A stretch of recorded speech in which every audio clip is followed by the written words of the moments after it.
Okay, guys, happy weekend. Saturday, 10:20 in the morning. So I'm going to get off and do some painting here. And we're going to pick right back up where we've left off. And this is painting my Scots pikeman. I got one figure complete. Let's see, this guy. This is the one that was based on the Osprey book. I'm painting this morning, but we're going to try to finish him up. So we got one of the 8 pikemen complete, and yeah, let's knock this guy out. We got some metallic stuff to do on him. So let's go ahead and go to our Redgrass Studios wet palette. Or is it Redgrass Games? One of those. Which one is it? Redgrass Games. All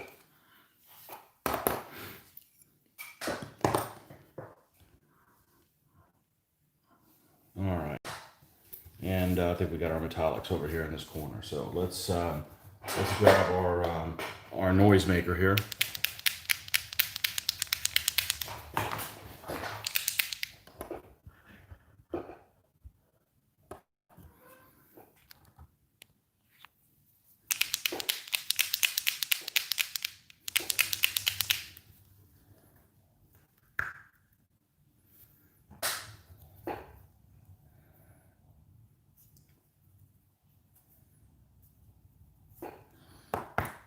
And we got to do his helmet and the pike point. Pike point and his helmet. And we're actually going to do his, we're going to do the shield too.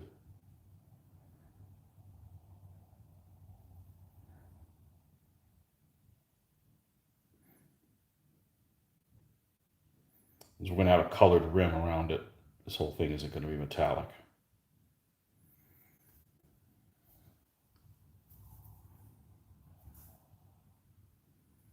And these are the gladiator figures.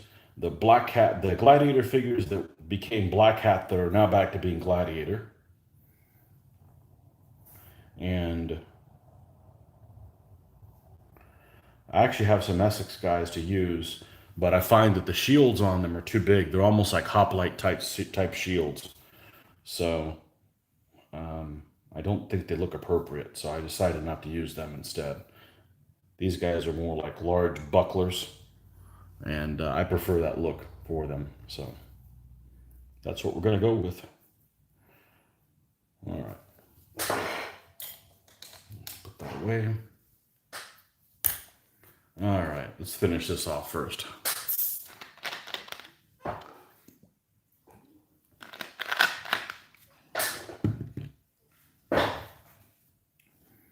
All right. So we got a strap. We got some kind of a. We have some kind of a neck wear that this guy's wearing. I'm probably going to make it some form of white to make it pop out a little bit more. So let's go ahead and do that. We need a smaller brush on this.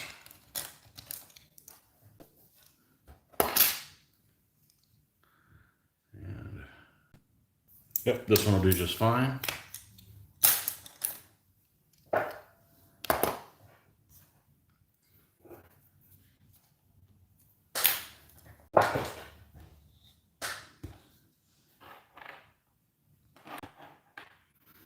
Still checking the mail like crazy because I did get a message like 3 days ago from the person that I ordered the my mount, and they said they shipped them on the 13th. So they've been in transit between here and there for over 2 weeks. So that's okay. I just wanted to make sure they were en route. So I don't think I'm going to run out of things to do, guys, and do the mounted, because that'll allow me to play the Irish in a certain mode. I think it's going to be, they got here too late for us to play on Monday with them. So we're going to have to wait until next time to do that. But I think we're going to have to wait until next time to that, even if they arrive today.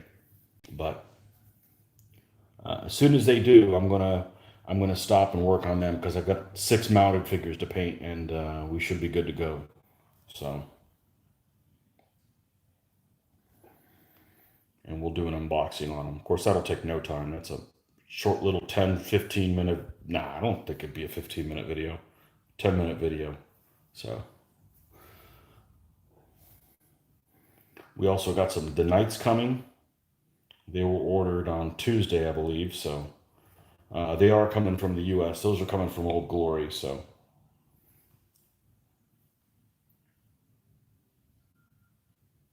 we'll do an unboxing on them as well whenever they arrive. And for flags, I was actually looking to see if I was going to paint my own, or there's a couple of guys that sell flags on I don't mind painting my own. The problem is if I looked at Little Big Man Studios and didn't think that they made ones that I liked, but they did. It was on the second page of the flag transfer. So I'm going to order those, but he's on holiday apparently starting on the 21st. He said, I'm going to be on holiday for about a week, and starting on the 21st, and then I'll be back. But it's been over a week, so that's kind of holding that up. So I'm not going to be able to play the Irish until the mountain. No worries, we got plenty of stuff to work on. So as long as I'm working on something, that's the important thing. So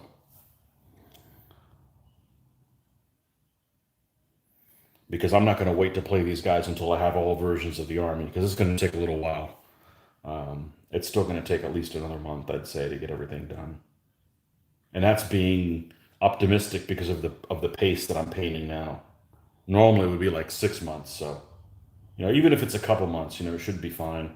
So now this guy's got something tucked underneath his shield, and I'm not sure what that is. Let me look at one of the other figures and see. I wonder if it's the same casting as this. I'm going to go and paint that metallic as well. It's hiding back over here, so.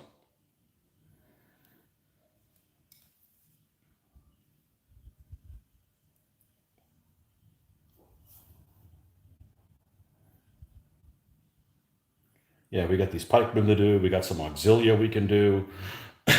We've got, what else? Um, we've got the allies we can do.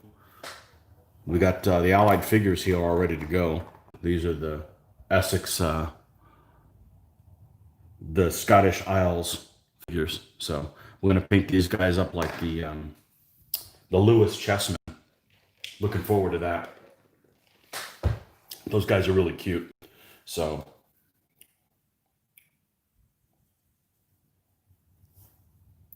got lots of stuff to do with these guys before we move on to another project. So, and what the next project is, who knows? But I'm apt to change my mind up until the time I start it. When I start it, I don't want to deviate from it. Otherwise, you start working on little bits of different things, and you have nothing to show for it. So.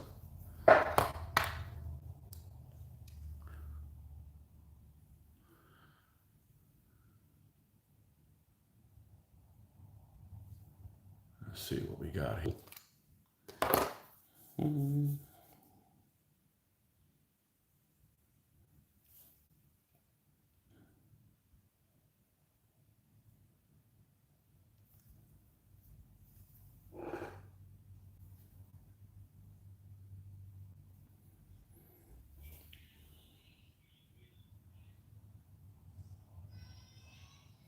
So trying to do some painting here in the morning, so some people from overseas can participate if they feel like it. Of course, I can't do that Monday through Friday because I have a regular job. So, for those slackers that can paint Monday through Friday, I'm not going to be able to participate in that. So,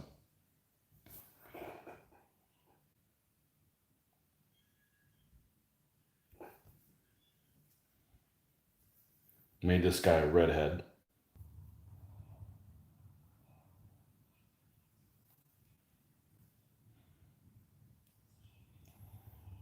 And let's go a little brighter with that.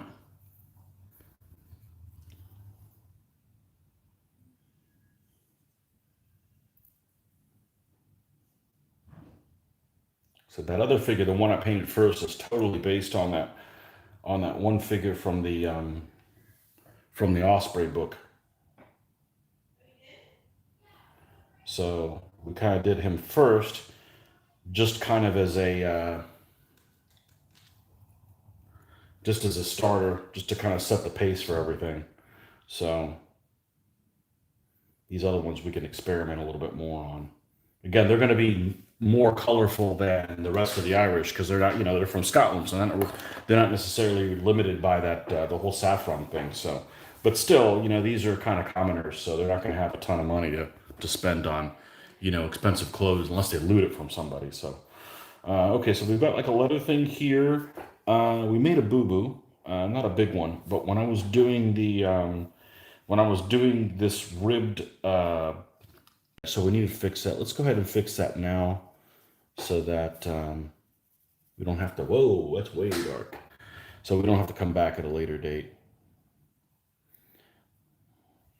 And it's just this tiny little bit. I didn't paint up to it. Probably got distracted. Okay, and let's add a little bit more color to it. See, that's the really useful thing for me for the wet palette, not necessarily mixing because I do that anyways. But this color that's down here, I put it down probably 3 days. I didn't have to put more paint here. I can just use the paint that's already there. So it saves paint, but more importantly, it saves time. Um, Going back and painting a small portion like this is just a minor distraction. See, we're done. That was easy. Okay, all right, so we're gonna have a wooden shield color on the outside. It doesn't have to be wooden colored, but I think I will in this case. Let's kind of go with a lighter shade. Say this one for starters. US Tan Earth. And this one's about to die, so I don't have to use one of these. I can take like a regular brown and lighten it up. It's just from a standpoint of just saving time. Let's see if this one's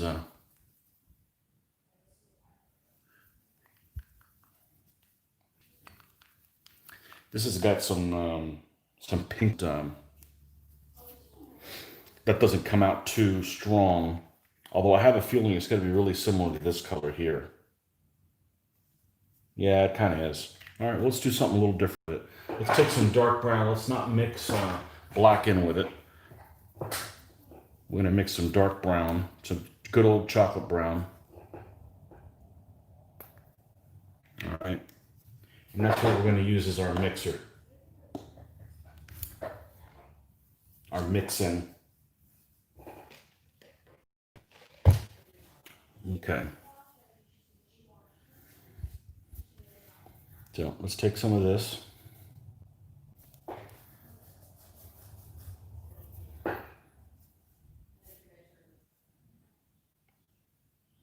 And some of this.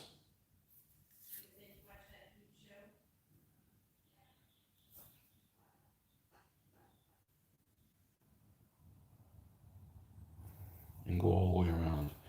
Yeah, these are like large bucklers that are molded on here. I think that's more appropriate than like the full size hoplite type shield that the Essex figures come with. Unfortunately, the Essex faces are a lot better than these faces. These faces are almost like these guys were in a fire or something. Um, but I already had these figures. I had bought them like 15 years ago. I had never done anything with them. They were for a project that we were going to do where somebody got the idea when I was just first starting DBA that we are going to put on a big game of Falkirk or something like that, and we were all going to build like our own little Scottish army to to kind of put everything together and kind of fight it as a big battle, and just never materialized. The person who organized disappeared for about a decade. No, over a decade, like 12 years. So it just never materialized. So I had these figures. I had these gladiator pikemen that just never did anything with them. Storage for 15 years. It sounds like a lot, but I got figures that have been sitting around a lot longer than that, waiting for their due time. So,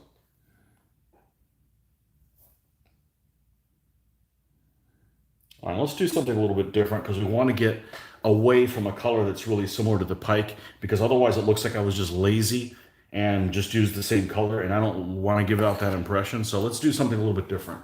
Let's use the lightener instead of white. We're going to use this color right here, which is a little yellow, little yellowish, and let's see what we get. We don't have to. We can check it out before we put it on the figure.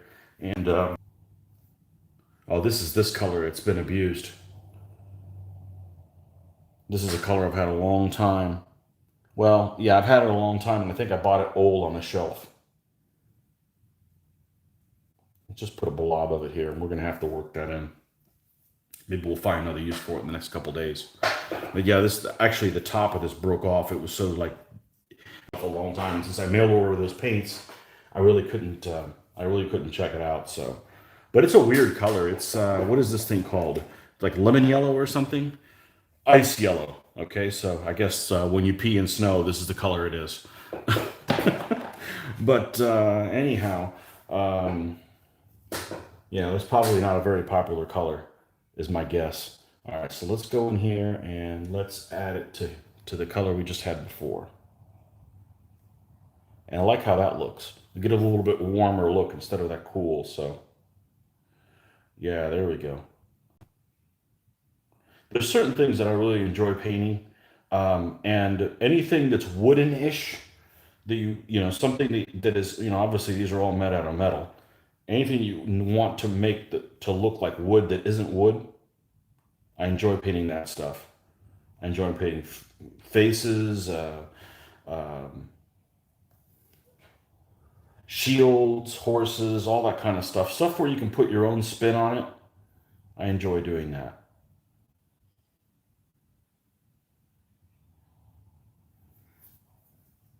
I guess the stuff that's the least mindless on the figure, even though most of it is pretty mindless. Here we go. Make this look like it's worn a little bit. And we'll go a little bit more on the edges. And it really, I don't know what the varnish does, but it just kind of evens all the tones and makes, your highlights pop where you've put them. It's really quite amazing. You'll be like, well, I guess this is good enough. I guess this will be as good as it'll look. And then you're done with the varnish. Like, oh, it's pretty amazing. Okay, so there we're done with the shield there. Just kind of a wooden color. And let's see, we've got something that looks almost like a sheath of a sword down here. So we did leather color on the other one, a little bit reddish. So we're just going to do straight brown on this one. Okay, we're going to darken this up a little bit with some black.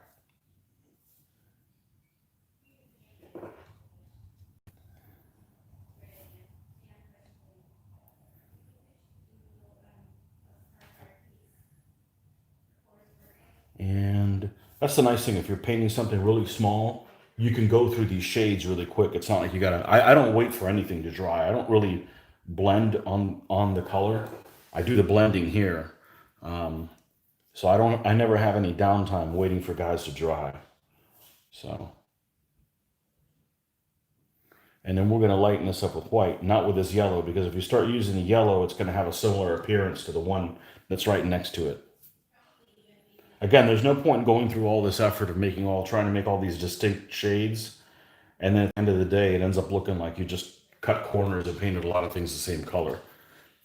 Which is fine if you want to do that, but there's no point in doing all this work to not have that appearance and then end up with it anyways. All right, so we're going to give him brown shoes, but we're not going to start with that. We're going to start with our OSS camouflage black, which isn't really black. It's super, super dark brown. I could just add black to that and use that, but this has a little bit of more of a different hue to it. So, and since I believe we used that for the shoes on this guy, we want to mix it up a little bit. Even if these guys got their equipment all from the same tanner, they're all going to have different shades of that. We'll find a use for that later. It's funny. I've had this one forever, and I've used it quite a bit. Some colors I just go through a lot. Well, not a lot, but the ones that I go through the most is that paste base color I use for most of my basing. So that one I'm using. I go through a bunch of it. Let's get a brush that's a little bit bigger, mainly because I don't want to end up using these for all that non-detail work if I don't need to. So, okay, we're going to go ahead and do the brown here. Let's add a little bit of black to make it really, really dark. All right, and I'm just going to paint the shoe all the way in that color. I had to look to see, I had to look at some pictures to see what kind of shoes these guys wore because the casting of this, I hate to keep knocking this casting, but it really kind of sucks. Now, with that said, it'd be a lot better than if I made the figure. But you know, I'm a painter, not a sculptor. But it doesn't have any detail. I couldn't tell what he was barefooted or well, he had shoes. Well, I knew he wasn't barefooted. There was no toes molded. So, but I had to kind of figure out what he could possibly be wearing on his feet. So he's just wearing some slip-on shoes. But there's like no detail on his legs, so it's like, okay, is he wearing hose? Is he barefooted? So I have a feeling that not barefooted, bare-legged.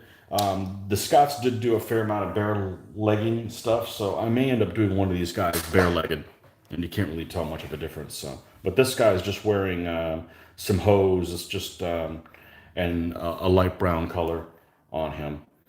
All right, so now we've got the straps on the shield to do. And we don't have much left on this guy, so this will be this, and then we can do, yeah, we can move forward into another figure. So, welcome for you guys just joining me. Like I said, we're working on a Scots project here. The Scots Pike been here for the DVA Irish Army. This is the contingent that of some of the forces that came with Edward the Bruce to Ireland in 1315. At least that's what we're going with. That's the look that we want to have. So, kind of like the idea of having like a multinational force. So when I'm playing them, and you know, they can blame each other for when things don't go right. Inner turmoil within the same. Let's see, a little darker with that.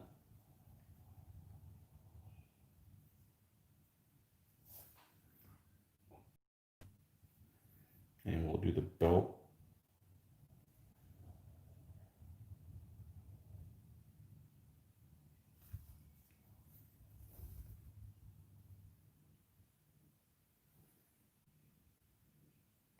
Then you're like, we'll have some horses to look at this afternoon. I always do that. I'm like, I wonder if they came in. I wonder if they came in the mail. It's been like 2.5 weeks now. So, but they did, in their defense, they did tell me some parcels have been taking up to 8 weeks to get here, to get places. Now, they didn't say in the United States from England. It might have been Australia or somewhere, you know, far away. But, you know, they may take still a while longer. Hopefully it's not that long. But, you know, if the mounted that are coming are basically the light horse elements for this army, which is the traditional Irish army themselves. So, you know, the reality is if they don't show up for 6 weeks, we're going to build, you know, we're going to build the Scots Knight General and all that stuff. Of course, we still have to wait for them to come in, but they're coming from the state side. So, they may arrive first. So we'll just end up playing whatever version of the army the figures come for. And, you know, we're not going to wait until all the options are done. We're going to get these guys on the table, use them in some videos, you know, as soon as we can.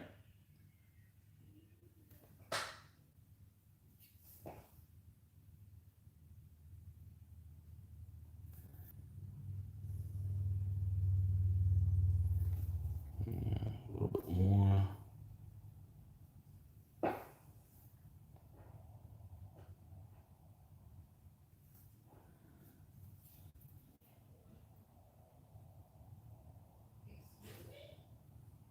Been really successful the last couple weeks, 2-3 weeks, just pretty much any time that I have to myself, just spending it doing this and not all the other things I may be into. And, you know, because you have something to show for it doing this stuff. So making these videos helps keep me on track as well.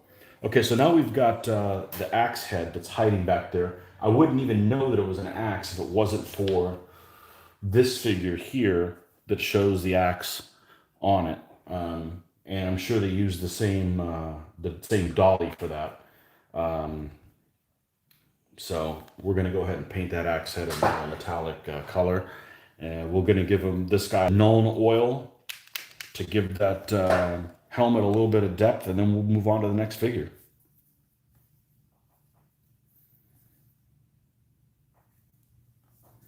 I'm a lot more effective painting one figure at a time than I am trying to mass produce them, as I'll peter out and won't have anything to show for them. I like better to just stay on one figure, and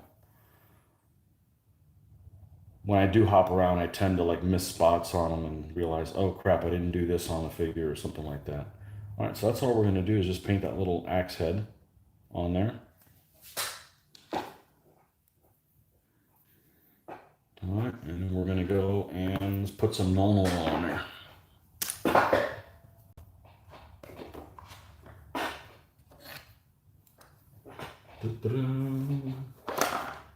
So thanks for catching up with me. If you guys saw that I was online, of course you would know that if you were subscribed to the channel. Like I mentioned in another video, I was actually surprised that a lot of people didn't know how to subscribe, and then I hit upon it. I think a lot of people are watching YouTube not being signed into a YouTube account, and you can't subscribe to a channel if you're not signed into YouTube because they don't know, under your profile. It's not under a profile or anything. So that kind of surprised me because I've always watched YouTube signed in because I like being able to look at your history and that kind of thing. So, if you see some other video and you have to stop in the middle of it, but it's really useful if you sign in.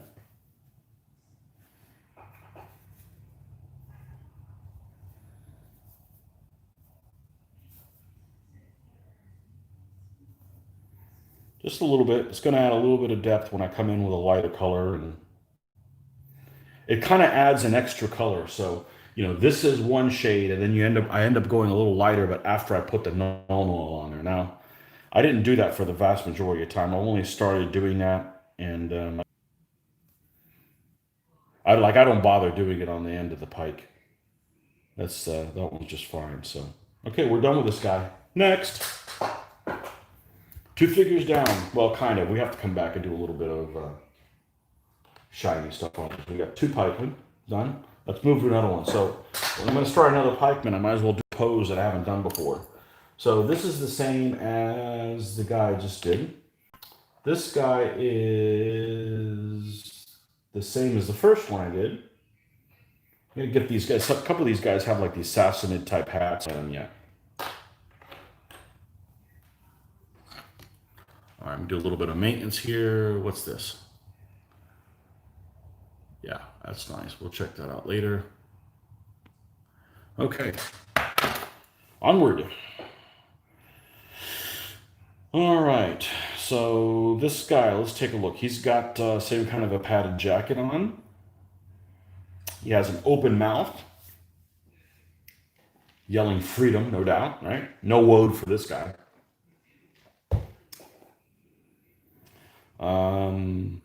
He's got hose shoes as well. There's that axe.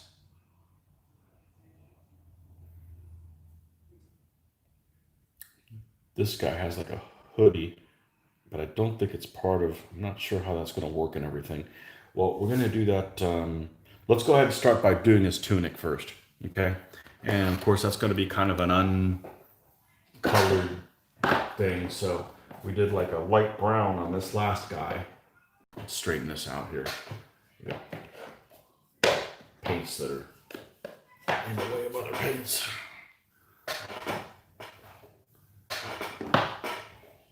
Let's go ahead and get the number out of the way. All right, let's go ahead and do, what do we got here? US Field Drab. We'll do this one.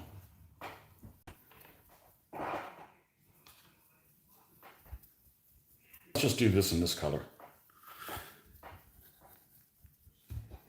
And I don't know what kind of headgear that is, but we're going to paint it like it's made out of metal. I guess it could be a cap, but it's really strange. It looks like one of those Sassanid caps. We're not going to paint them all white, or it'll be like, what are these Saxon pikemen doing in the Scottish army? All right.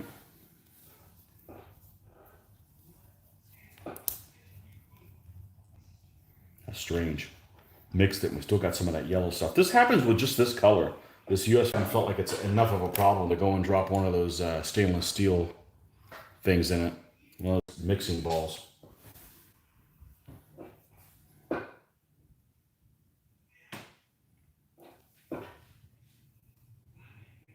All right, let's add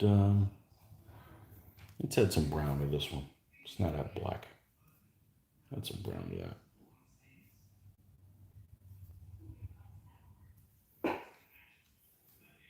Let's paint that whole tunic in this color.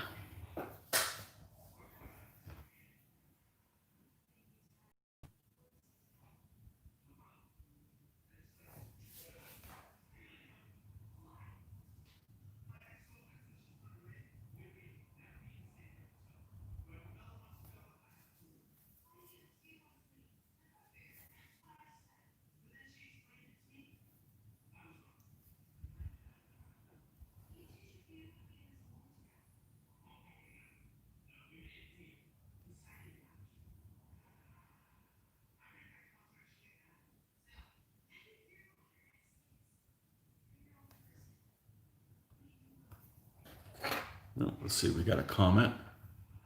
Joe, getting called into work. Wanted to remind myself a note. I got all weekend to do that, and I will do that.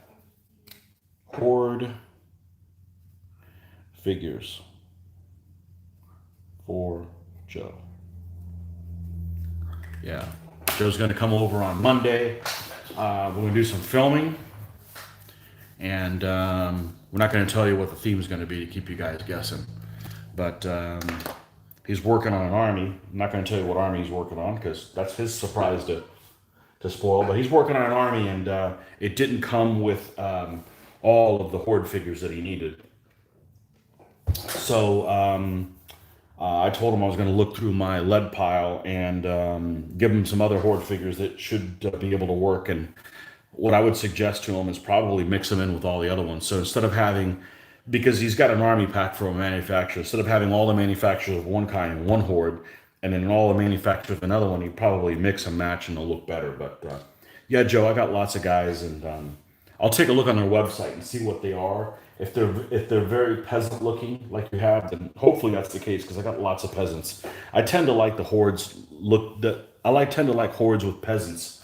Anyways, they seem a little bit weaker. You know, they're to kind of give you that number. But we'll take a look at them and find some folks that'll go on there, and I'll take a picture of them and send it over to you. See if you like them. We'll bring them on Monday. Just don't make me go to the post office. Whew. I don't like going to the post office to begin with, and with this nonsense, it's like going to the police station. You don't want to go to the police station. So go to the post office, and I got to do it during my work time, so at lunch or something like that, and they take forever to do something simple. I've mailed out things to people, and I'll be like, okay, this is all I want. I don't need insurance. I don't need stamps and anything else, and they still take you through the whole process where it takes you like 12 minutes to get out of there. And it's like, get me out of here. I don't like going to the post office.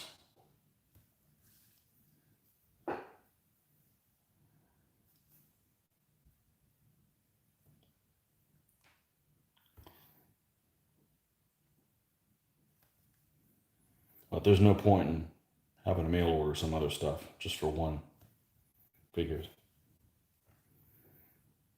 One pack of figures.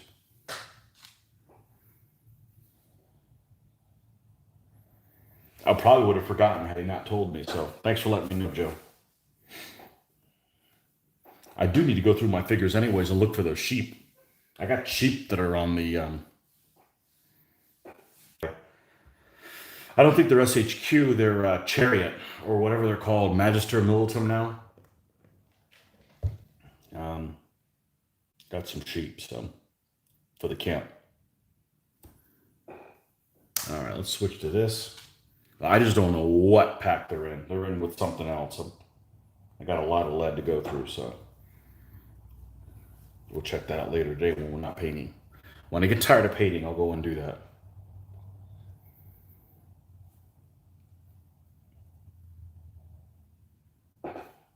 Before I put the old contacts back in.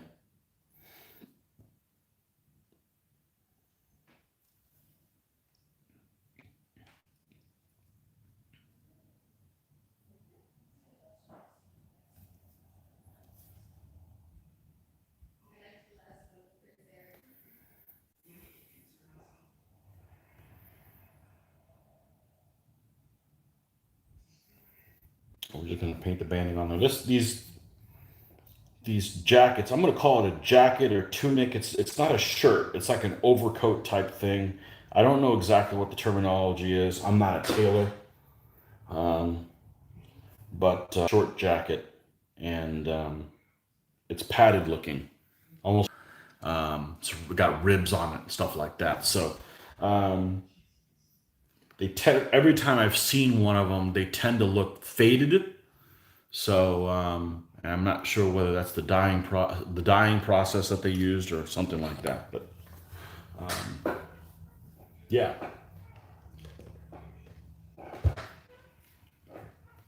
so I'm gonna do something that I thought about right now. That So for my light horse general, I know the figures aren't here yet. He's going to have, because I don't like the idea of having a general that doesn't stand out. Okay. And, with only two figures on the stand, it's going to look kind of diminutive. So I found this little dog. I don't know where the hell I got him from, but I'll be damned if he doesn't look like an Irish wolfhound. He's pretty decent size, too. So that's what we're going to paint him as. And I need to go ahead and base him on a penny so that he's ready to go. I know Mitch is like, "Whoa, you haven't painted the dog yet?" And I'm like, "Well, I don't want to paint the dog, and then the figures don't come in because I painted the dog." But I think I'm going to go ahead and get him. I can't promise I'm not going to paint the figure because, I've never painted a dog before. Not that that's difficult.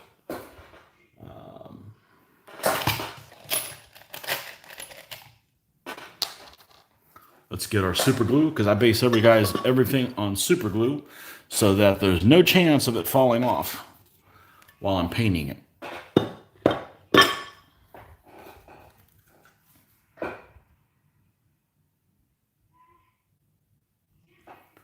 Squirt. I'd like 4.5 bottles of super glue, and then I went to the store. I went to one of those. Let's take care of this piece. I went to one of those club stores where you buy large quantities of things, and I bought. This is probably about a year ago. I thought it was running really low. The problem is I've stopped using as much as I normally have. But I bought. Well, I'm not going to show it if I can't find it.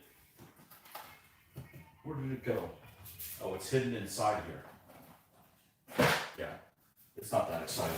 I bought one of those, like a multi-pack of like 4 or 6 of the super glue. So I got enough super glue where I'm probably never going to have to buy any again. Because I use it for no permanent basing. So we'll put him over here. We'll base him black shortly. And we'll have him ready to go. Irish Wolfhound. That'll be the highlight of that, naming him. Or her. I guess it could be a boy or a girl. Oh, it's got to be a girl. That way it can be his bitch. Oh, yes, of course. Um, anyhow. Yeah, so we're going to be getting the plan is to get the Little Big Man Studios flags for that. And, but he's apparently on holiday starting on the 21st. It says if you go to his website, you can put things in your cart, but you can't just do checkout, which is weird. I would have been perfectly happy pay for it and just sitting there waiting for him whenever he came back from holiday, but it doesn't let me do that. So I'll just have to check every day. He said it was going to be about a week, and he went on the 21st. Who the hell goes back to work on the weekends, right?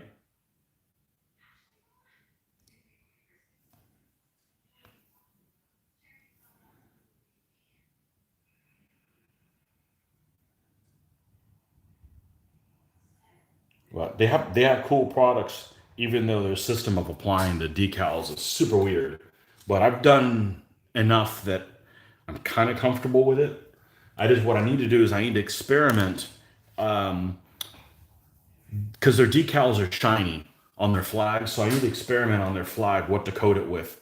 So I'm gonna try using some that I don't want to use, and because there's enough extra ones in there, and then just do a couple different coatings. I think what I'm probably going to go with is some kind of a brush on, but I don't want to use the big brush on Model Master that I use because that's super harsh. I have a Vallejo, I believe it's Vallejo, acrylic flat, and I think that's probably what I'll test on it. Is that what I have? Do I have the Vallejo? Is it this right here? No, this is the retarder. Here we go. Acryl, what's this?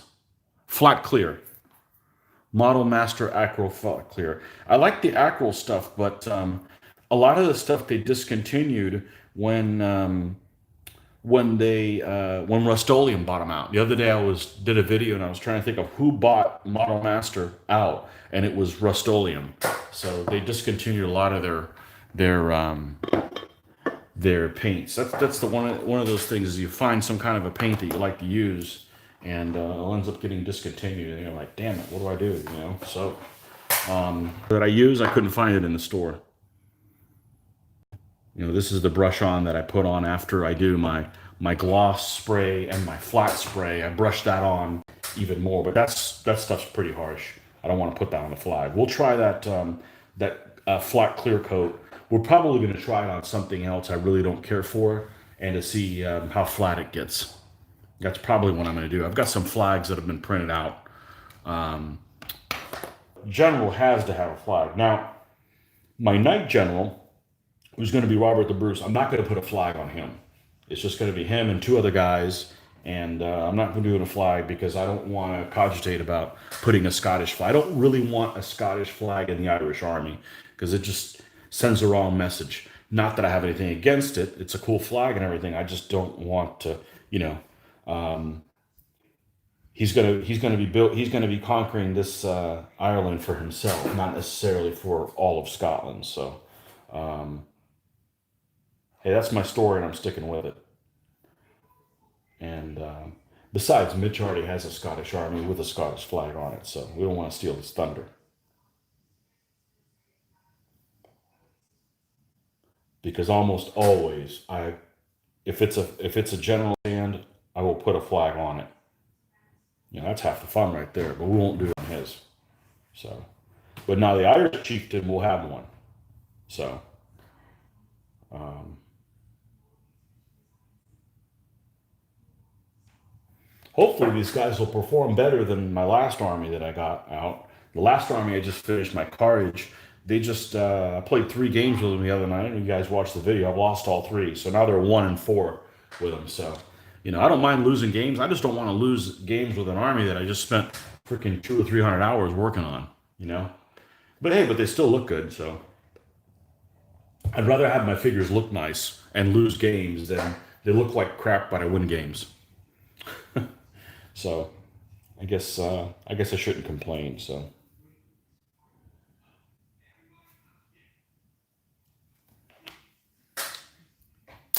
let's see. Not the white? No, that's ivory. Need to hide that one.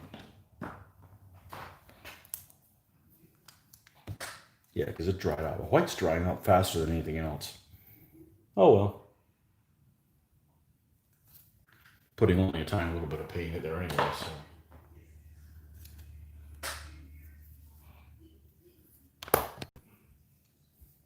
Make sure we don't have anything new here. Nope. You guys have any comments or stuff you want to talk about? Any kind of way to get on there? I wish I got some kind of a notification when something got sent in. I just have to be checking temporarily. And the comments are turned on, but they'll disappear after a few seconds. So I have to keep checking. So I'll check it back in a few minutes. We'll do another layer of some highlighting on this coat. I'm interested to see how well these castings it turned out okay. So I'm not too worried about not liking them how they when they're done due to the quality of the figure molding. But these are kind of older figures, so. I said earlier I would have used the Essex castings, but the problem with the Essex Scottish pikemen is their shields that they come with are just they're almost bigger than hoplite shields. They're way too big for what I was looking for. These are just kind of like large bucklers. But the other shields that the Essex pikemen have, and also how they're being held, because here strap or held on to his forearm, not just being carried like he's got a hoplite shield on. Just didn't seem appropriate. I didn't like the look of it, so it wasn't really for me. So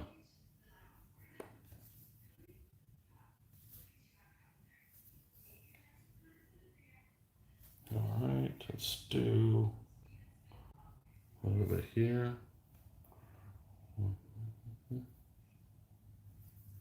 Uh-oh, we got some commentation area. Let's see here. James Shevlin, good day, Tony. Any hints on which colors to use for spear or pike shafts? So I do a couple different things. It seems like the ones that I've used lately. Now, if you've watched any of my videos, I'm going to talk about what the core color is, and that's what the main color is. I'm going to darken it and lighten it as well. I've used this U.S. Field Drab from Vallejo. I have used one I like a lot is this one here. I know about what it's called, but no, it's not this one. It's like yellow ochre color, but it's not yellow ochre.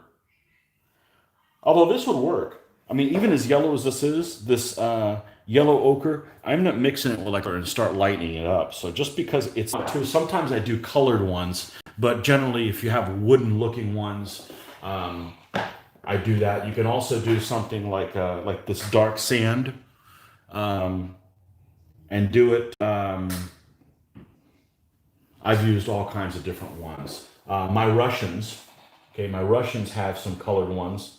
This one in particular, this is like a yellow looking one for these Russians. My incomplete Russians, I really need to get back and finishing these guys up. And then this one's almost like such a light color, it almost looks gray. So, sometimes depending on what I'm doing, I'll mix it depends. If you're talking about a feudal host or something like that, those guys are going to show up with their own equipment. It's like they get called in and like, okay, well, we need you to report to battle for serve the king. Make sure don't forget to bring your armor, bring a shield, and bring a spear, a lance. That's it.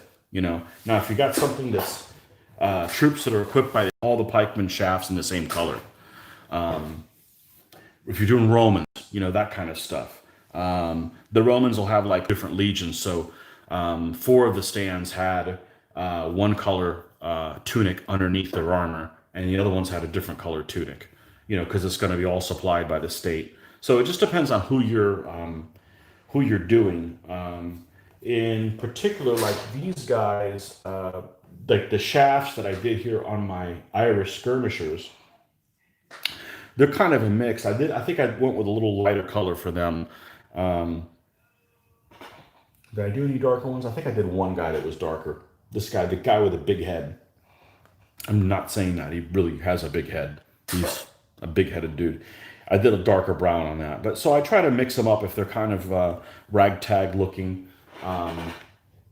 just to add variety, especially if your army is kind of boring looking. I mean, these skirmishers are kind of boring. I mean, I made them look varied with all the different shades and stuff that you can do, but I don't know. It's just that's what I do. I don't even put a whole lot of thought into it. It just kind of comes naturally to me. It's like, okay, well, these guys probably should be more ragtag looking. I don't want to add like a red spear shaft on guys like this, like one random guy. But like, I've got a Chinese army that I've got. I believe they have red spears. But again, I figured they would probably be, equipped by the state, and they just had a bunch of red spears and just handed them out. I've done different colors. It just depends on how exotic they are. And that's just kind of your own personal take. Like these guys, These two guys here, I ended up using, one of them used this war painter color. Where is it? It's hard to say when, it's hard to find sometimes exactly which ones are the war painter ones and which one are the Viejos when they're on end. Here we go. Here's the color right here. I did the steer shaft on one of these guys. Monster brown. As a matter of fact, I'm going to go ahead and paint this pike shaft in this color just so I can show you what I'm going to do. Okay. Now these guys are probably not equipped by Estate, so we're going to do a little bit different.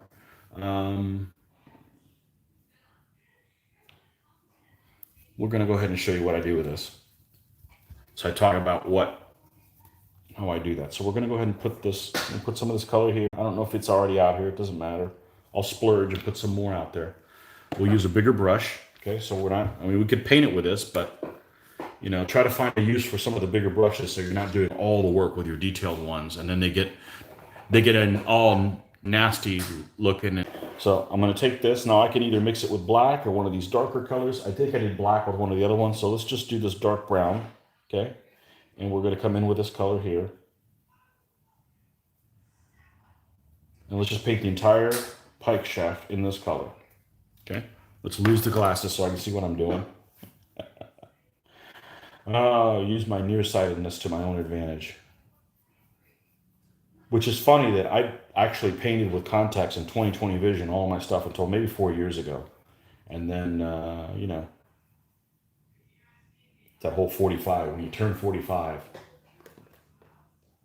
you get new challenges.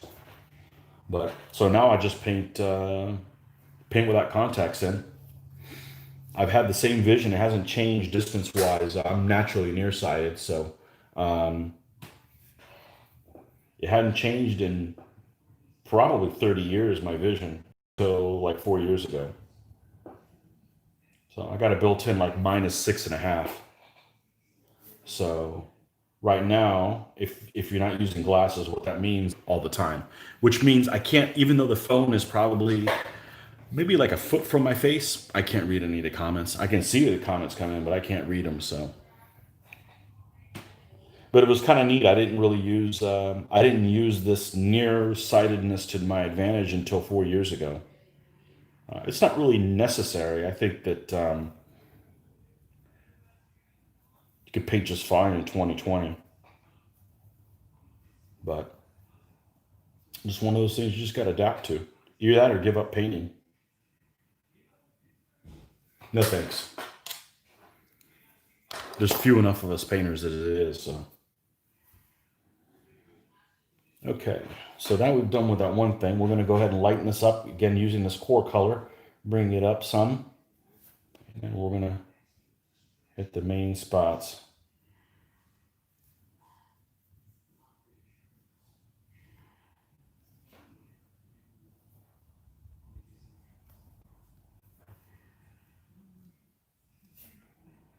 Yeah, I can really tell that this war painter stuff. What is it? What do I keep calling it? War painter, war paints, army painter, war paints. These are definitely more compared to the Viejos. At least the colors I got. That's not to say they're bad. I mean, they've got some other shades that Vallejo doesn't have. And I could make other shades. I just use these different colors just as a starting point to start doing the mix-ins, just to save time and that. And I don't want to go so far to the point where I was like, well, all I have is yellow, blue, and red, and I make all my other colors from that. No, I don't want to do that. Starting points for these colors, and just mix them from there.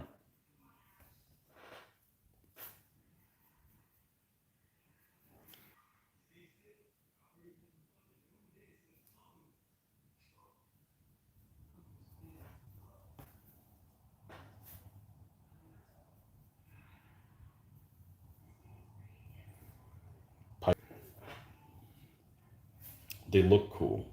And they're an added challenge because you have to double them up. We don't have to double them up, but if you double them up, you're giving up frontage space in your army. So it's kind of like you got to play kind of keep away on one flank usually. So I like that as a challenge. So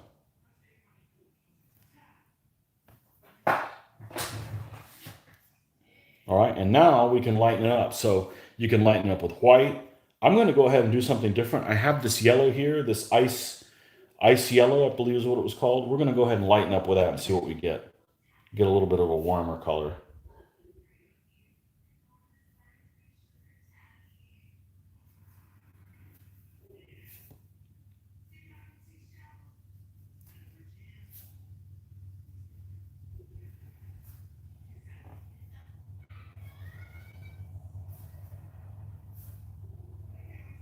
And what I was mentioning about, I hardly even use super glue for anything. I've glued like all these things in with epoxy. Give. So if this flexes enough to where it cracks the link in between the two things, that's it. It's just going to fall right out. Whereas the epoxy has some give in it. In the I don't know. It's kind of hard to explain, but that's basically why I use epoxy as opposed to super glue. There's too many times where you've handled somebody's figures and they might have like separate spears or something like that, and you're not even trying to be handle them or being ham fisted or anything, and the spears fall off. So yeah, I'm not sure why that happens, but it's I attribute it to this the super glue. You know, so and that's basically what I do. That's basically all I do. So, um, unfortunately, you have to use a magnifying headset these days. So I thought about doing it. Okay, I thought about like because it's a pain to take my contacts out in the middle of the day. Like I've already been out.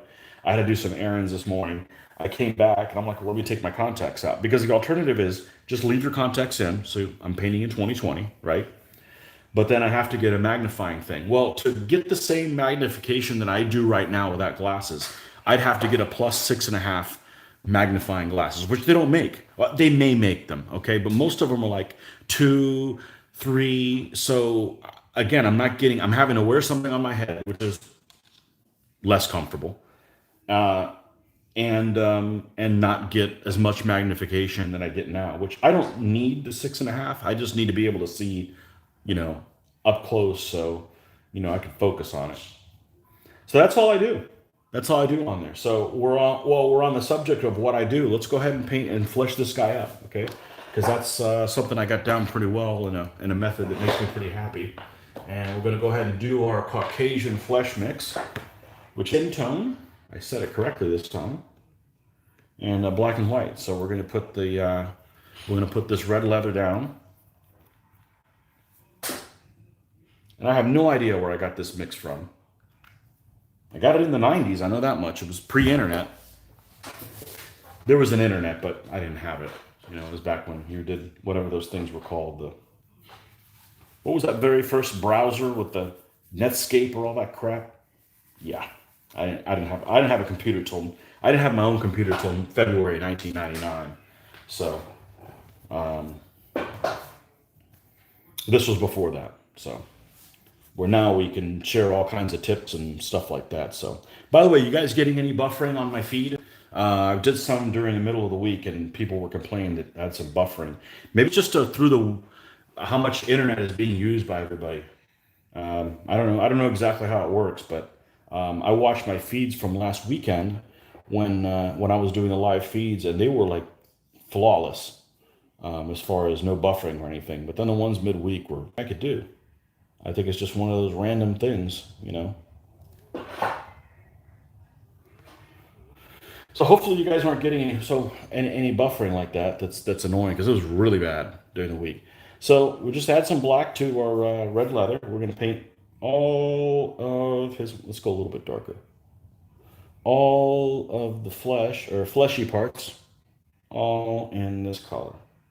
Now we're gonna put hose on this guy. We're not gonna make him bare-legged. We could have. But the next one of these that we'll paint in this pose will probably make bare-legged. So let's go ahead and paint that up.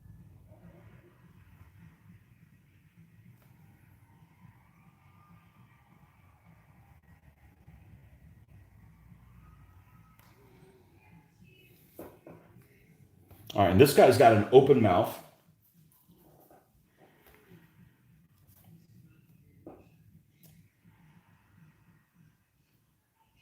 and hardly a nose. He almost looks like his face almost looks like those guys off of Star Wars, the Trade Federation guys that have no noses. Well, we're not going to paint his skin gray. That's a bit far for that. All right, my Star Wars comment for the day.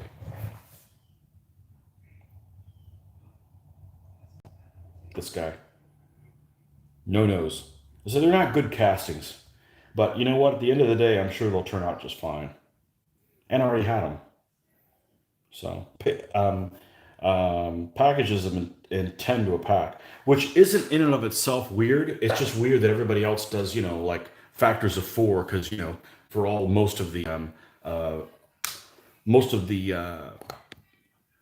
rule sets, they seem to be four on a stand type of thing. So it's unusual to do that.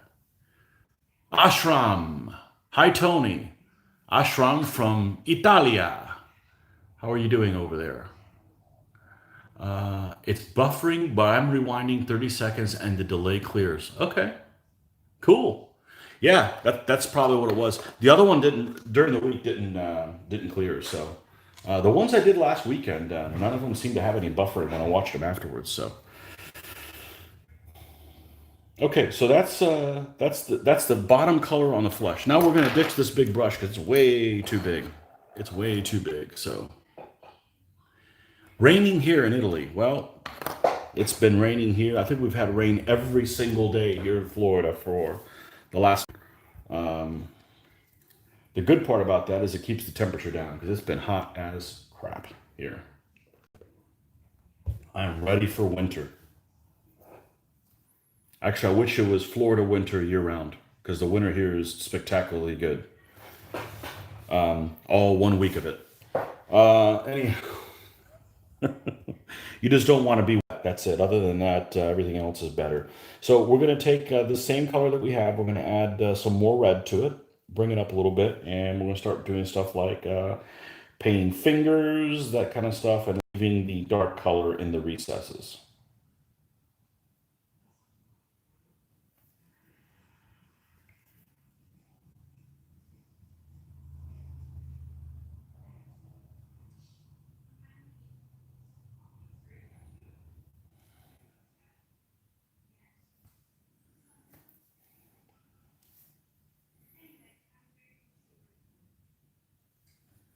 Yeah, raining every day and thunderstorms every day, and you can have all the thunderstorms. I got no use for that. Florida is the lightning capital of the world. I found out several years ago. Well, that makes sense. I do not like lightning.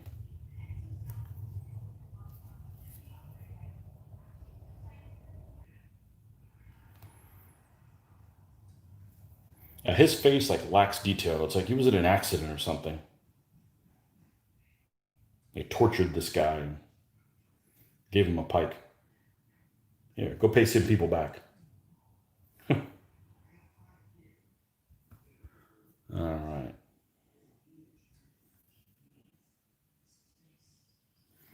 Once that's done, we're going to take this. We're going to take this and I'll make sure we don't have anything new on here. Right here. I'm painting some Plastic Soldier Company new Ultra Cast Army. I have to say I'm impressed. It seems soft plastic, but it's not. So I don't understand why they did that. I know it's the same castings as the Lurkio. I believe I'm saying that right. Lurkio. It's the same molds. I guess they wanted to try Plastic Soldier Company doing it as well. I don't know. Um, I like their cat. I like what their castings look like. I'm not a plastics person. So I'm afraid of. I know that they bend a little bit, but the problem is that I don't want to. And that's a problem. Like some people have suggested for me to use instead of needles, which I don't really have a problem. Broom brushes, the broom bristles. The problem with the broom bristles is they give, so because they're plastic, and everything's fine. until I go to do the seal coat on them. And I actually didn't know this was an issue. And until I sealed something that was plastic with my enamel spray and it cracked all to hell. I'm trying to think what it was. It was my river. I had made a river on some, and it cracked all to hell and ruined it. So I had to do it all over again. So I don't want to spend this kind of time on it and then it be ruined.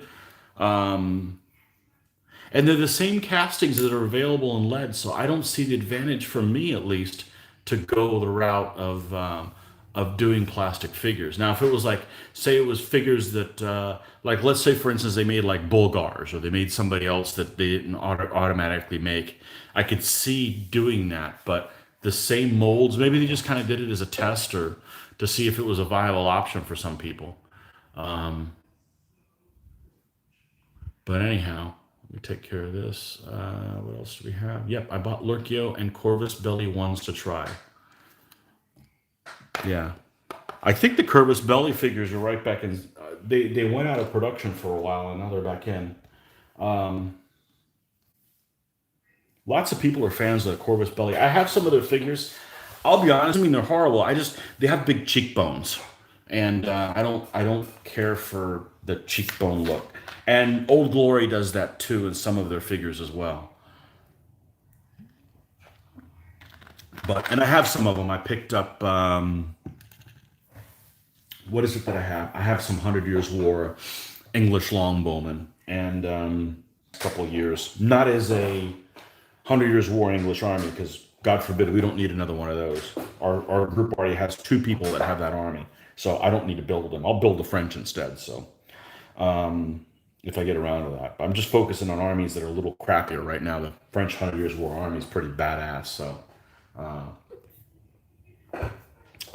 but I'm not a fan of Corvus Belly because of that, because of the cheekbone thing. But I'm sure they'll paint it fine. I mean, there's nothing wrong with the castings.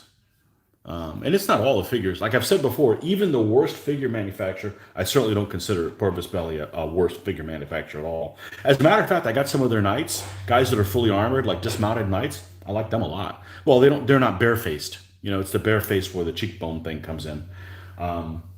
And but even the worst figure manufacturer or makes figures that are worth painting up. You know, so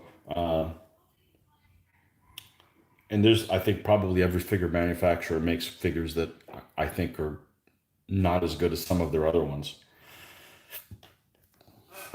So okay, so we're gonna paint hose on this guy. Oh no, we're doing the flesh. Oh, how easily I distract.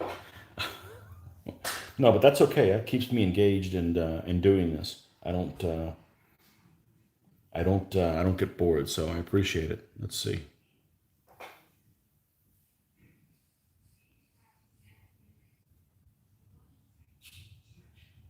Cost a lot less than Ultracast. A good paint job can fix bad figures. Sometimes it can. Do you enjoy doing that too, Joe? You enjoy painting figures that don't get any love, castings that don't get any love on the internet that you don't see very often on the internet, and uh, and make them look better. You know, some figures are just so darn good looking; they don't need me painting them. You know, it's like they just kind of paint themselves. Zystons, I've painted some Zystons, but I don't have an army of them painted. They're beautiful. Now the funny thing about Zyston is it took them a while to come up with Romans. And when they did, when they did do Romans, they're some of their biggest figures, which is strange because it's documented that Romans were smaller than like Gauls, for instance. But the Roman figures by Zyston are actually bigger than bigger than the Gauls. You said Panzer. All right, I agree with you. And there are lots of different castings by Panzerschiff. Some of them are horrible and they're not fixable, and some of them are. And I had, like I mentioned a long time ago, I had about 500 plus 1/2400 scale ships. I got rid of them all because we weren't really playing that anymore. And their painting kind of got substandard for me. I didn't want to look at them anymore. And but I did keep a few. I did keep a few that I have painted relatively recently, within the last, well, geez, the last 20 years. That sounds like just the other day, but it isn't. Oops. And one of them is a Panzerschiff ship. And I'm going to show that to you right now, as soon as I find him. I found him. And I'm kind of proud of this guy, so I'll show you some 2400 scale ships. I only have like 6 left. I kept these. I just don't want to sell them because I think I know where he is. He should be here.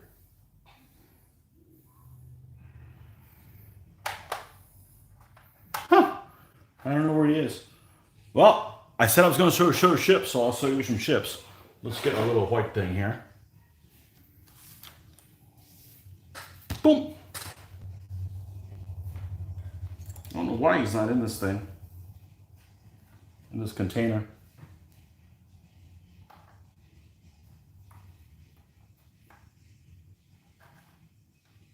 Here's a GHQ one. This is a one I painted in measure 21. Really not going to do it justice with this resolution. And this camera just really washes out. But this is painted in my normal style that I do now with the layering. So it's not like I just put a black wash on it and was done with it. So, and this is what I was starting to do the ships at the end. I would print out their names and I put the little name on them. And I like them better on the base, so there's a chance that somebody won't, hand fist these guys. What else we got? This guy here. This I'm gonna have to dust this thing. I used to put the names of them on there, and I would hand paint the names. And these are inside a box, and they're still dusty. This is a World War I British light cruiser, the Falmouth.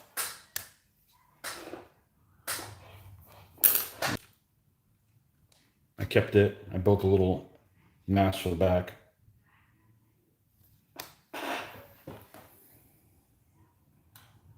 Here's a little, is it the Turbine class? I think it was a Turbine class. World War II destroyer, Italian. And I painted little candy stripes on the front.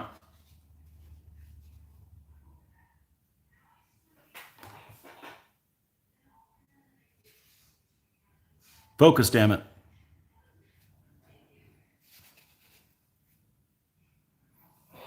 I don't know why this camera washes everything out. It's fighting this light like something fierce. So I don't know where I don't know where my you want, and then you get really small. Look at this. Look at this guy. 1/6000 scale to Goldman. Cute little guy. There's no washing on that. That's all layered. If I got ships again, I just go 1/6000 scale because it's going to be more in scale. The game scale will be more in scale with reality than that. So I had a model of this Yugoslav destroyer that the Italians took over called the Premuda, and I had painted it, and it turned out, I think it turned out really well. But I don't know where. I thought it was in this box. Oh well. Yeah, the Panzer ships look like crap when you get them. I have this little Gabbiano class Corvette for the Italians. That looks like crap, but it'll paint up just fine. You need some cleanup to it, but most of them, the larger ships are the ones that look worse than the smaller ships. Shits. The smaller ships from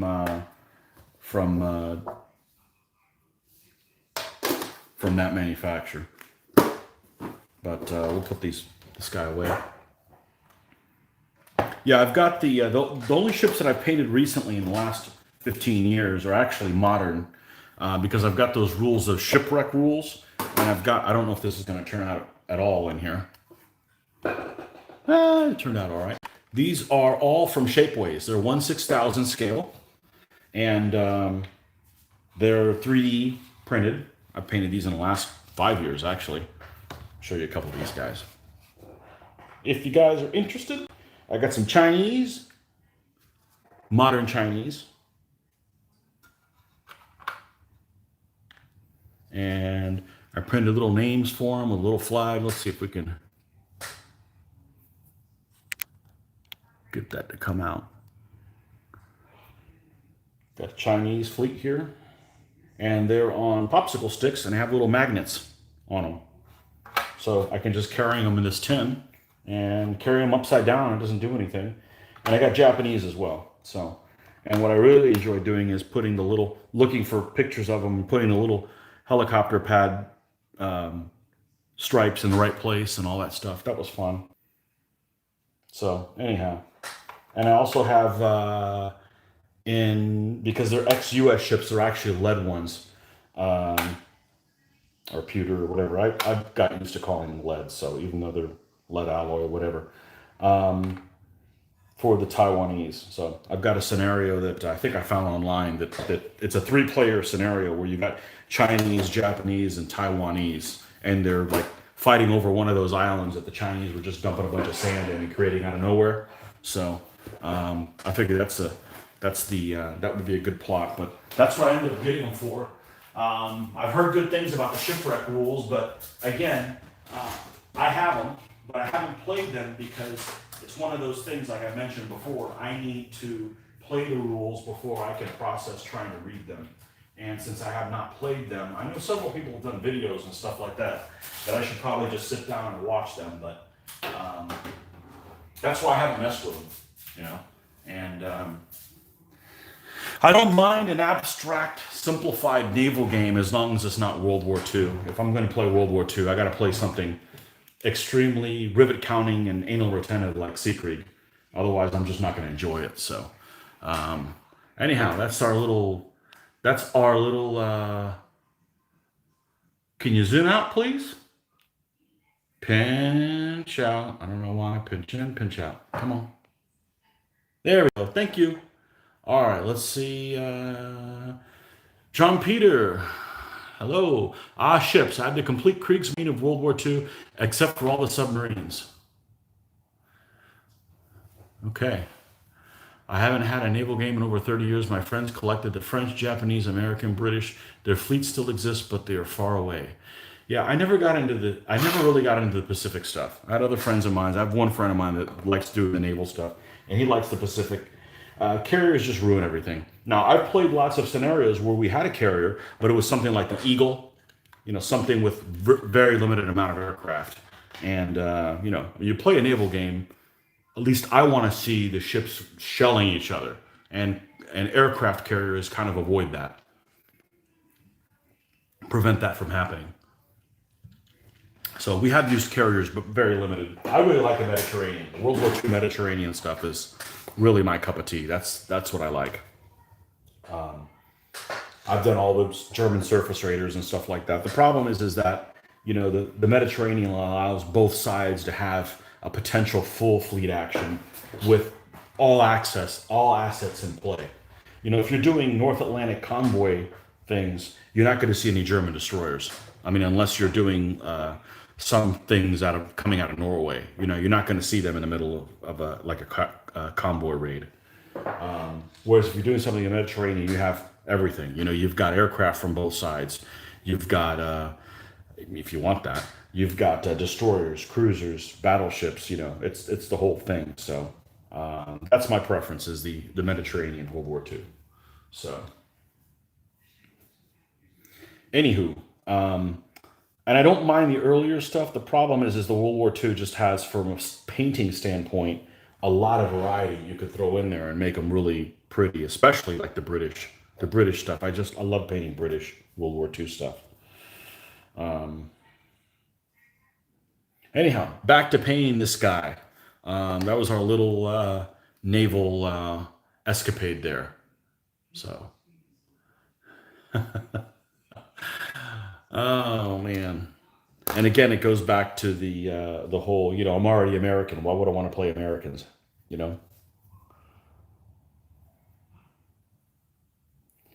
I have done some American World War II stuff, but I tend to stop it after Guadalcanal. I'm not interested in any of the later war stuff. We've done a lot of Guadalcanal stuff. We did a lot of ABDA stuff, so like the invasion of the Netherlands and everything, where you've got multiple nations, the Dutch and the British and the Americans versus the Japanese. That stuff's okay.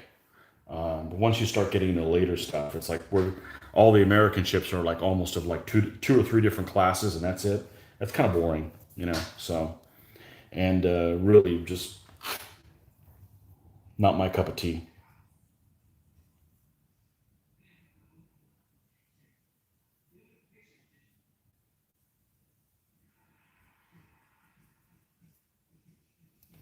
All right, let's put some more sunny skin tone on there.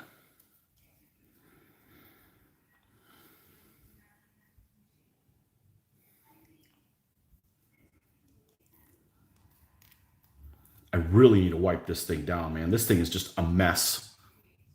We're gonna go ahead and do that now. And I don't know why it got to be a mess. As you guys know, you watched any of my stuff. I'm not really messy. It's just one of those things that I guess just kind of happens. Let's go ahead and take care of this guy. Okay. Now we're much more civilized. Of course, the top to this is all a mess inside. We'll just have to deal with that. I'm not going to go and rinse that out right now. I don't want to end up getting all this paint in places I don't want. Paint on the camera, etc. So,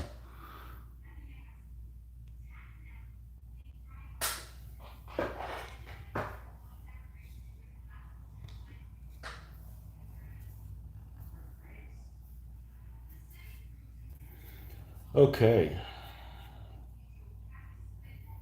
All right. We've got, let's put some of this down. I think we're at the stage where we need to do this and add sunny skin tone to it. Oh, too much.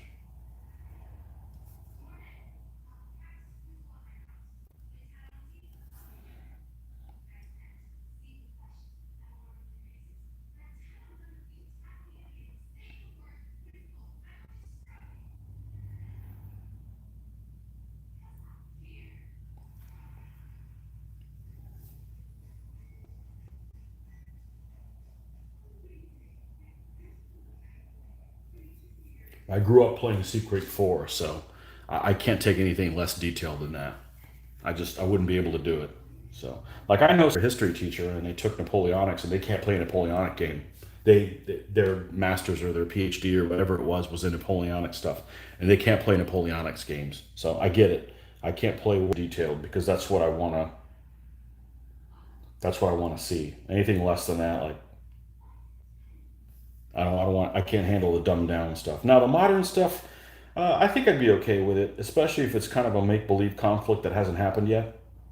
Um, I'd give that a shot. So, but if I had to buy them again, that's what I'd go. I'd go to 1/6000 scale because it's going to be more closely matched the scale of the game scale, and the miniature scale. So, I think that would be a good thing. Plus, I'd have to start from scratch again, so I'd have to buy I'd have to buy everything up. So, uh, okay. John Peter had an uncle who served as a radio operator in a U-boat. His sub was sunk.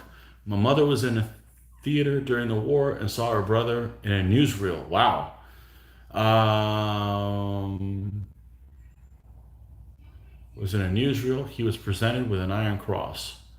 When the sub was hit, they abandoned ship and it sunk, but it came back up and he crawled back inside to radio for help. By the end of the war, his hair was pure white due to the stress, and he was not yet 30. Yeah, I can only imagine. The survival rate on those things was horrendous. So I think we were talking about U-boats. I believe you and I were talking about U-boats maybe a couple of weeks ago, and I mentioned one of the things that I did not know was, the perception is that boats were a lot more effective in the Second World War for Germany than they were in the First World War, and that is not the case.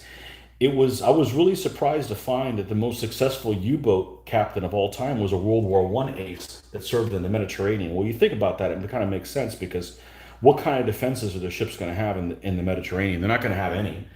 they're not going to have very many, and they're not going to travel in convoys. Which, as far as I know, U-boat campaign for the Germans was the convoy system.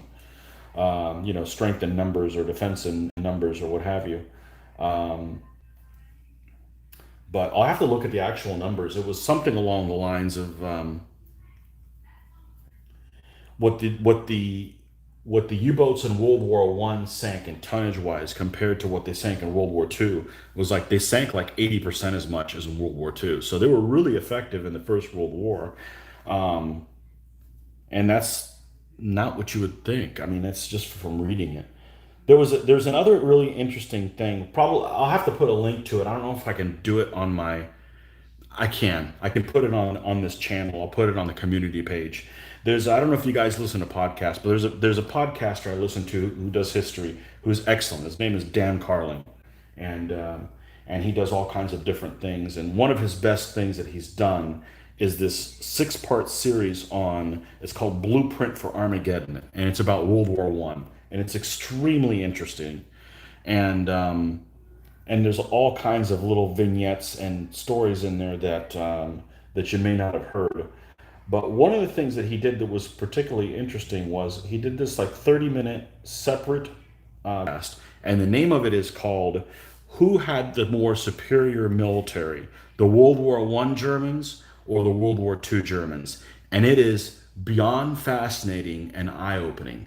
And I'll need to put a link to that. It's only like 30 minutes long. It's free, and that was an excellent video that just I'm not going to spoil any of the details, but it is really fascinating.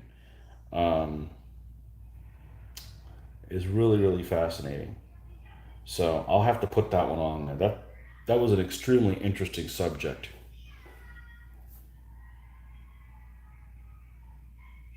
Definitely recommended.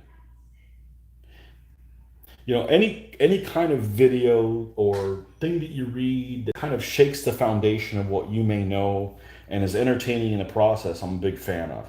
So um,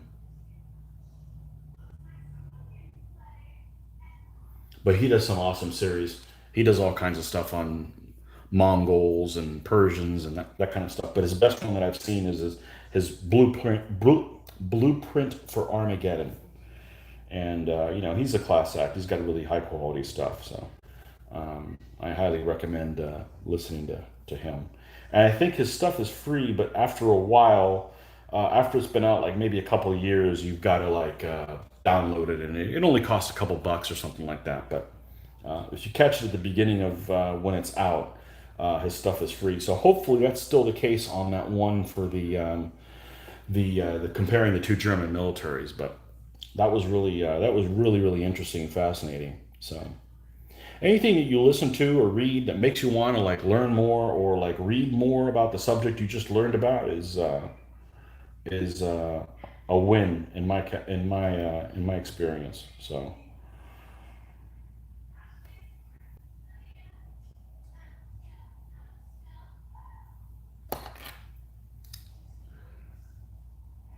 let's see what else we got. John Peter, my mother knew the projectionist. I'm not sure what projectionist is in the theater, and she talked to him into cutting one frame. Oh, okay, the guy who made the newsreel. Okay, and in the theater, she talked to him into cutting one frame out of the newsreel, so we still have a picture. Naturally, he could not mention the sinking or his medal. Right? Yeah. Very interesting.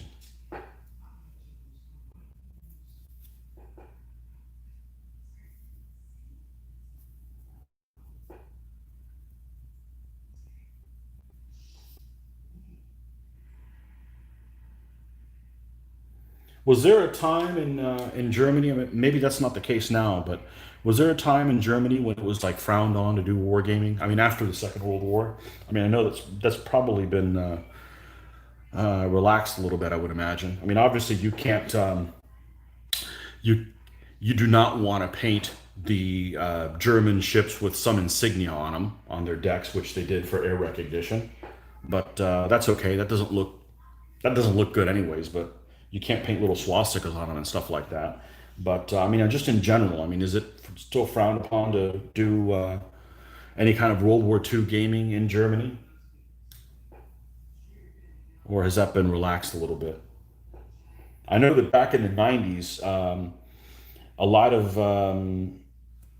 a lot of model manufacturers, if they were doing Luftwaffe aircraft or something like that, they would either not include the swastika decal, or they would make it split, so it was split in half. So when you applied the decal, you had to apply it in two halves. I don't think that English manufacturers did that.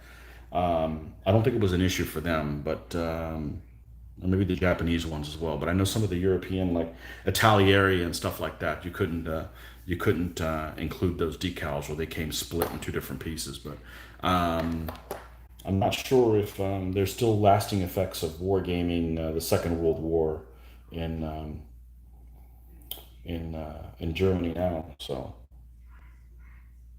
I know that when they refer to a lot of games as Euro games, they tend to be German styled games, and everyone that I had seen in the past really has no conquest type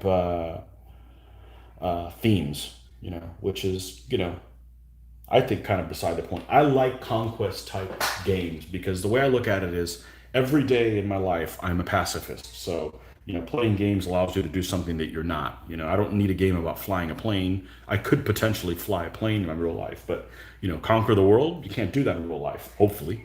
And, so the game allows you to partake in things that you can't do in real life. At least that's the way I look at it. Um, okay, let's see. Northy McNorthface. Love it. Just discovered your channel. Really enjoyed your DBE 3.0 games. Have helped me understand the rules. Excellent.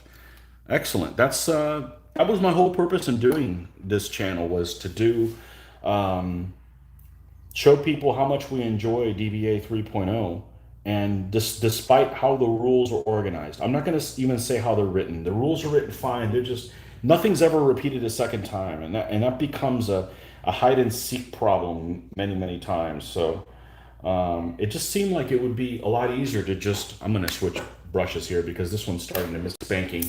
Um, but it just seemed like that's more trouble than it's worth. Like, why didn't you like repeat things in different places? But I don't know. He's so obsessed with the page count, and that's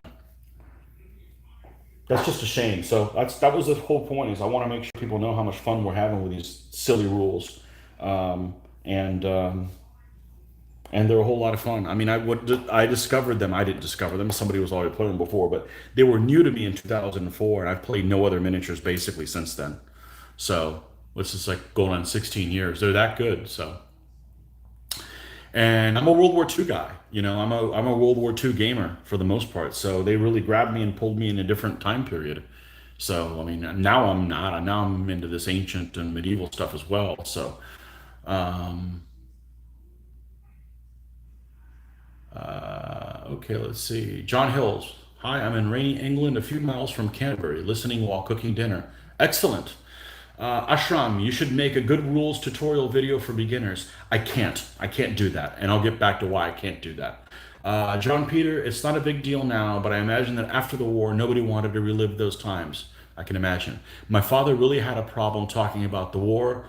Only now, only now will he even hint at his experiences. Yeah, we like to game it, but, it's horrible stuff. We moved to Canada when I was 5, so I grew up in a different culture. Um, so, yeah, I mean, the way I look at war stuff is it's kind of the same way I would imagine people look at horror movies. People that like horror movies, I don't like horror movies, but people that like horror movies, I'm sure don't want to see innocent people getting murdered for no reason. Okay, but it's kind of the fascination with horror, and that's kind of my war game stuff. I mean, I don't want us to all go and kill each other and go to war, but it's fascinating. It's fascinating the lengths that we go to outsmart or whatever. I think it's that morbid fascination that why I play war games. I mean, obviously I don't want anybody, or stupid, but it's just something that's been in our psyche, I think, from the beginning of humanity. And I think it's that morbid curiosity. It's not that we're warmongers or anything. Um, but anyhow, why I can't make rules videos? Okay, because the way these rules are played now, I am going on. I keep track of all my games. I'm almost on 2,000 games of DBA. But we play a lot. Um, and it doesn't matter how many videos we do, I always leave something out. And it's really, really frustrating for me that I want to do a good job and there's no way to get everything in. Okay. And there's no way to edit the video because I'm filming everything on a phone, so I can't save and edit it later. So it's frustrating for me from the standpoint of leaving things out. And no matter how good a job I want to do, something is just it's just really confusing. So and it's not my job to explain the rules. Maybe demented is too strong a word, but it's not that the rules are bad on any level. The problem is they're just not organized how any modern set of rules should be organized. And I don't think I should be doing. It's just very frustrating. You can't get it right no matter what. And a perfect example I'll do is that several months ago I did a thing on. I was going to do some questions and answer things, and one of the subject was on elephants. So I kind of wrote some notes down and did all this kind of stuff so that I make sure I don't leave a point out. And I still ended up leaving something out. And it's extremely frustrating for me to go through all that effort and still have a fail. So I'm just not going to do them anymore. If things come up in the middle of our game, we're going to make mistakes. It's just going to happen, and there's just no other way around it. You know, it's also really frustrating when people that don't contribute anything to it are like, "Aha, you made a mistake," and it's like, okay, look, I'm doing this for free so that other people can benefit, and I don't want to be put on trial for mistakes that we make as humans, unfortunately. So that's kind of my whole reason why I'm not going to do them anymore. Um, and I just think that I have also put a thought into like, why don't I reorganize the rules and do like an unofficial guide or something like that, like have been done for other sets of rules. And I'm like, first of all, I don't find figures. I enjoy that. I like to play the game and I like to learn about history. Rules lawyering, it's not my thing. I mean, I want to play things fairly and I want to play things right, but I'm not into the whole rules lawyer type of thing. So um, that's not my cup of tea and I don't get enjoyment out of it. So if I was going to go through that much trouble of trying to make someone else's rules uh, make other people understand a set of rules to that level, I should just write my own set of rules, which I have no interest in doing at this point in time. That answer your question? So that's why I'm not going to do them anymore. Mostly because of frustration. You just can't get shit right. They're just it's difficult. Even though we've played so many times, you're going to get things mistake. You're going to make mistakes in these rules. Perfect example is I'll run a tournament. Okay, so we'll have a tournament and 12 people are playing it, and some people are new. Okay, this is in real life. We're doing a tournament. I mean, this has happened in the past. We got 6 different games going on. You'll walk by a game, and I'm not playing in the game, and I'm watching 2 people started the game and they put the terrain down wrong. You just have to move forward. If people set up the game wrong, and as long as people are playing by the same set of rules and they apply to both people, you just have to move on. It is a game. You're not winning any money. It's to have a good time and having a social aspect and participate in the whole history process. At least that's the way I view it, you know. And you just have to move on. So that's why I'm not doing any videos, because if I'm going to go through that kind of work, it should be for my own set of rules that I can fix. But I'm not at the point in my life where I'm going to do that at this point. So these work for what we want them to do. So that's my long-winded response. So okay. Northy McNorthface. The DBA rules seem, yet to play a game, great for Saxon versus others. They cover the whole spectrum from late Rome to Hastings, and the shield wall looks great for Saxons versus Vikings. Yeah, I think so. I think they work okay. Um, I have not played Saxons versus Vikings. I've played similar things. I've played Hoplite Greeks versus Romans, which would be the equivalent. Um, and they work okay. They're kind of they're abstracted out. And if I was playing like a World War II set of rules, I wouldn't put up with it. I would want more detail, and I wouldn't want everybody's infantry to, for this all-encompassing type rule set. So anyhow, so that's the problem with doing the videos is it's never ending. You're going to leave something off. You can't cover anything. We're doing these videos out of the love of the game, and you don't want to discourage the people making the videos because it's kind of like be happy for what videos you get, not for the ones that you don't get, because you know anyhow, that's the only reason why. And that's also why we've kind of changed our format where we're doing 4 or 5 videos at once, trying showing you guys how we're setting up the terrain at the beginning of every battle. So at least you get to see that along with it. Um, and anyhow, hopefully that answers your question in a long-winded fashion, Ashram. But just like some people asked us, hey, you should do a video on Big Battle DBA. Okay, well, I hate Big Battle DBA. I've been forced to do it because of someone else, and I'm just not going to do it anymore. I'm not going to do videos on stuff that I don't care for. Um, the Big Battle just is not what I came to DBA to do.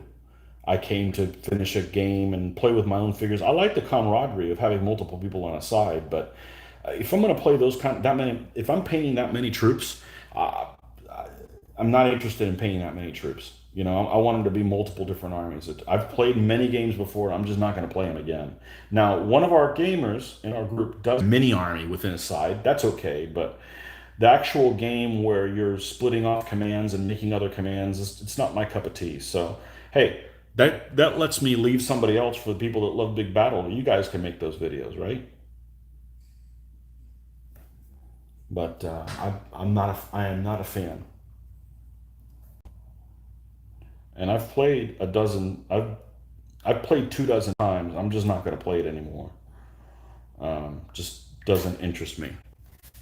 Takes too long for a game to finish, and there's too much. Okay, you guys leave the room while we discuss tactics, and that just reminds me of every other game the DBA isn't. So that's my 2 cents. We all have our methods of games that we like. I don't like games, for instance, that we've played that you're forced to play a backstabber. They have a mechanism where you have to be a turncoat. It's just not for me. I don't enjoy those kind of games. So,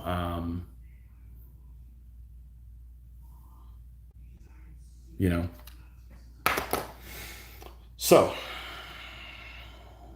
if I ever do a rules how to play a game, well, first of all, if I ever do that, I would do it on a game system that was mine. Okay, and do that at this moment. Um, and if I did, I probably wouldn't have to because it would be written in a way that was easier to understand. The rules are just like I would use bullet points and not things hidden in a sentence or multiple thoughts inside one sentence, and that's just not how I would have gone about it. So if we ever get to that point, and the thought has crossed me, I just don't have the time for it or the energy right now to do it. And I also wouldn't do it for the money. If I'm going to make any kind of rules, they're going to be free.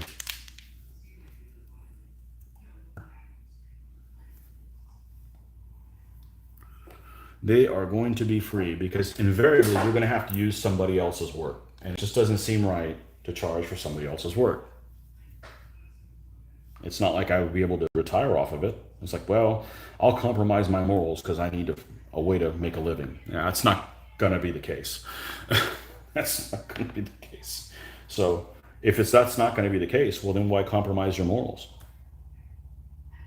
Unless you don't have any. You don't have a problem taking other people's work, but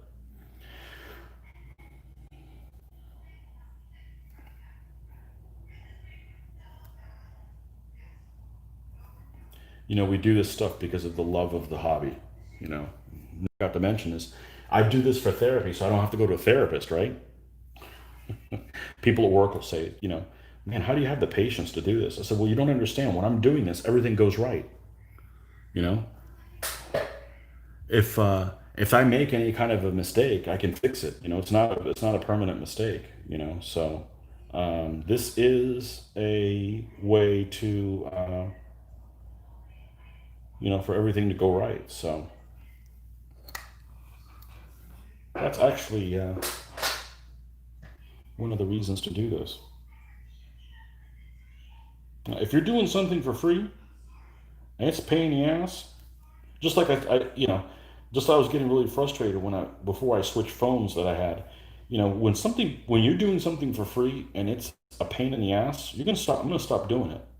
You know, this needs to be something that's enjoyable and and if it helps the community, even that's awesome. But okay, hose. So this other guy had brown hose. Let's do something that's got a little bit of a blue tinge to bring in some other colors into this, so he doesn't look like some brown blob looking dude. Okay, so let's go ahead and get that. Let's do a quick check here. Understood. Cool. Yeah. And I'm not trying to be negative, but that's kind of my whole reason of doing it. This hobby should be all positive. I don't like to dwell too much on things that figure manufacturers that I may not like or anything. That's why there's that many choices about of figures, scales, that kind of stuff. Just because you like 15 millimeter doesn't mean everybody else needs to like 15 millimeter. Choices are good. Choices are good for the consumer. So everybody wins. When in doubt, vote for freedom.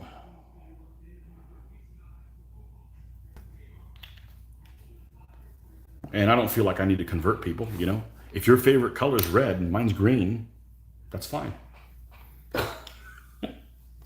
You don't have to like my color. And I don't have to like yours. It's all good, man.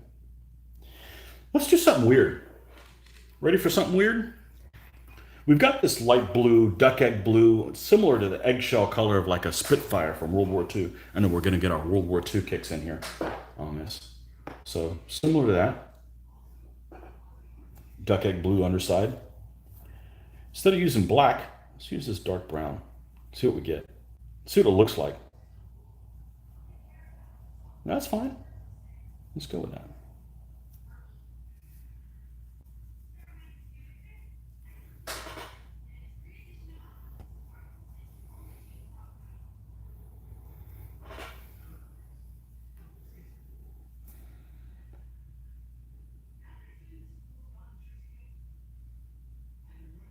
Scots and have a conversation about everything other than medieval Scots. Perfect.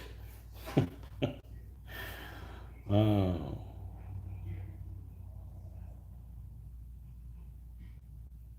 all good.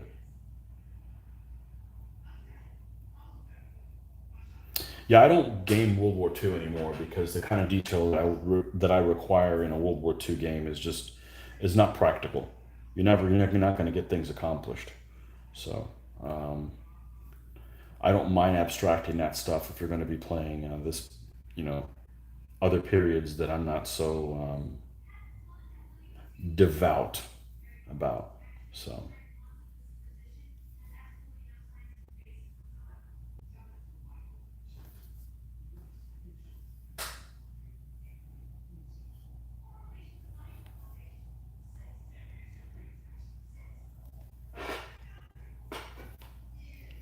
all right, let's add more of this duck egg blue.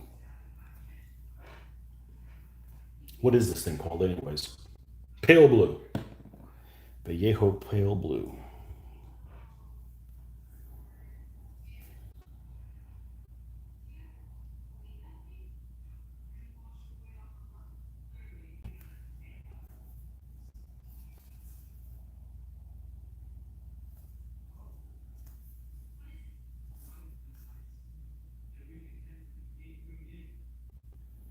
I'm gonna have to take a little 5-minute break here, check on something, and then I'll be right back. I'm gonna leave it running. And as a matter of fact, since I'm talking about it, I'm gonna go ahead and do that right now. I'll be right back in like 5 minutes flat. Hang in, folks, and we can take some other questions or discussion topics. If you have them, please send them on there. And I enjoy talking about them and keeping each other entertained. Hopefully, you guys are getting some painting done too. See you guys in a bit.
Okay, that's about 5 minutes, something like that. Sorry about that. I need to check on a few things and come back. So, yeah, so someone had mentioned, I forget what it was, I don't know if it was John Peter or someone about a week ago, where they mentioned that they like the game videos more than the paint videos. Well, the problem with that is, really realistically, can only game once a week. I could game twice, and we could film, based on what we've experienced on our multiple player game, the wrong word, a couple of weeks ago, where too many people showed up and we filmed it anyways and knocked it out of the park. That worked out pretty well. But really can only game once a week. Because of the temperature. We could probably game 2 days, like probably one game night with a bunch of people playing, and then Mitch and I on another night towards the end of the week. But it's just too freaking hot. We have to turn our gaming area right now is in, we'll call it a shed in the back of Mitch's house, which has air conditioning that doesn't work really well by two window units, but they're loud enough that we have to shut them down to play. And even then, you still get some noise from the ceiling fans. So there's like two ceiling fans, and there's, two air conditioning units. The shed it's like a 12 by 20 shed, and it has no insulation in it at all. In my opinion, unbearably hot, especially since I work in an environment that I have to be pretty hot most of the time anyways. I'm not a fan of volunteering to be put in that situation. So again, it boils down to the point that you don't want to piss off the people that are doing something for free or make it inconvenient enough. So Yeah, we're gonna film every week, but twice a week, it's just, I'm just not willing to do it. It's just I'm too freaking hot all the time. I mean, after work, what I look forward to is coming home, changing clothes and showering, and not sweating a drop after that because I'm just hot all the time and inside and out. So he works in a freaking freezer all day long. So he doesn't mind the heat, but I'm like I'm gonna film more than just once a week. So okay, have you seen Northy McNorthface? Okay, have you seen the 28 millimeter Tantus miniatures? I've never even heard of Tanatus miniatures picks. They have some fantastic looking piping. Picks are really cool, especially since they have like some of their flags. And I'm a flag guy, so their glyphs and stuff are really really cool. I haven't looked at. I'm not familiar with that. I'm not familiar with that scale. I don't do 28 millimeter for a couple different reasons. The biggest reason is that they would just take me too long to paint. I'm already spending 4 hours on a figure. If I go to 28, you're looking at like 10 hours a figure, and I just wouldn't do it. Now, I mentioned in an earlier video, if I did do 28 millimeter, what I would do was, let's say I was going to do 28 millimeter DBA. What I would do is if I was going to build these skirmishers like this, I would base them individually that they would fit into that was also magnetized so that I could play skirmish with individual mounted figures or put them and make a stand out of them. I would definitely do that. I would play them both ways. But until recently, 28, and recently I means could be 15 years because, 15 years is still recently for me. Until recently, there hasn't been a lot of variety in 28 millimeter figures. I mean, now they've taken off, and most of the manufacturers that make 28 millimeter, I like how they look. It's just not a skill for me. I didn't grow up with Warhammer, and I'm kind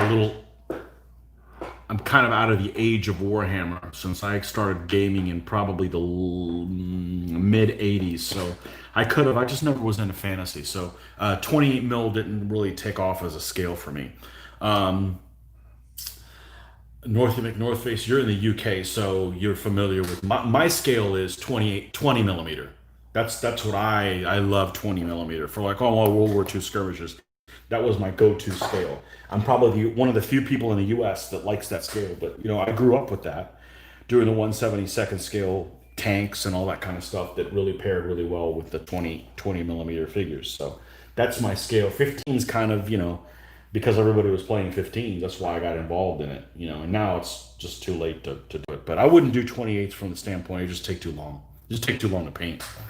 You know, um, and not really cost or space or anything.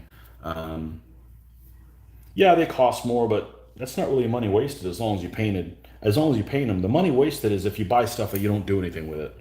If it just becomes part of your pile of lead, that's a waste. But if you're painting them, it doesn't matter. There's a lot of 28 millimeter figures out there that look beautiful. Um, there's one in particular,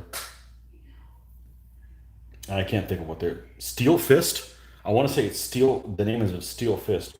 They do a bunch of like Renaissance Knights and stuff like that. Holy crap, those things are beautiful.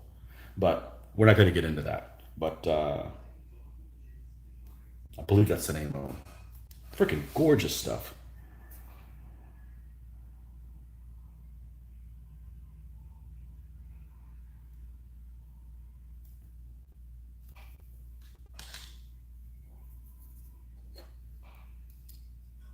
But if I couldn't do 15s, what I would like to do is six, but the problem is there's just not enough figure variety in six. And you're like, you can just throw little ants, you can paint them all the same. Yeah, but I can see them.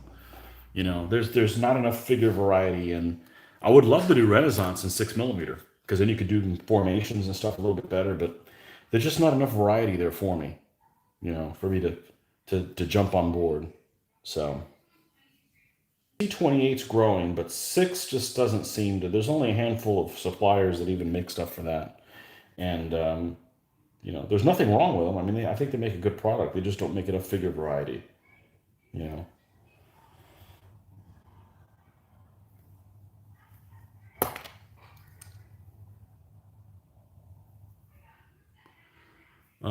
Okay. Wow. Okay. Let's see if I can catch up. Northy says I base my 28 millimeter on €5 cent pieces. I have no idea what size that is. I only use coins just to base figures temporarily. I don't even use coins. I'm completely cashless. I mean, I've been for a while. I still use cash. It's just electronic. That's I built still between €5 cent pieces so I can play skirmish and larger base games.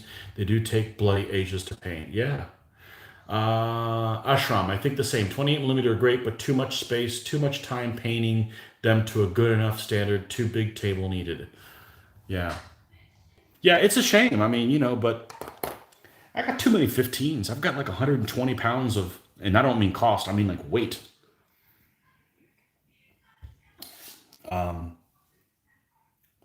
of figures to even go through. So I'm kind of committed. Now I've played with other people's 28s. They're fine. There's one of our people in our game group that converted all their 28s to playing. They're mounted individually, but they're for playing. What did he run? Lion Rampant. Now, that's a good game.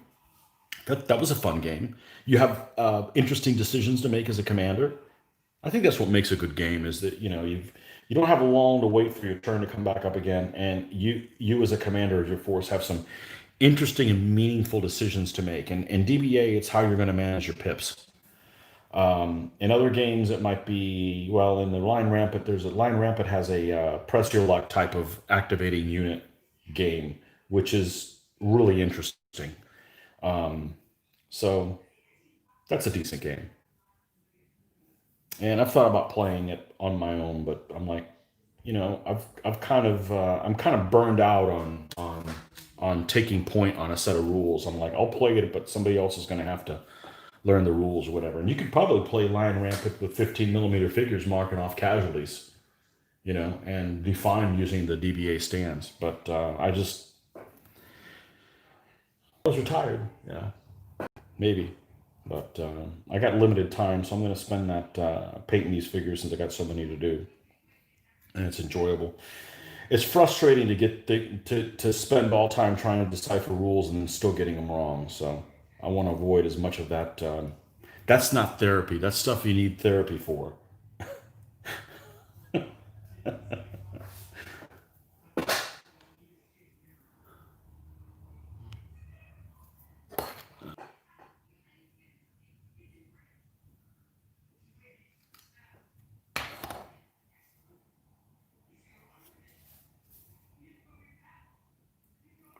Okay, so let's see. We could probably add a little bit of let's add a little bit of white. Is my white dye again? Yeah, it's not living worth a damn. It's not living the right kind of life. It's dying all the time. Let's see here. Just imagine if I wasn't using a wet palette. Ah, no big deal. No big deal.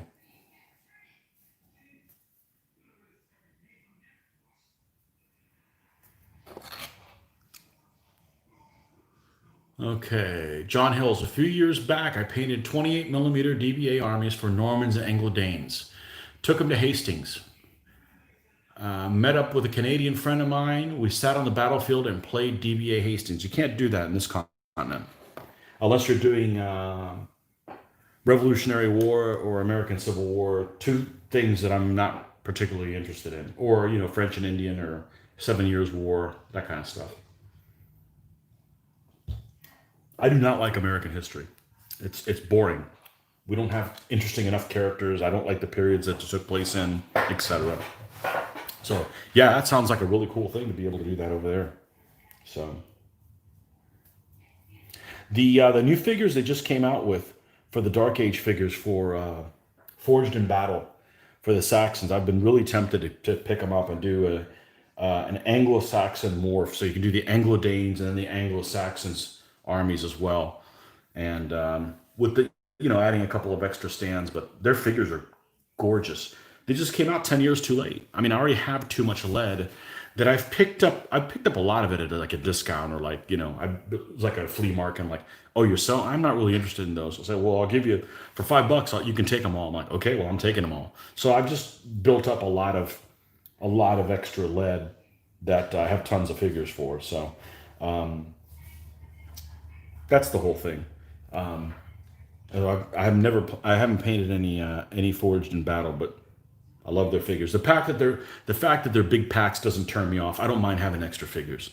Look, when I first started, the first army I built was my feudal Spanish. I used my feudal Spanish with Old Glory. Old Glory at the time had figures that were 50 figures to a pack. So I think for skirmishers, I needed 4 like figures or 8 figures or something like that. I bought a 50 figure pack for them. So I had an extra 46 figures. Who cares, right? Because at the end of the day, it's how much time I'm spending painting each figure. I want to paint the figures that I want to paint, regardless of cost. Not really a cost issue for me. I'm not bragging that I'm wasting a lot of money. I'm just saying that the really big detriment is the time the time that it takes to paint some of these figures. So if you're going to put that kind of time into it, paint what you want. You know,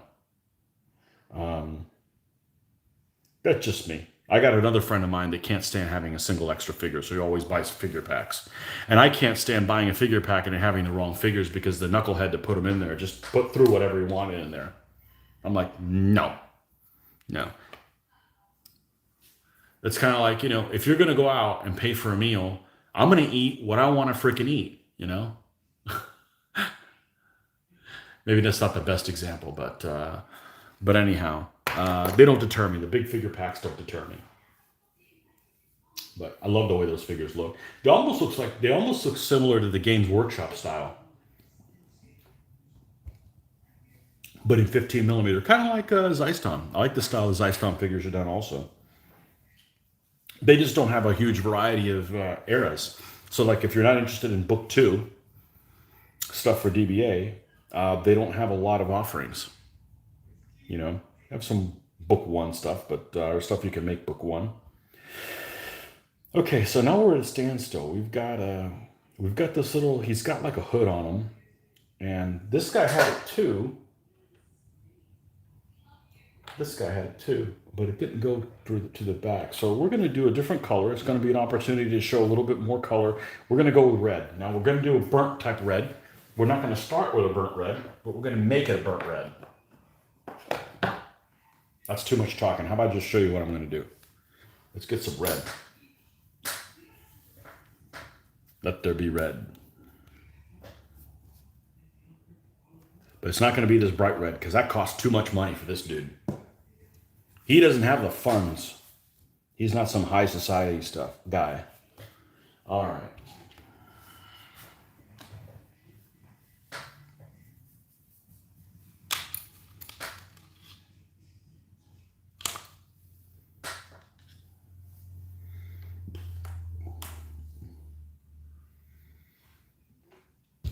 How long have we been at this?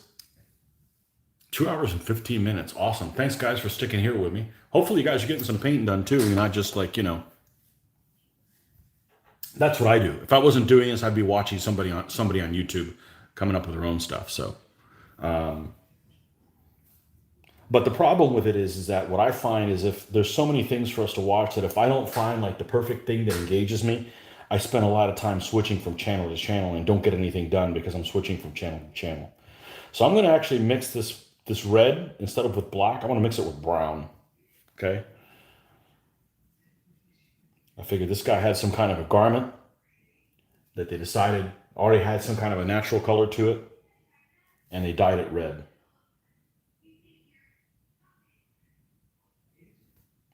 It's going to give it a less illustrious look.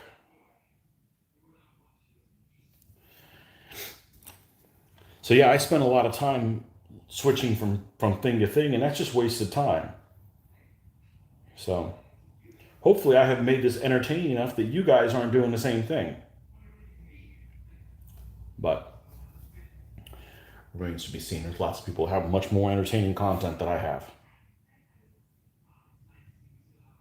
But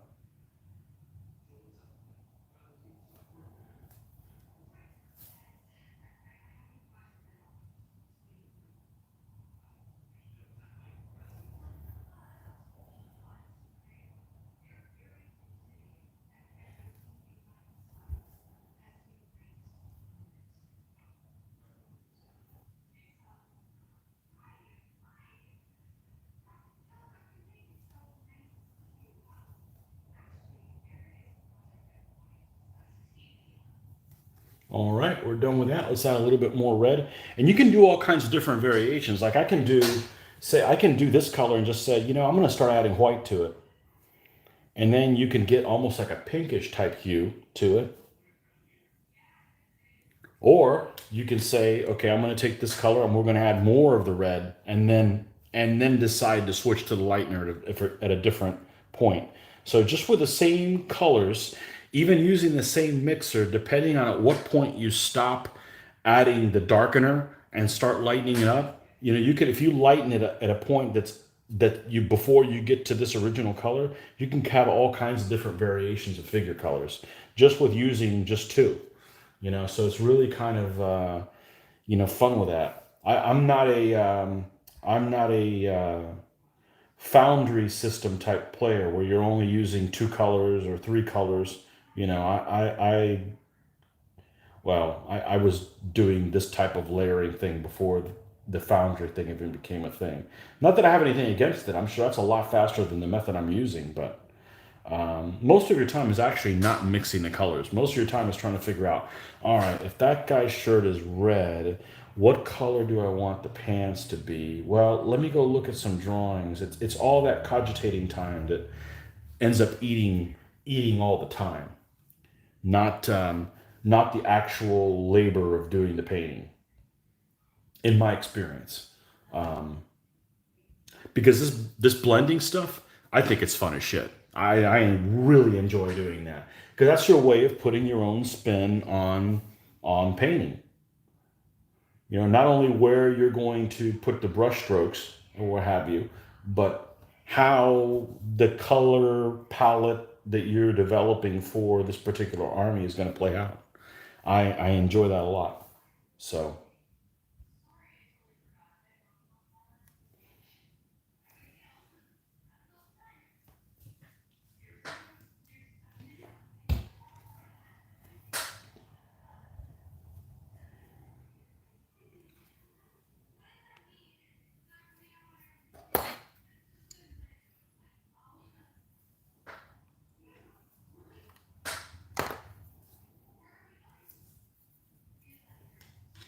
if you guys see the phone jitter, I've got a button here at the bottom that I have to press to see if there's not any new comments because the comments don't stay on there for some reason. I don't understand why, but you know they disappear. Like if you type something and it comes up on my screen, after 5 seconds it'll fade away and it'll be nothing. So I've got to keep pressing that button. I'm not sure. I've messed with the settings and I can't figure out a way to leave them up there, but you know, what have you. I'm sure there's some kind of a delay between the time you guys enter the questions or comments or whatever, and I get to see them. But I've certainly experienced that with other people that I've done the same thing with trying to interact with online. But you know, if you see the phone shutter like this, that's because I'm touching the phone itself. It's just on one of these Gorilla Pod things right now, just kind of propped up there. So that's what the shuttering is for. So, or because of. So now we've got this guy's got his mouth open, so he's just asking for me to stick something in it. So what I'm going to do is we're going to give him a little bit of red paint, just a tiny little bit.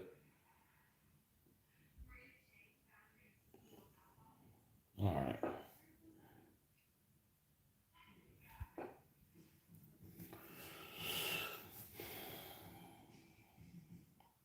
So there will be more gameplay videos, but there probably won't be more than one a week. So and then if we go on vacation or something like that, which this is the year of no vacation, there'll be less than one a week. But you know,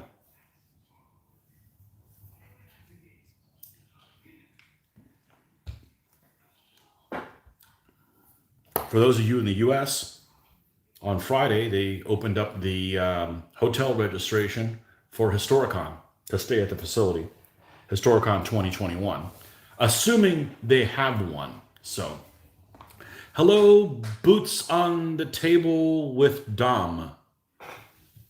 Okay, boots on the table with Dom. Yeah, so on Friday they opened up hotel registration for that for 2021. So we went ahead and did that. It'll be our first opportunity to actually stay at the hotel there. So that'll save us some driving back and forth for us. But that's assuming they hold one, because at this point, who knows when there will be another convention. You know, um, it's better just to plan and just expect it not to go through than be disappointed yet again. So at least we're still playing every week, and we're still sharing videos with the rest of you guys. So we got it a lot better than a lot of other groups. I know I've talked to several people. They said they haven't done any gaming in months, so I'm not going to complain about that.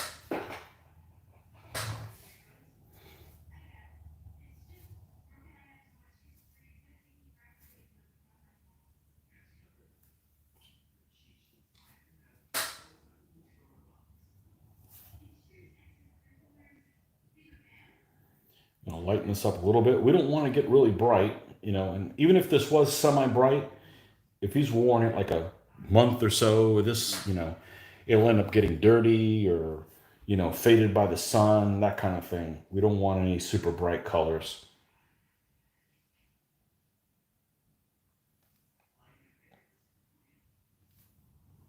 Maybe one shade a little brighter.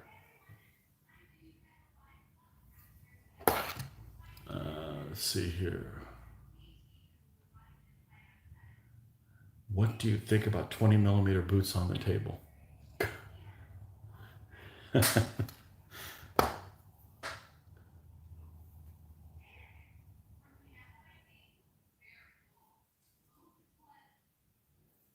Is there a consensus on what scale 28 millimeter works the best with? Like if you're talking about vehicles, is it 156 or 148 scale? I'm not really in the 28 millimeter scene, but I guess it's kind of the same way as 20 mil. Is 20 mil 176 or 172nd? I think they look better with 172nd. That doesn't mean I won't use 176 scale stuff with it, but between the two, I find them kind of interchangeable as long as you're not doing like the same vehicle. So you don't want to have like like four tanks. Say you're doing four Shermans, and two of the Shermans are 176 scale and two of them are 172nd, because it just looks odd, you know. But you know, uh,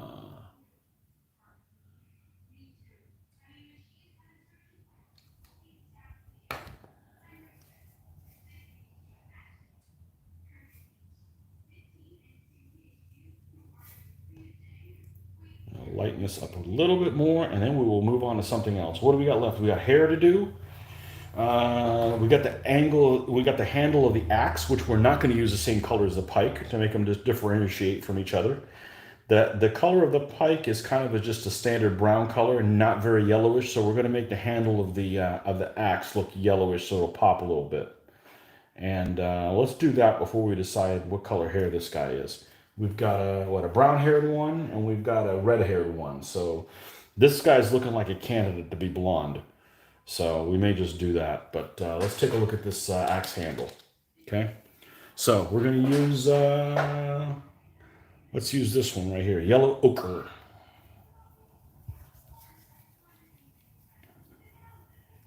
Let's use yellow ochre here.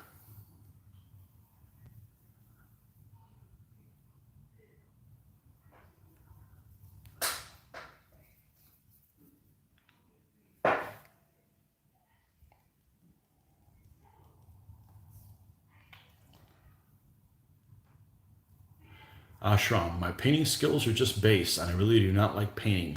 15 millimeter and metallics plus contrast paints seem like a match made in heaven for me. Yeah. I don't like how long this takes to do, but I'm not willing to use a dip method or something else to do it. The way I look at it is, look, I've developed the skills and have the patience to do this the best that I can. And I feel like it's my duty to do that. Um, that's just you can do whatever you want, but that's kind of my philosophy has been, if I can do a better job, I'm going to do a better job. Um, so, just like people say, well, how long is that army going to take to build? Well, it's going to take as long as it takes. I'm not going to, cut corners or do something else because, the biggest motivator for me is I'll go and see figures of somebody that painted online, and there's much better painters than me. There's always a better painter than you, always. And I see somebody else's figures that I like better than my own, and I'm like, oh, damn you, I got to step it up a notch. And for my own, that's my own motivation. There's always somebody that's going to be better than you at that. So you just got to paint to the level that makes you happy. So you can always improve the way you're painting. So just like you can probably always speed up the whatever method you're using to paint. So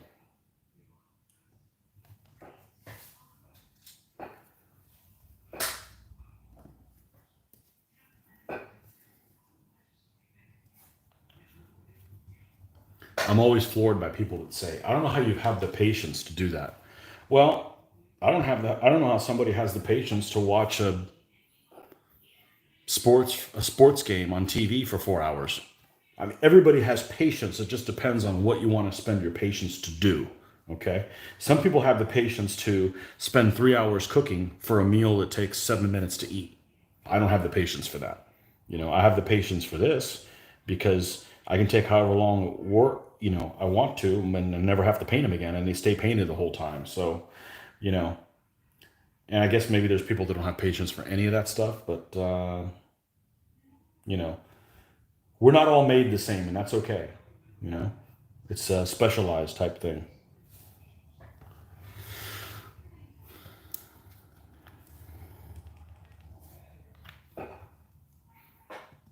I don't see how some people have the patience to give a figure a wash and wait like a day before they paint him again. I'm like, no, no, I need to keep going. I got to get this guy done. He's got to get done. Speaking of wash, we got metal to put on him. Yeah, we got to come back and put some metal on him. So we'll put this little Scots pipe in out and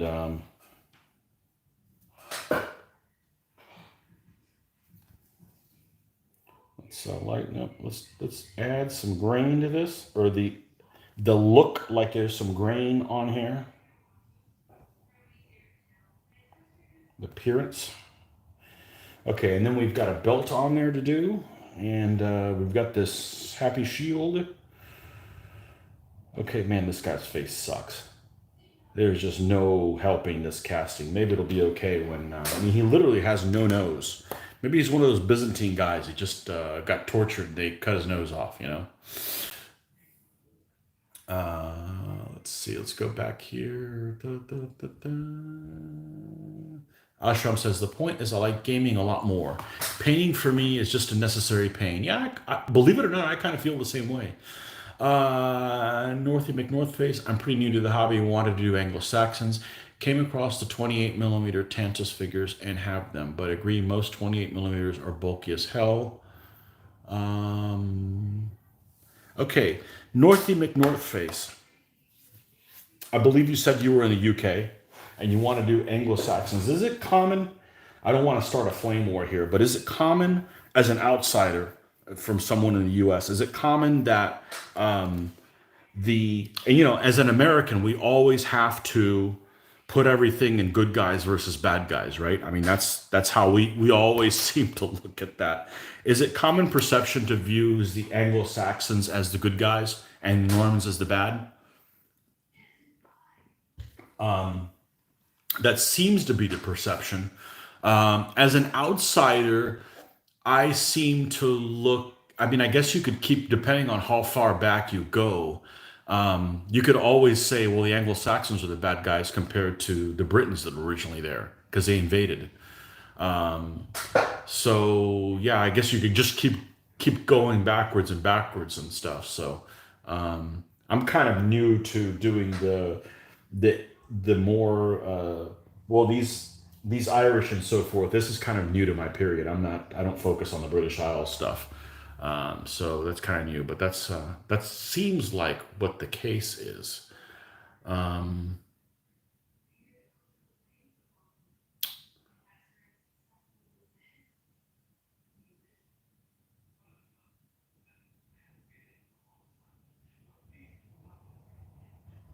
yeah, Anglo Saxons goodies, Normans and Vikings baddies. I like Vikings. Yeah, I would had this conversation with somebody that was also from the UK, and he actually didn't agree with me on the Vikings. He said the Vikings were actually not that bad. And see, I always thought the Vikings were horrible. The Vikings were like Mongols, basically. Like, well, I know somebody who's a Mongol lover. I view the Mongols as the bad. If you get to destroy things, if you get to destroy things of civilization, not necessarily you conquer people, but if you go in and say, I don't like your stuff, we're going to level all of your stuff and all writings and ever. In my book, you're the bad guys, period. End of story, right? Because you like it's not so much that you conquer people and and it's just a different kind of civilization, but it's like we're going to conquer you, we're going to kill all your people, enslave you, and we're going to destroy all like churches or buildings or whatever. It's like yeah, there's I can't really relate to that, so the Vikings in my opinion are definitely the bad guys and raiding monasteries and that kind of stuff. But I guess it's all kind of relative. But I'll play anybody in the game. It's just a game. When it all comes right down to it, all these nation civilizations in DBA, they're all warmongering and they were all probably bastards in their own way. Um, but yeah, that seemed to be the what I most people in the UK view the Normans as the bad guys as opposed to the Anglo Saxons. The problem as an outsider is I usually tend to like the side that has the cooler armor, more uniforms, that kind of stuff. So when the Forged in Battle figure just came out for the Anglo Saxons, and they look awesome. I was really tempted to get them because that was a way to make an army that I was less interested in doing because I'm more interested in doing the Normans. I'm not going to do them now because my buddy Mitch has them. He bought a Norman army. But to make an army that I thought was more boring look better. That's a big motivator for me is to take guys that don't have that excitement and give them some excitement on the tabletop. So I may do that at some point is do an Anglo-Saxon morph, you know. Um, but Vikings had bad press, true. They had an amazing culture, but they raided and plundered, so have to be baddish. Yeah, exactly. You know, in Britain tends to be the ruling classes that change, and the general populace takes on the fashion of the victors. Yeah, and the Welsh and Strathclyde Scots, as true Britons, see the Anglo-Saxons as the bad guys. I know you can just keep going backwards in time, right? And then you see the ancient British are the good guys compared to the Romans, and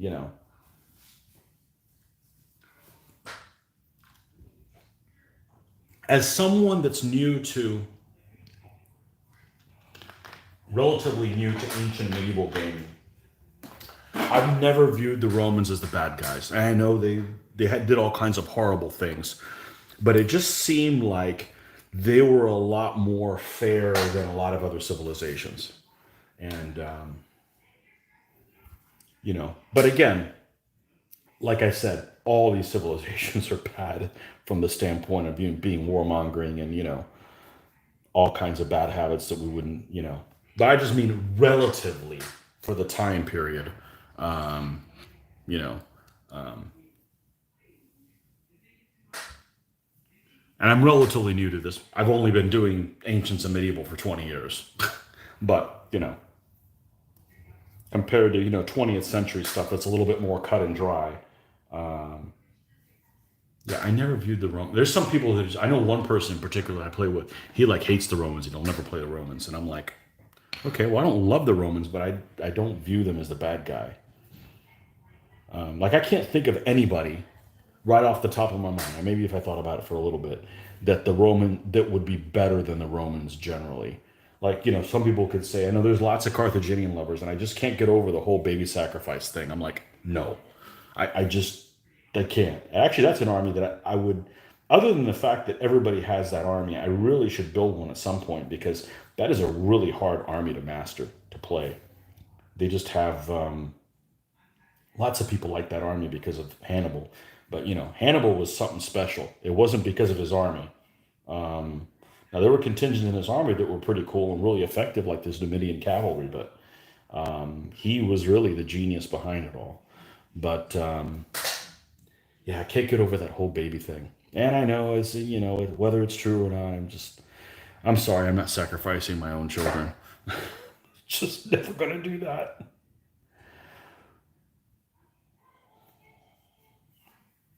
The baby killers. One thing that I think that made the Romans really cool, okay, was that, and I'll look at the comments here in a second, but I want to say this before I forget. One thing that made the Romans really cool and very different from a standpoint of what I am used to historically is they were very accepting of other cultures. And what I mean by that is like they didn't care that you worshiped another religion. Just don't cause any freaking problems and pay your taxes. They would fight somebody and go like, yeah, you can contribute some of those troops because we wouldn't mind having auxiliaries. Like, they would like fight the Gauls, but they would have like Gaul cavalry and German cavalry, and they were very accepting of other people helping them out, fighting in their native style, and copying people. And that's kind of new to me from somebody that's used to more modern conflicts where it was more of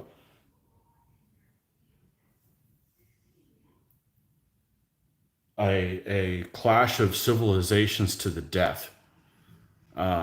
So they were, in my opinion, very accepting of other cultures for, they would take the best of different things. So were they barbaric? Absolutely.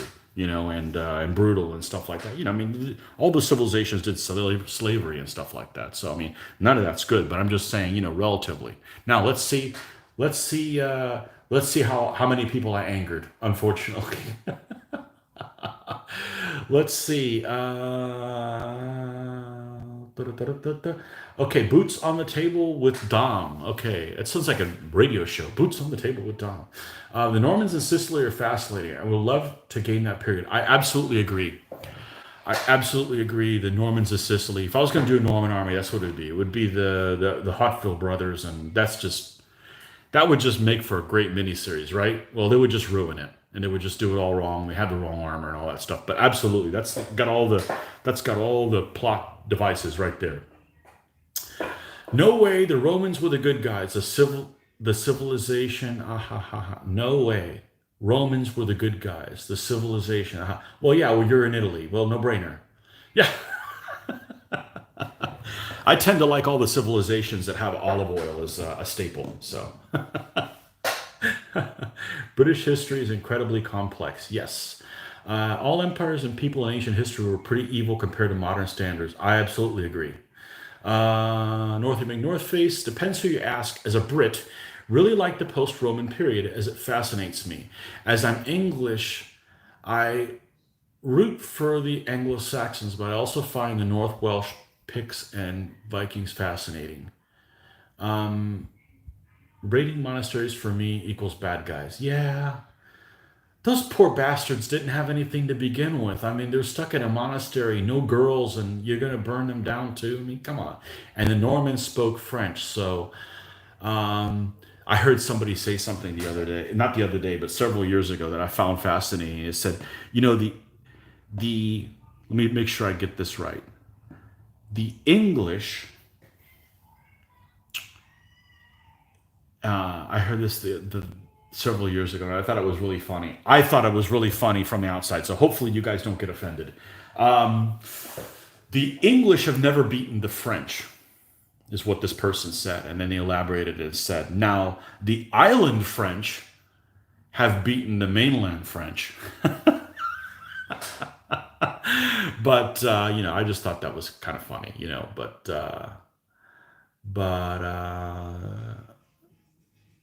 but The Normans are a bit like the Borg in Star Trek. They assimilated technologies and local religions to their advantage, but it was brutal regime, no doubt about it, but most were in that area. So I'm not a Star Trek fan, but I know exactly what you're talking about. Normans were just Vikings, more civilized and settled. Yes, with combined arms, right? Because they got cavalry too. The UK Parliament still uses Old French as a legal language for royal assent of bills. Cool. I didn't know that.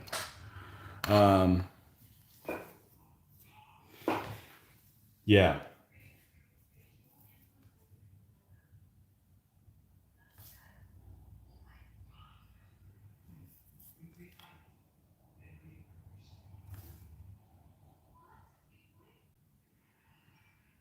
I'm just wondering how different our understanding of all this would be if many civilizations had like a written language. For instance, let's take the Gauls, for instance. I understand the Gauls didn't have a written language, didn't write any of their stuff down. So almost everything we know from them is from the standpoint of the Romans. Well, is that really fair? I mean, that's just kind of a shame, you know. It's a shame that there's been this much conflict and so many people have suffered and died, and their story isn't being told correctly. That's like that's just sad, really. I mean, on so many levels, you know. So, um, yeah, that's sad on so many levels. Okay. All right, so we got this guy's shoes done. We have a shield to do and hair. Well, I said it was going to be blonde. By God, I'm going to make him blonde. So I don't know a whole lot about this period from the standpoint compared to other periods. So I was fascinated to learn that the Scots were actually settled from Ireland, from the island now known as Ireland, not the other way around. I had no idea. I thought it was fascinating. You know, that's the one thing that's kind of interesting is when you don't know much about a subject and you're kind of open to learn about something with no preconceptions, I think you're more likely to not have to unlearn, like, I don't want to say prejudices, but you don't have any preconceptions to kind of have to unlearn. It's kind of like if you learn how to play DBA 3.0, it might be easier because you don't have to unlearn all the DBA 2.2 things that are different. And that was kind of interesting learning about this period. So I kind of find it fascinating. I'm not a big fan of the history of the British Isles, but what I do like is a lot of these armies that are kind of, we're going to say they're boring looking or not very exciting, and I'm getting excited about playing them and painting them in an exciting manner. I mean, obviously we're not doing purple and pink and blue and all these bright colors, but instead of them just being drab and figures that you guys have seen a million times and and they're old and they don't get any love, I'm enjoying bringing that kind of excitement to them. So I don't know if that makes any sense, but yeah, and it's kind of for my own purpose. So um,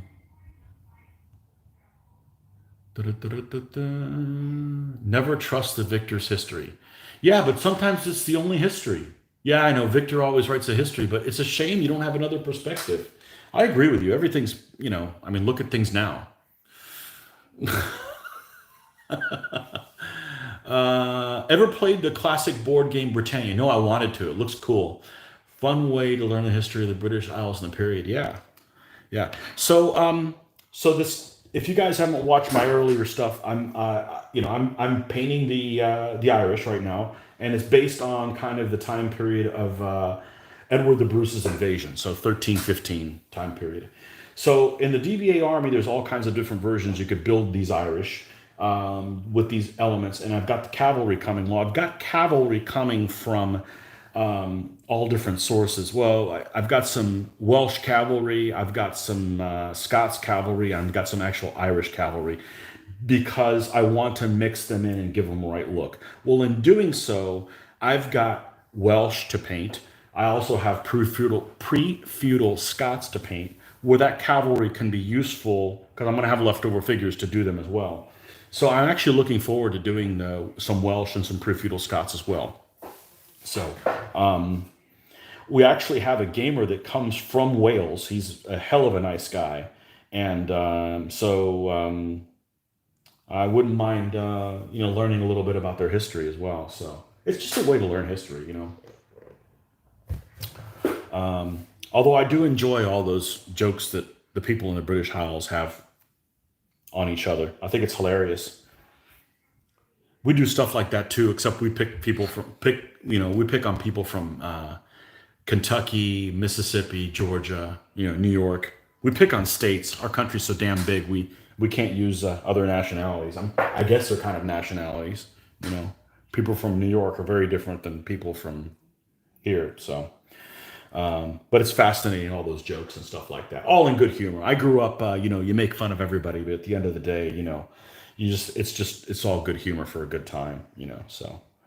I know that's not what they do nowadays. Now everybody gets offended by everybody. Well, don't come to my channel or you're gonna get your panties in a wad. But that's how I grew up. You make fun of everybody, and you know we're all in it together.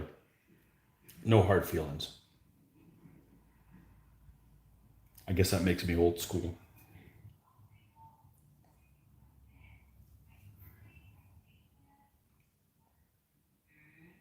Old school and proud of it.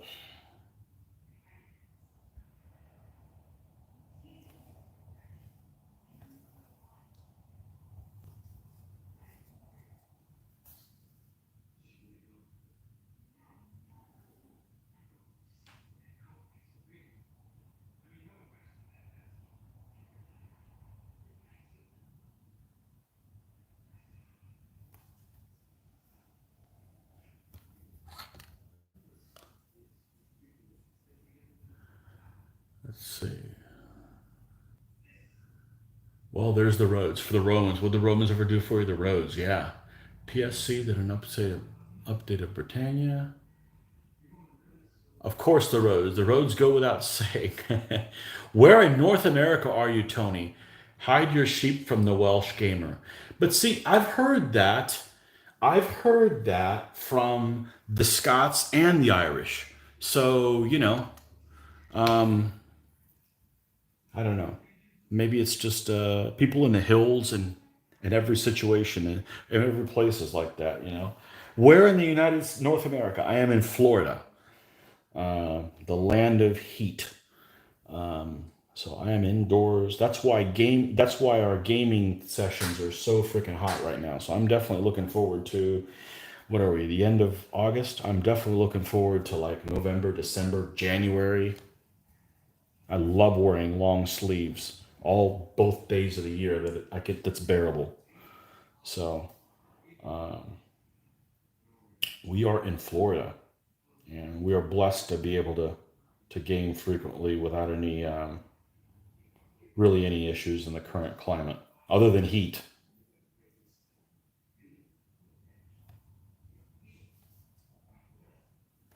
Coming to you from normally would be sunny Florida. It's been rainy Florida for the last month, month or so, month and a half. Rains every day, thunderstorms. Hurricanes, knock on wood, really aren't that big of an issue in the area that I'm in. They kind of blow away, but not really an issue. People that don't live in Florida always think, maybe it's common to every area. People that don't live in the area always like focus on like the really weird stuff. They're like, I don't know how you could live there because of X. In Florida, it seems to be, I don't know how you can live there because of the hurricanes and the alligators. Well, you'll never see a damn alligator here. It's not like we live in a damn swamp. And the hurricanes, look, if one comes, you know it's coming. You just get the hell out of the way. There's no reason to suffer through that. I couldn't deal with earthquakes. I don't know how people live in earthquakes. I cannot have all my figures destroyed. I just can't have that. I can't replace everything else. I'm not repainting all my armies again, okay? So I don't know how you earthquake, volcano people live there. I'm not living on the side of Mount Vesuvius. I'm sorry. That's just, that's creepy as crap. I don't know how you guys do it, but oh, but I guess everybody is just used to whatever. John Peter was born in Wales. That's awesome. but that does not make me Welsh. In the same way that someone born in a cat house is not necessarily a cat. Yeah, well, just in the same way that I'm born in Florida, but I'm not necessarily American. Well, I am. I mean, we are, but my great grandparents came from Spain, so that's what I think of as where I come from. But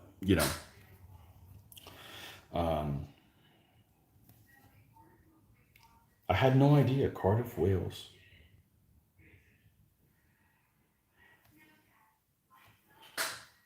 John Peters. So, but you still so okay. So you consider yourself German, which makes sense. So, but you were raised some in the UK.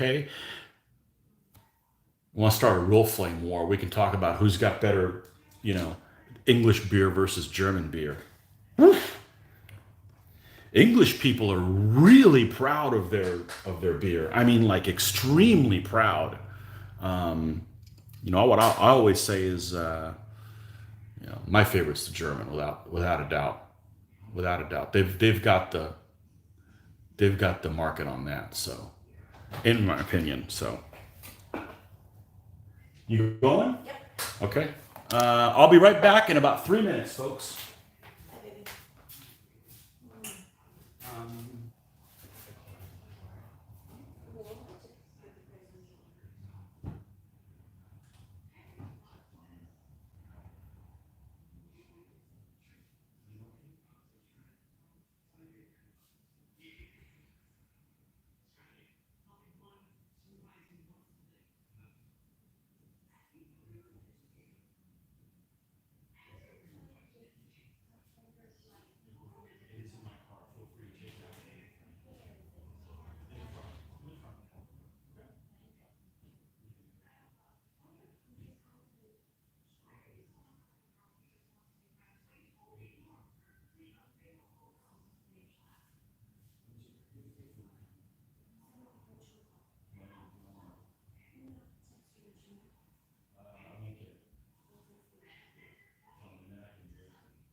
Okay, back from real life here. Let's see what we missed. Let's see what we missed here. See if I started a flame war with a British beer. Let's see. Most Welsh I know have never lived in Wales, but you should hear them scream for the Welsh rugby team when they play, especially against England. Yeah, I don't talk about sports because I live in a college football town and that's all the people here talk about, and I'm just not interested. Just to confuse you more, my father was French. Oh boy. Well, rugby, that goes without saying. A Welsh Frenchman. That's really popular in England. A Welsh Frenchman. Oh man. Gotta head out now, chaps. Thanks for the entertainment. Thanks for stopping by. I appreciate you. I've only ever seen one rugby game, All Blacks versus Australia in Auckland. All Blacks is New Zealand, isn't it? I don't know. I don't follow sports at all. I used to watch the Olympics all the time, and now I don't even watch that anymore. The Olympics were great back in the day of the Cold War, because that was the war that was going on, right? There was no real hot war. It was just basically, the West versus the West versus the communists in the medal game. So luckily, it should solve more wars that way. So yeah. British and German beer. I like them both as they're very different. However, I do like the German beer purity laws. Yeah, so my favorite, I don't like anything. I can drink anything, okay? But if you're going to ask me what my preference is, I don't like hoppy things. So I don't like something that stays on your tongue and you have to kind of. It doesn't mean I can't have it, but so I prefer something like blonde ales. I like blonde ales. I like the wheat beers. Um, that's the only ones I could think of. The lots of Belgian stuff is good. Um, every place has good beer. I mean, it just depends on which one it is. Even this country, but maybe not the first beer you think of from a country is the best beer. But yeah, there's good stuff everything. So there's good stuff everywhere. Most places. Okay, let's. This guy needs a pop of color. We're gonna go with a.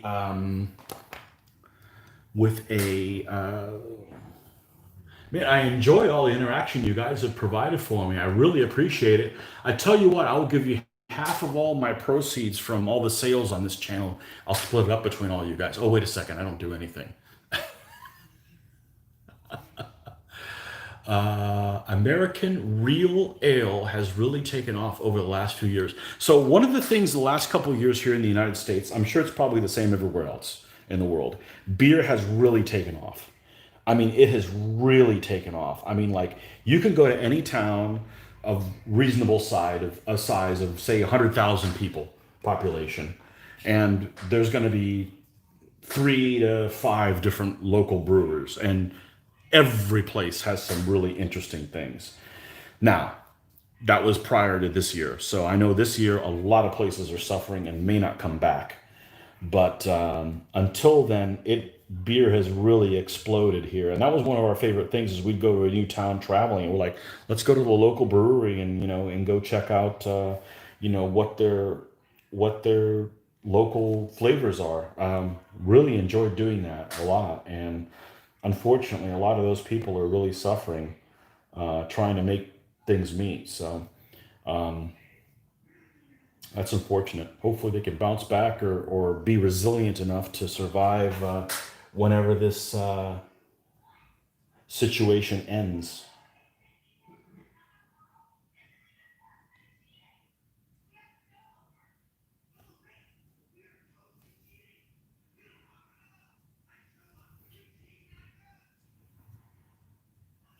Yeah, for those of you in the UK, I'm gonna share something for you guys. Our local place. Let me find it here before I brag about something and then I can't come up with the goods. I like to collect coasters because they're like little, memorabilia of, hey, I used to be at a such and such a place. Our local place is, should have found it first and then, oh, I found it. Our local brewery is Blackadder Brewing Company. That's one of ours. We have four in our town. So this place is really cool because it's all decorated like an English pub, or like what I would envision an English pub to look like. I should say that. Because sometimes things that are not typical, but those of us don't know any better, because we've never been to the UK. So, and you know, uh, been a big expansion in small local breweries in the UK in the past few years. Yeah, hopefully they can stay around. I know that at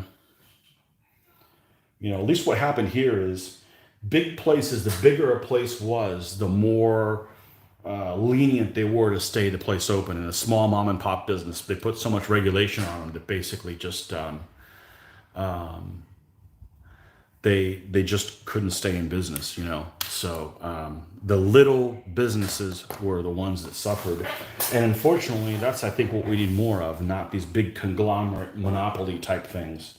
You know, so more places that treat people like humans, not the Walmarts of the world. So hopefully everybody can be back on their feet and we can get back to things like they were in 2019, at least.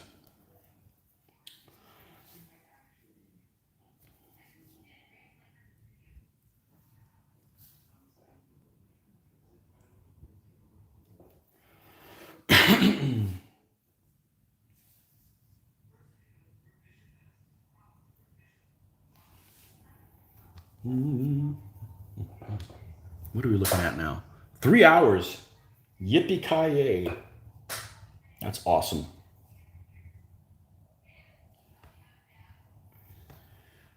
It's 1:22 here. Just to be safe, we're gonna go as long as we can go, and then I'll check the mail. So you know what? I shouldn't check the mail. I shouldn't check the mail until Monday, and that way the things that came in the mail, they arrived today, but I didn't know about it. Yeah, if that comes in the mail, we're doing an unboxing the same day. We won't do it live though, because you never know when we're going to have buffering issues. I'm guessing since I haven't heard anybody comment about it, we haven't had any buffering issues today. Maybe it's just a Monday through Friday thing and has to do with how many people are on the internet, like working from home. I'm not working from home. I wish I could. I wish I could work from home in my pajamas, but no, it's business as usual for me. We haven't missed a single day, so I guess that's a good thing. But I'd sure like to be in more comfortable clothes. Let's put it that way.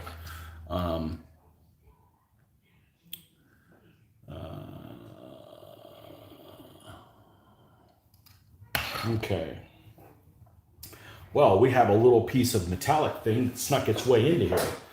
Okay, so let's get the old metallic color out. This is lead belcher, and I like it. You can see I'm using a lot of Vallejo paints, but Vallejo's metallics suck compared to their other paints. I think that Citadel does a lot better. I don't know what it is. They're gummy-like. They're very gummy. They don't apply well. I don't know. I've used them in the past, but once I found that Games Workshop went to this this newer style of packaging, and that their paints now last longer. They had an interim model that I was not happy with at all. But the old school ones were awesome, and then these are good too. So I don't know. Whatever they're made out of, I like the consistency of their metallics a lot more. So we're gonna put this little thing around it here.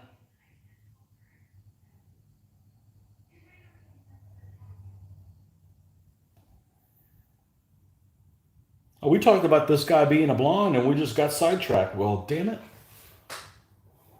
Time to put the hair on old Blondie here.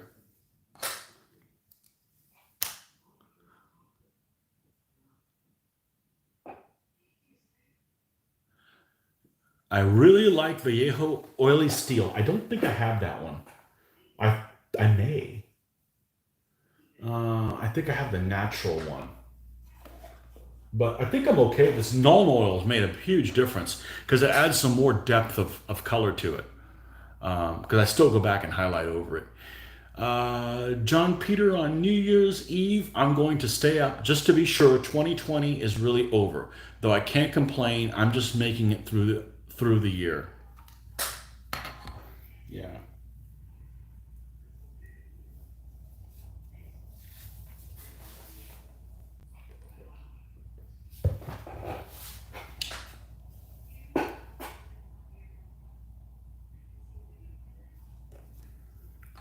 Okay.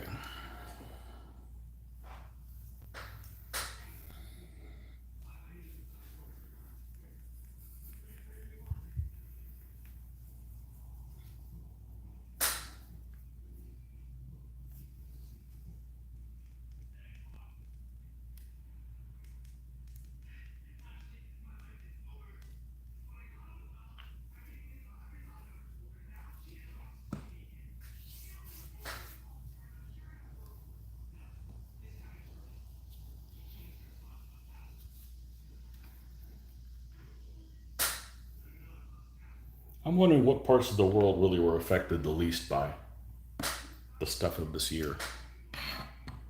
But I don't know.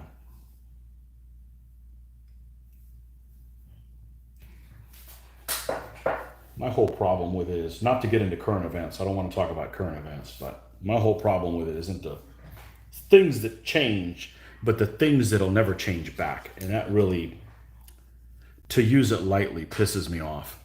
And I'll use the example of flying by aircraft. After the stuff that happened in 9/11 here, there's things that we'll never be able to do that were perfectly fine to do before. And I don't want this year's situations to have the same effect, So I don't mind going I don't mind going in a place and having to use certain precautions, but I'm sorry, I'm not willing to have those precautions 20 years from now. But that's just me. That's as much current events as I'm going to say. So anyhow, we use this distraction as a this that we're doing to get away from the real life. Not At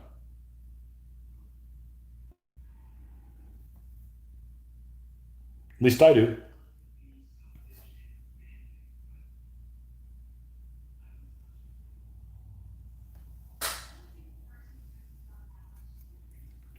I think the internet is great, but it's also has a lot of problems, unintended consequences. A lot of unintended consequences. It's great for some things and not so great for other things.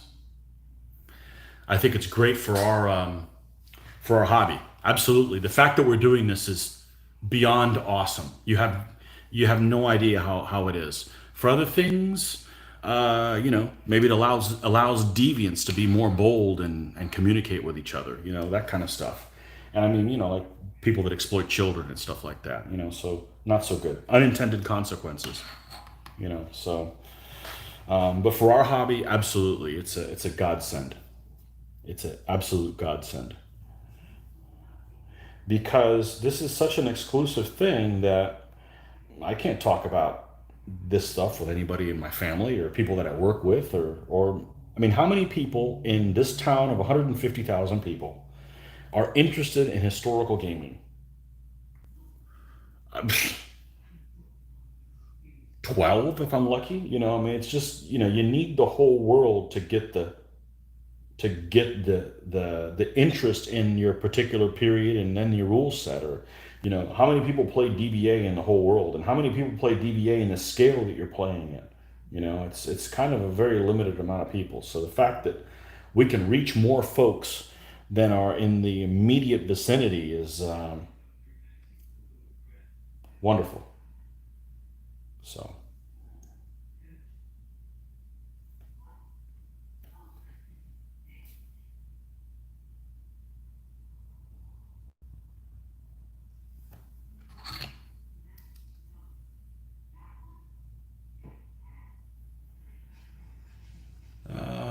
let's see, let's go back. Getting more painting done. Excellent, excellent.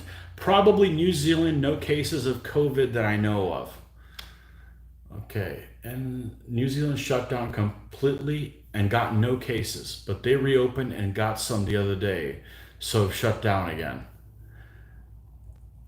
Okay, ashram in Italy. I live in a 200,000 case city, and we are four maybe, but a lot more interested in Games Workshop 40K or Age of Sigmar. Why is that? I think because they just have better PR. I don't know. If the only gaming there was fantasy gaming, I wouldn't do it. It just doesn't interest me. There's no way to participate in something real. It just doesn't appeal to me. Uh, but that's just me. I don't know.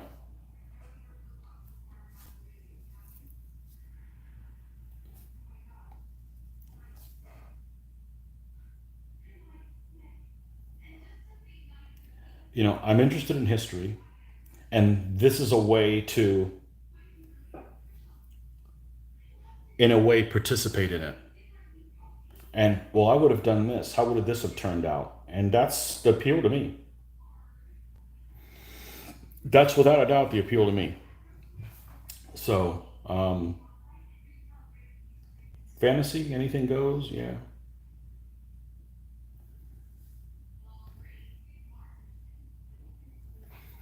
If that's the only gaming was, then I would just be doing video gaming, I guess. But the only fantasy stuff as I do is we'll play. stuff like Diablo. We play all that stuff. Heck, we even do that as a family. But other than that, miniatures. Nah, I'm not doing that. Yeah, we're talking about this on my Monday stream. The shutdown and COVID situation has one huge positive in getting the community together. Yeah, we have three hobby stores here. Two are only board games and Games Workshop. One hobby modeling. We can only order stuff from the internet. So apparently, like, I'm having trouble ordering things for miniature business. So the fact that the miniatures manufacturers are booming is awesome. I hope nothing better than they do great, because that's always a struggle. And the fact that many of them are booming, I've had several of them that I've noticed that they've shut down or because they need a break. So that's wonderful. That's really really wonderful. And yeah.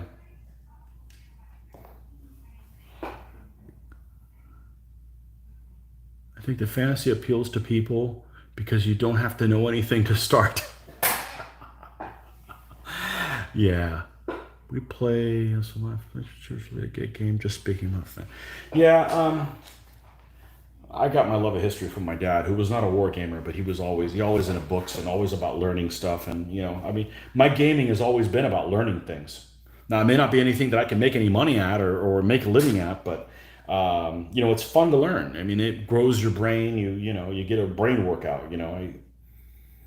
But well, you guys get it. If you know history, you know what I'm talking about. So, and yeah, so. Um, Yeah, my experience again, not to go back to current events. I think this whole situation has been good for the gaming industry. I think it's been good for gamers because we can connect across oceans and so forth. I think it's been bad for, at least in my impression, in face-to-face interaction with other humanity. The fact that we are forced to be covered has dehumanized us. And I think the fact that there's too many people that want to tell others how to live their life and be judgmental. Because I'm always like, okay, you do whatever the hell you want. Obviously you have to be respectful of each other, but I don't care if people. I don't need to tell other people what to do. But there's a lot of people that are living in fear and really want to control each other, and that has really kind of not been good. Not been good for face-to-face interactions, at least in in this vicinity and what I've experienced. But gamer wise, absolutely. Because I'm always like, like I said, if you like the color red and I like blue, go on liking red. I don't care. Just doesn't matter to me. But many people are not that way. They want to convert you to like the color they have, and if you don't like the color they like, you're an idiot. Sorry, I don't. That's just not me. So.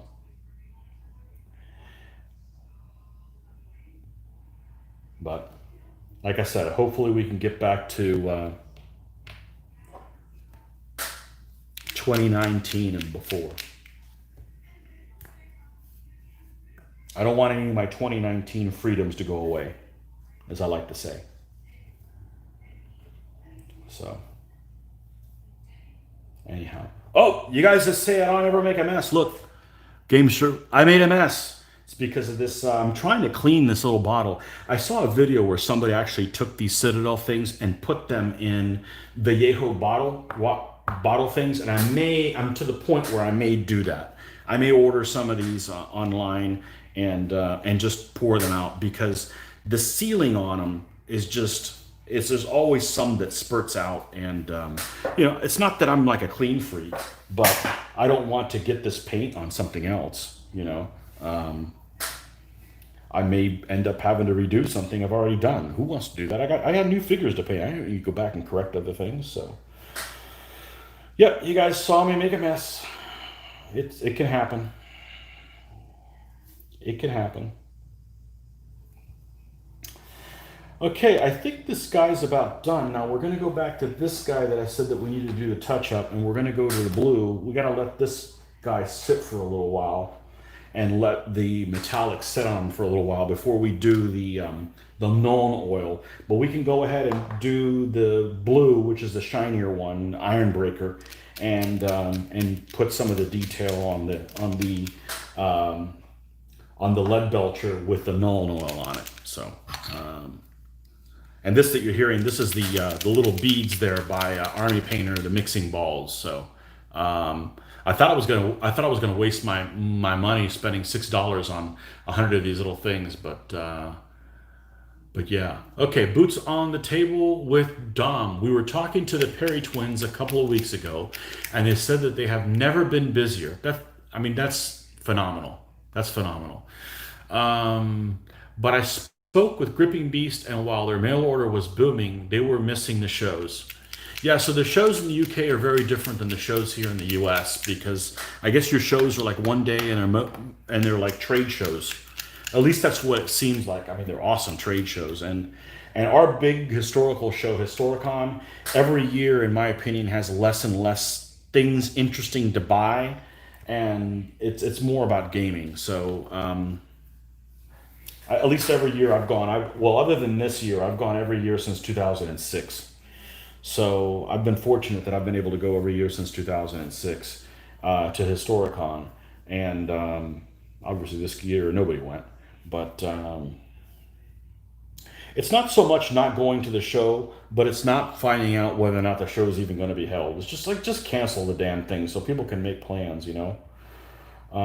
It's the not knowing, or it's the whole having the rug pulled out from under you that's the problem. I have a lot of changes at my job, so having changes in my personal life kind of drives me nuts too, because I'm not being paid for that, putting up with that. But we'll go next year. We'll go again as soon as it's being held. So, like I mentioned, for those of you guys in the U.S., the pre-registration for the hotel at the convention site opened yesterday. So I was able to register. It'll be the first time that we actually stay at the facility. So that's good. That way we can end our evening at the Irish pub right next door, instead of having to be careful on our drive back. Although it's a short drive, it's like 5 or 6 miles back to where we were staying. But looking forward to that. But I'm also hesitant. It may not be held at all. So.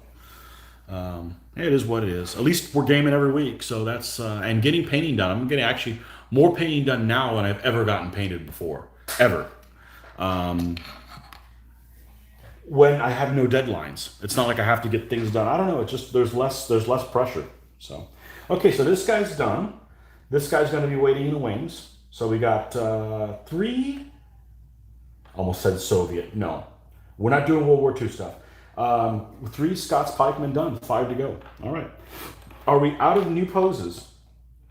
Let's see, because there was a limited amount of poses in this.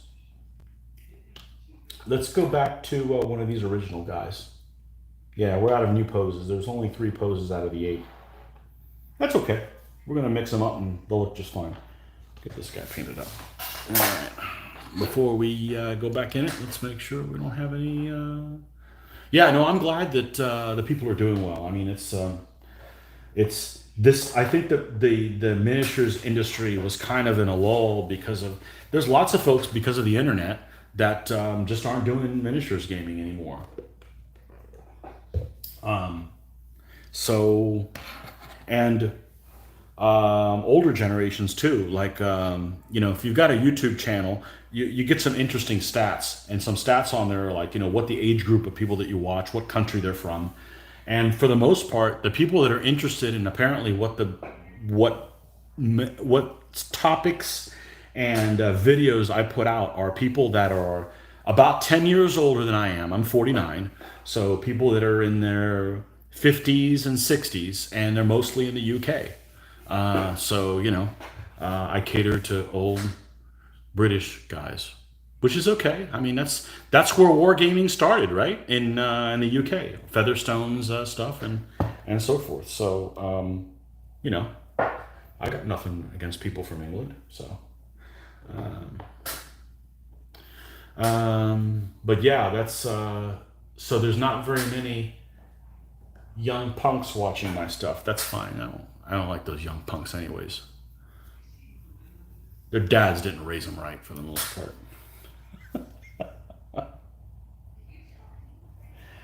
I'm kind of old school, anyways. My dad was when I was born. He was significantly older. He was in his 50s when I was born. So um, I'm kind of. My dad would have been.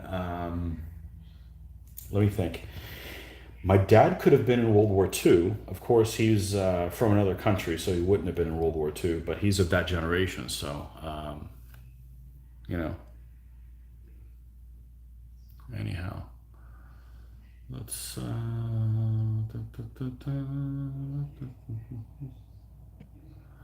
Oh, let's make sure I don't exit this. All right.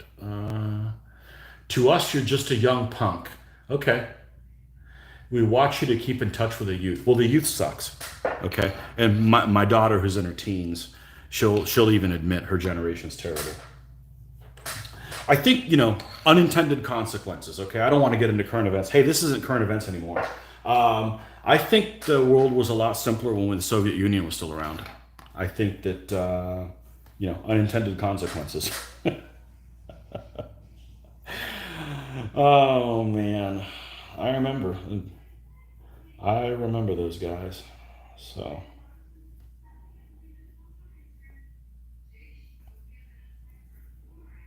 things were more cut and dry back then.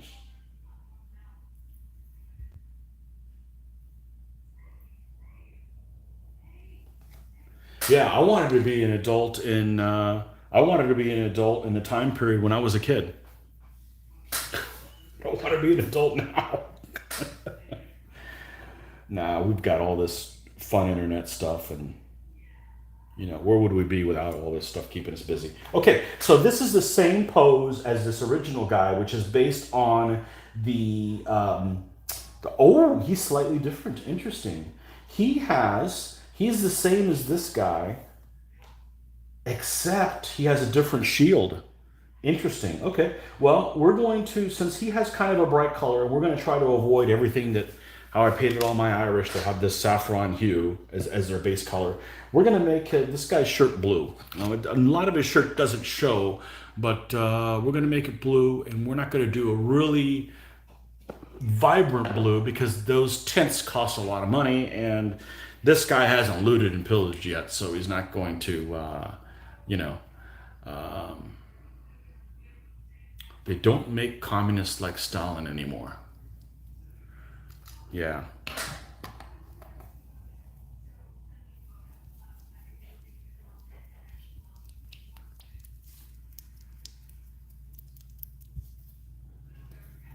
Yeah. I was raised that I do need to revisit stuff anymore. Like I use Audible a lot. The books on CD, I use that a lot because I love reading, but it puts me to sleep. It's too relaxing. So Audible allows me to like listen to. Sorry about the hairy arm. Hey, it could be better. I could be one of those people that shaves their arm. One of those dudes that shaves their arm. No, not doing that.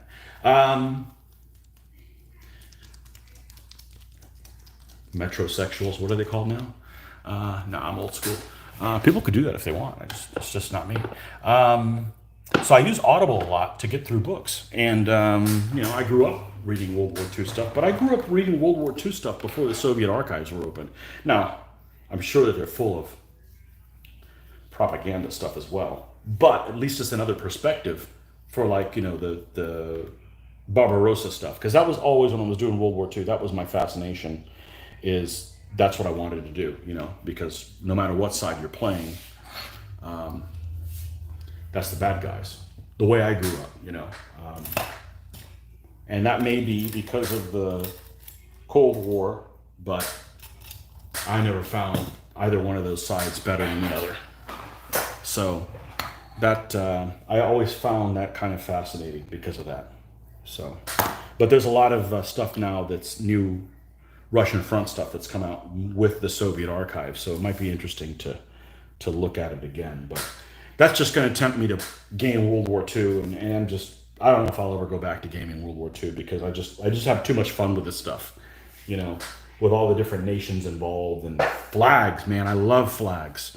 You know, you don't get much of an opportunity to do flags and World War II stuff unless you're doing, you know, those the Russians carrying the big red flag or stuff like that. But yeah,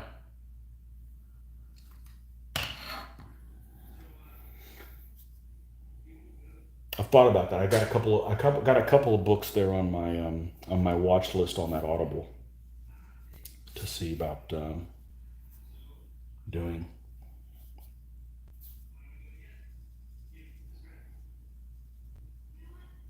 Young punk.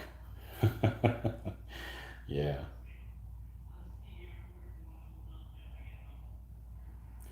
I don't know if it was ever punk. Punk to me has a connotation of counterculture, and I was never a counterculture person. Um, Maybe it was because my dad was just of a different generation where, you know, it just, I don't know. That's kind of the connotation that I have with that.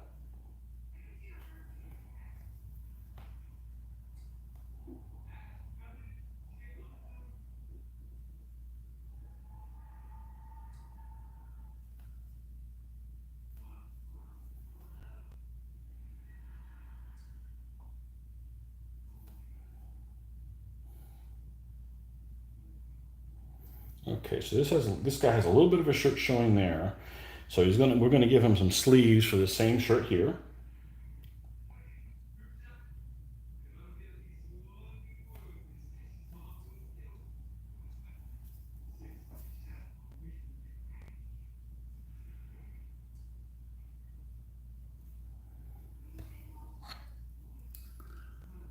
Mm, Scots would call it a targe, a small type of shield. It was made of leather, decorated with metal studs.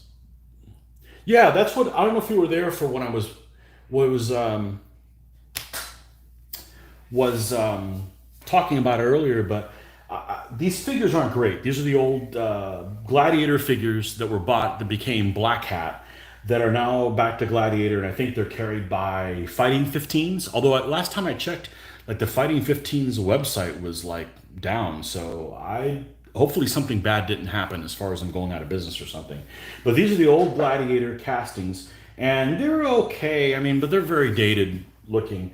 I have the Essex ones, but the Essex figure, the shields that come with them are massive, and they're not. I mean, they're like the size of hoplite shields. So I just didn't think that they were appropriate. So and I had these figures anyways, and nobody has pictures of these guys online that I've seen. So it's like that's the reason to paint these guys, you know. So, but yeah, these seem to be like large bucklers they have. You know, something you could handle while still having a pike. You know, would give you some kind of protection. You know, but yeah, the ones that I have from Essex are just way too big. John Peter, I'm reading a book on the Great War, World War One, before they started to number them. You're right, exactly. It was printed in 1919. Man, are they biased? They did not have time to calm down before writing. The third biggest game show in Scotland is called Targe. They present a Targe as the prize for the painting competition. Excellent. Jeffrey, are you from Scotland? If you are, I have a question for you. And it's on pronunciation. You know, I'm a big fan of pronouncing things if I can. Okay, let me if you use the same alphabet that we do, and I mainly say that for the Greek, because I just can't pronounce Greek things right. I just can't. It's just totally different. But if it's French, English, Scottish, so if you, I'm looking for these Galloglass guys that I painted, okay, and I call them Galloglass because nobody seems to be able to tell me. I know they're spelled Galloglach or Galloglake. I'm not sure how to say it. If you can, I would love to learn how to say these guys correctly in their own, you know, term, because I speak two languages. I speak English and well, I speak American English. I prefer the UK. I prefer UK spelling on things. Like I like armor with a U in it and color with a, especially armor with a U in it. Armor without a U just looks wrong. But I'm a big fan of pronouncing things if I can in the correct way. But nobody's been able to tell me those are if that's Galloglake or Galloglock or because I don't know the Gaelic type of Celtic type spelling. So Great War, yeah,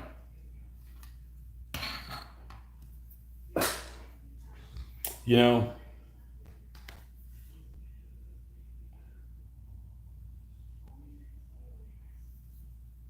yeah.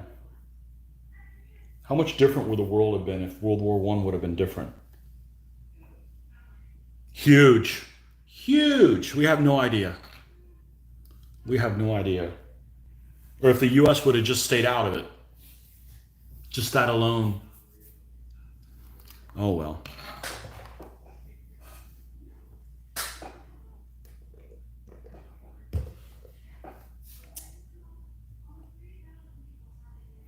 I'll have to put a link on that video. That's a that fascinating podcast of the comparing the World War One Germans to the World War Two Germans, just from the military aspect, not nothing political. Um, just really fascinating. Just learned some stuff I didn't know. I've thought about doing World War One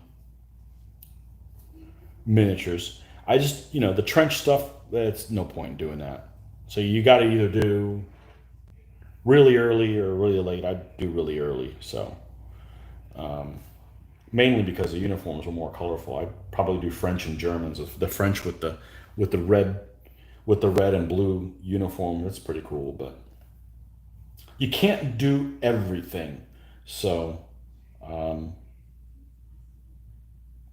you can't do all periods.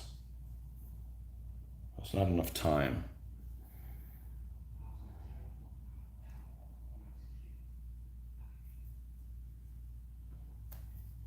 And they make some figures in 20 millimeter scale. I wouldn't mind doing some skirmish, but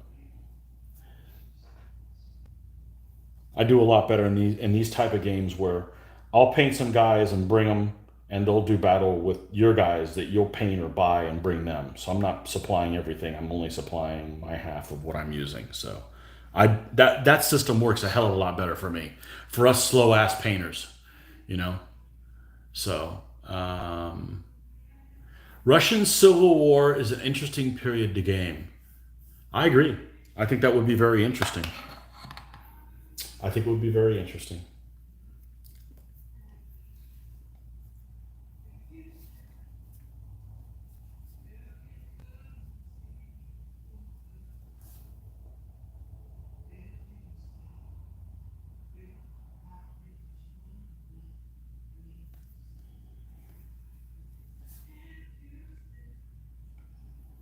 We got some blue. I got to be careful. I don't want to make this too bright.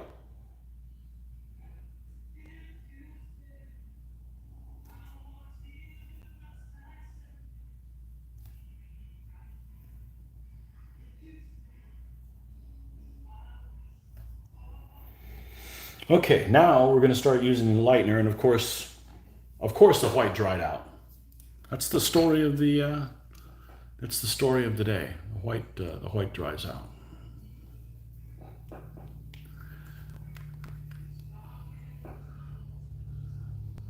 Okay, Jeffrey Smith. Okay, the CH sound is difficult. I would say lock with the CH with my tongue pressed into the bottom of my mouth as a kind of hiss. Loch. Most non Scots would say och. So it would be Gallaglock. Maybe. I don't know. It's just kind of, I don't want to I want to be the one guy that's not the stupid American. You know what I'm saying?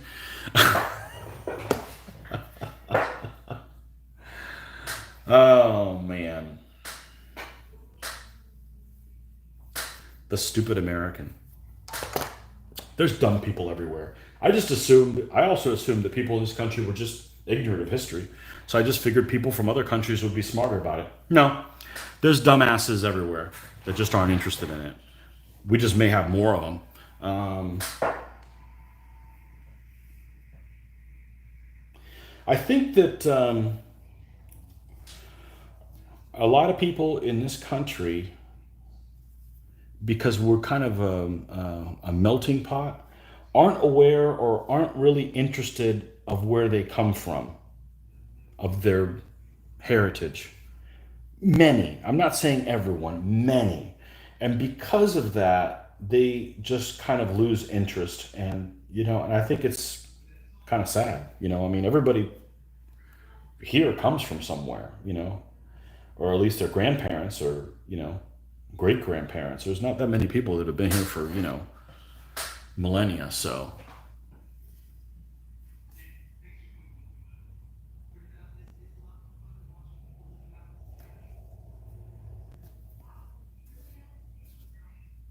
at least in the South. In the North, I know there's groups of people of different nationalities that kind of all live in one part of the city, or it's more like that. People in the South just usually just they don't know where they come from, or they just assimilate. I don't know, but I don't know. Maybe I had something to do with it. I just assumed that people here just didn't know anything about geography, and people were like, as especially with geography. But I just realized lots of people just don't care about geography. Like they don't know where places are in the world. I mean, I always did. I mean, talk about something I was really interested in. I was always interested in geography, even more than history. So, because that's handy, looking at a map and knowing where people are. I mean, you're reading the news and you don't have any idea where the hell Azerbaijan is. You don't know how to decipher what's being told to you in relativity. So, you know, but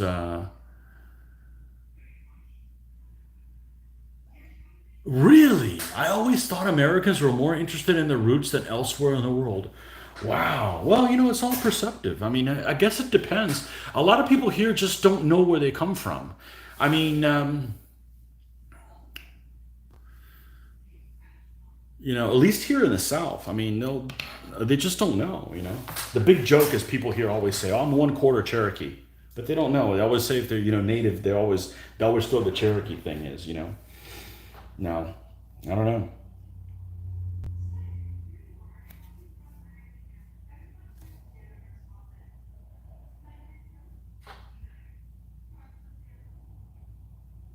Cultural relativity, isn't that's what that's called? So we're gonna give him like a leather shirt that's gonna be studded, okay? Because it was like almost like a black color in the one in the diagram. No, yeah, yeah. So let's do this color as the base. I've never been to Europe, so I don't know. And we're actually planning on going this year. This was the year that we were gonna go, of course, and we may never get to go. That's all right. We still get to communicate with you guys across the seas. You got YouTube. You got the Google Mobile. The other day, and I mean the other day, like a couple of years ago, I'm like, okay, let's see what the hell's on. Let's see what Santorini looks like, right? Because I've always been fascinated about going to Santorini. They ran the Google Mobile, or maybe it was the Google Bike, through Santorini on the city streets where you could see what specials were being held in a restaurant. And there was a lot next to them with some dogs that were hanging out with each other. It was like awesome. It was like you could experience the world without leaving your living room. Now, I would like to go, but I mean, for, for those of us in the overworked United States, overworked because we don't have a lot of vacation time. It's not necessarily the cost of taking a trip. It's like if you're going to go to Europe, you need at least to take 2 weeks. It's almost impossible to take 2 weeks off in a row. That just by the time you come back, your job is freaking a shambles. Because at least what I have to do, I would have to leave everything done. Nobody covers for me, and you come back and you have to pick up all the pieces. So taking 2 weeks off in a row is like insane. Um, you know, so that part of it presents a problem. So you know, would I like to go to Europe? Absolutely. But a lot of things have to change with the current climate and everything. So we'd have to see. We're going to do a Mediterranean cruise because I'm not going to Europe and not going to Spain first. Sorry, you have to go to your motherland first, where your ancestry comes from. That's my own rule. I'm like, okay, so we're going to do a Spain, Italian, Mediterranean cruise. We're big cruise fans, so because it's basically a worry-free vacation. You know, you've got a hotel that follows you around. You don't have to worry about all that kind of stuff. So that's what we were planning on doing. So let me know if you come to Europe. I have a spare room, but it will cost you at least one game. Yeah, well, that's the problem. I mean, I've got to do Spain, Italy, and Greece first before I go anywhere else. And that doesn't mean that's the only places I want to go to. I mean, it's just out of principle. That's where I have to go first. And it's a vacation time problem for us. I mean, I think you guys in Europe get a lot more days off than we do. It's just, I mean, I wish I had a job where it's like, okay, I'm leaving now, and then when you come back, you could just pick up where you left off. It's a nightmare. So maybe the economy will slow down a little bit, and we can do that. But this year's out. I mean, with the travel issues, nobody wants to go on vacation and go through that much trouble. If it's that much trouble, it's just not worth it. So Europe will still be there. It's been there for thousands of years. We'll go back. But yeah, I got to go to Spain first. Got to go to Spain first. Have to. So, but I want to go to all those places and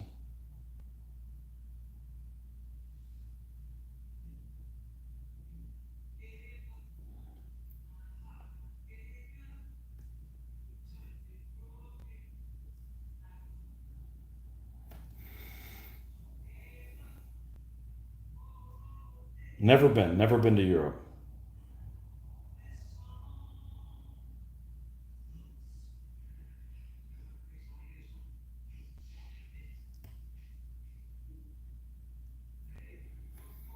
And I don't want to go to Europe and give up one of my convention trips. Like, no. It's not a cost issue for us. It's just because you can always plan those expenses. So, uh, attacking Rheinberg on the Rhine. Okay, you live near the Rhine?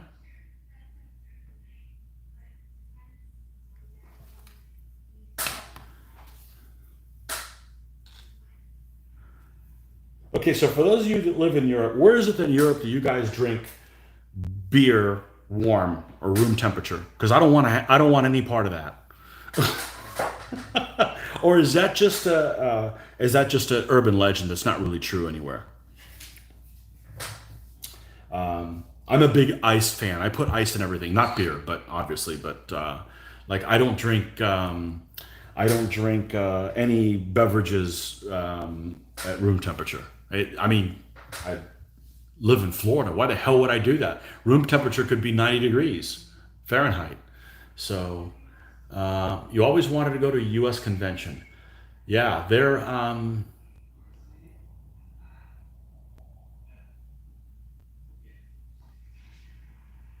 you're 15 minutes drive from the Rhine. Yeah,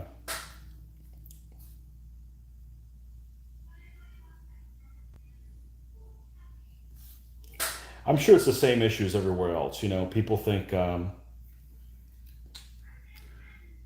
you can't judge one place by another one. Like in other words, you can't judge uh, you can't judge Florida by New York. You can't judge you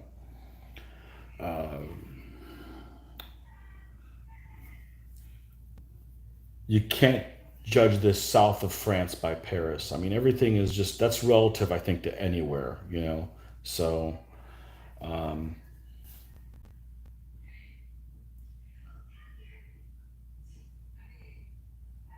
yeah, New York is so different than where I live. It might as well just be a totally different universe. I'm like, I would want to live there. No, no, no, no, no, no, no, no, no, no, no, no. No.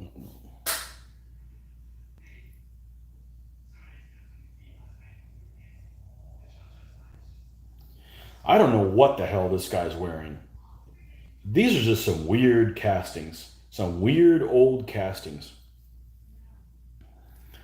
I guess does he even have? It's almost like he has. Chainmail on his arms. Could he have a studded shirt and then chainmail on the arms? Well, hell, that's what we're going to go with. And I'm going to be lazy and I'm not going to repaint the arms black. I'm just going to dry brush this stuff on top of that really dark brown and roll with it. I mean, hell, it could be backed up with some kind of leather and it would just be totally appropriate. Da, da, da, da, da. Which one would you recommend as far as conventions? Absolutely Historicon. It's huge. I mean, if you're interested in historical games, definitely Historicon. Scots tend to favor long, cool lagers. British real ales are often room temperature, but of course in the UK that's cold. Okay, yeah, I mean,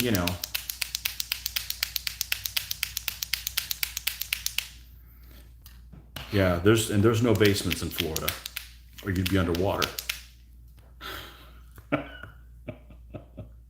Oh crap! I opened this disaster of a thing. Okay, be very careful. It's like dealing with a time bomb. All right, let's go ahead and get some of this metallic color down here and close it back up before the spill monster comes at me.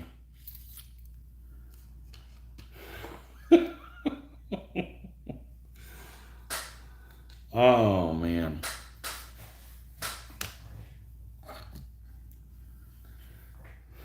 Whew.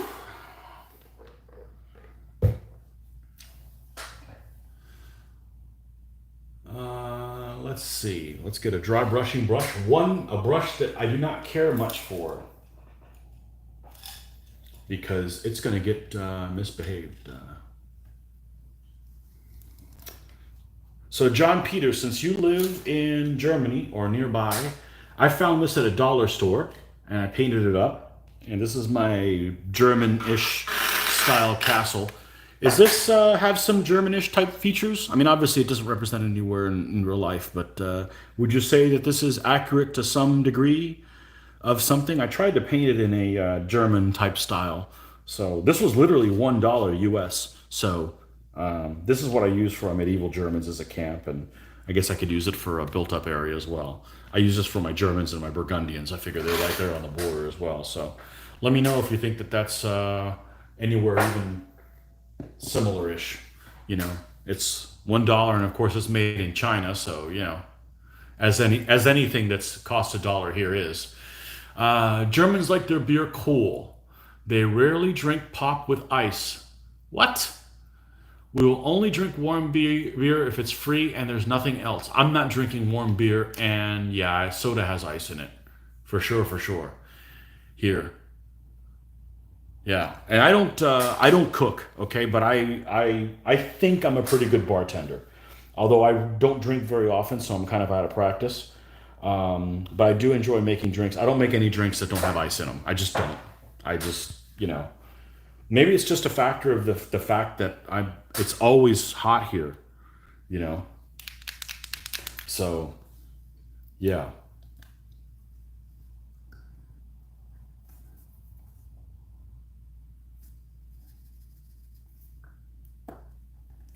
Yeah, one of our favorite things, and I know it's not real beer, but they have this thing called.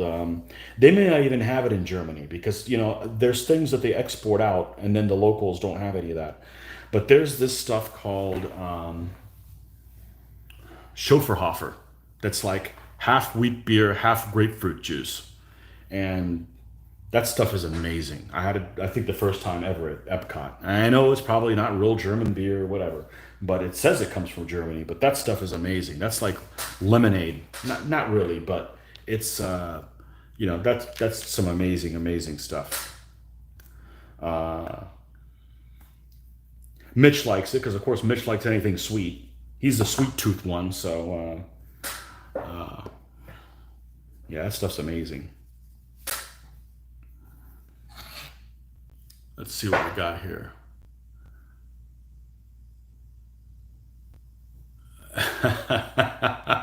Hi, Tony. I'll drink beer with you any day. Yes, Sarah, you will. And other things. Because I behave better when I drink. All 2 days of the month that I have a beverage. I don't drink very often. But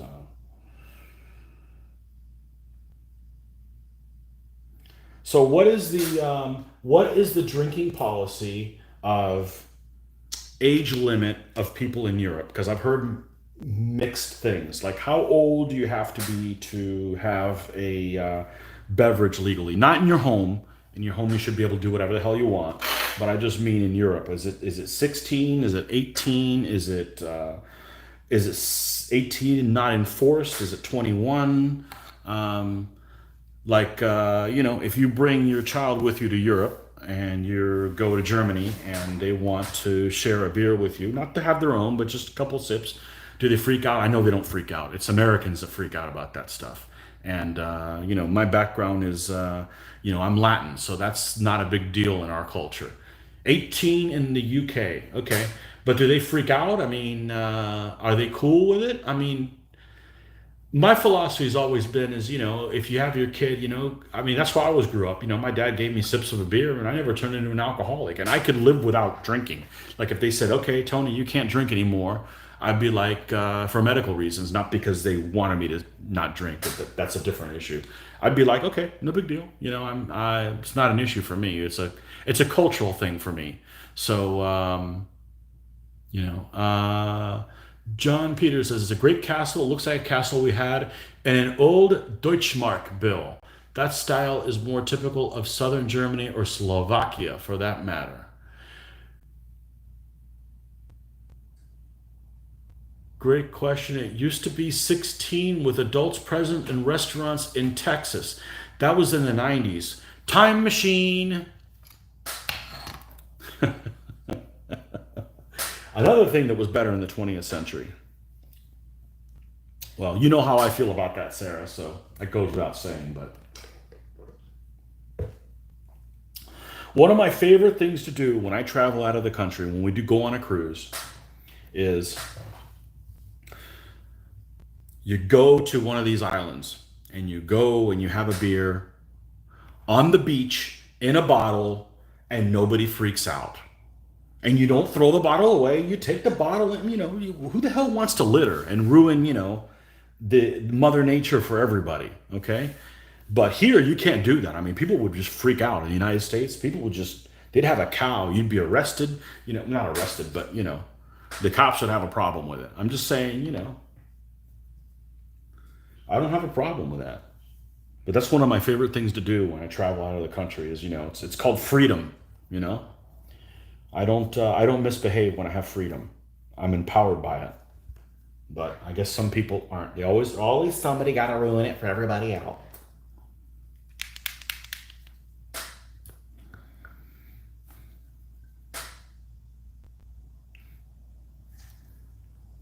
Now, I hope Sarah's still not watching it because I really want to keep my numbers cool. I've got my numbers on my viewers, and it's 100% men, mostly from the UK. So I want to make sure there's no one. Oh man, those stats are cool, but they only work if you're signed in. So, oh man, I got nothing against women. But I did go to the craft store the other day, and I was like the only dude in there. It's all a bunch of old women, and of course they always come up to me. Can I help you with something, sir? Almost like I'm lost or something. I'm like, no, this is actually my land. I come in here and I could probably spend 3 hours in a fabric store because there's all kinds of buttons and stuff that you can look for shields and you guys know, you war gamers get that. You understand what it is. There's always things you can use in there.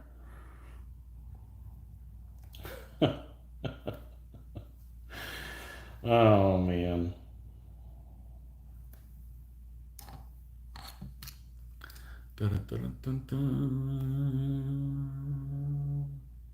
In Germany, you can have a beer at a restaurant if you're 14 and if your parents are with you, 16 if you're unaccompanied.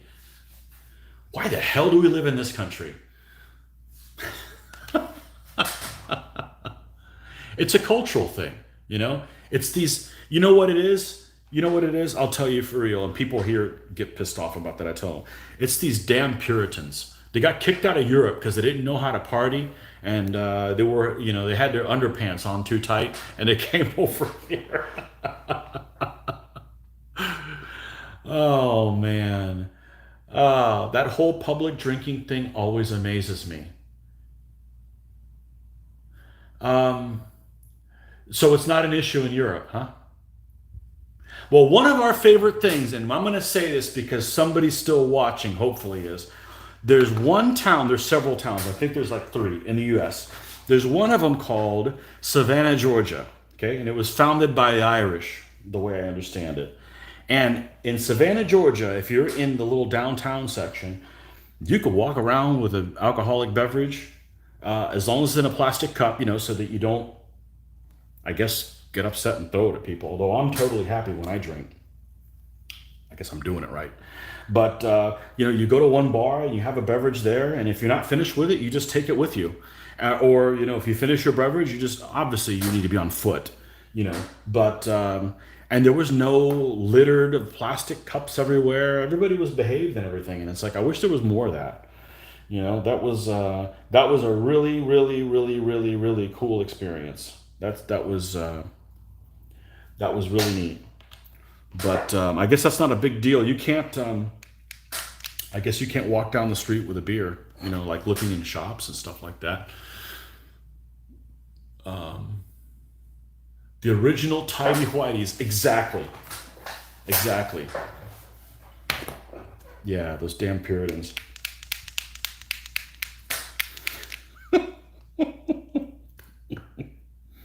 Again, if you want to be a Puritan, that's cool, but don't restrict my freedom just because live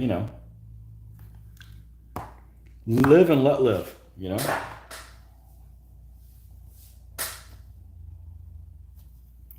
Thought you weren't talking about current events. We're not. We're talking about the damn 1600s. Oh man, we're almost 4 hours. Man, you people are bored hanging out with me. Hopefully, you guys are doing some of the same stuff because then it makes sense. But I've done that. I've hung out with people a long time, just listen to them blah blah blah blah blah blah blah blah blah. I grew up having somebody that came over on once a week to paint, and we would just chillax and get stuff painted. Sometimes we'd have a beer. If we had that second beer, forget it. No more painting was going to be done. We were going into the socializing mode, not no not productivity. So you know, hopefully you guys are getting something productive done.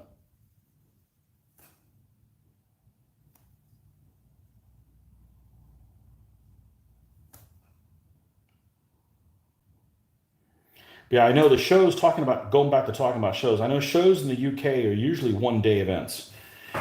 Here in the US, they are the shortest. Well, we do have some 1 day shows, but usually they're over a weekend.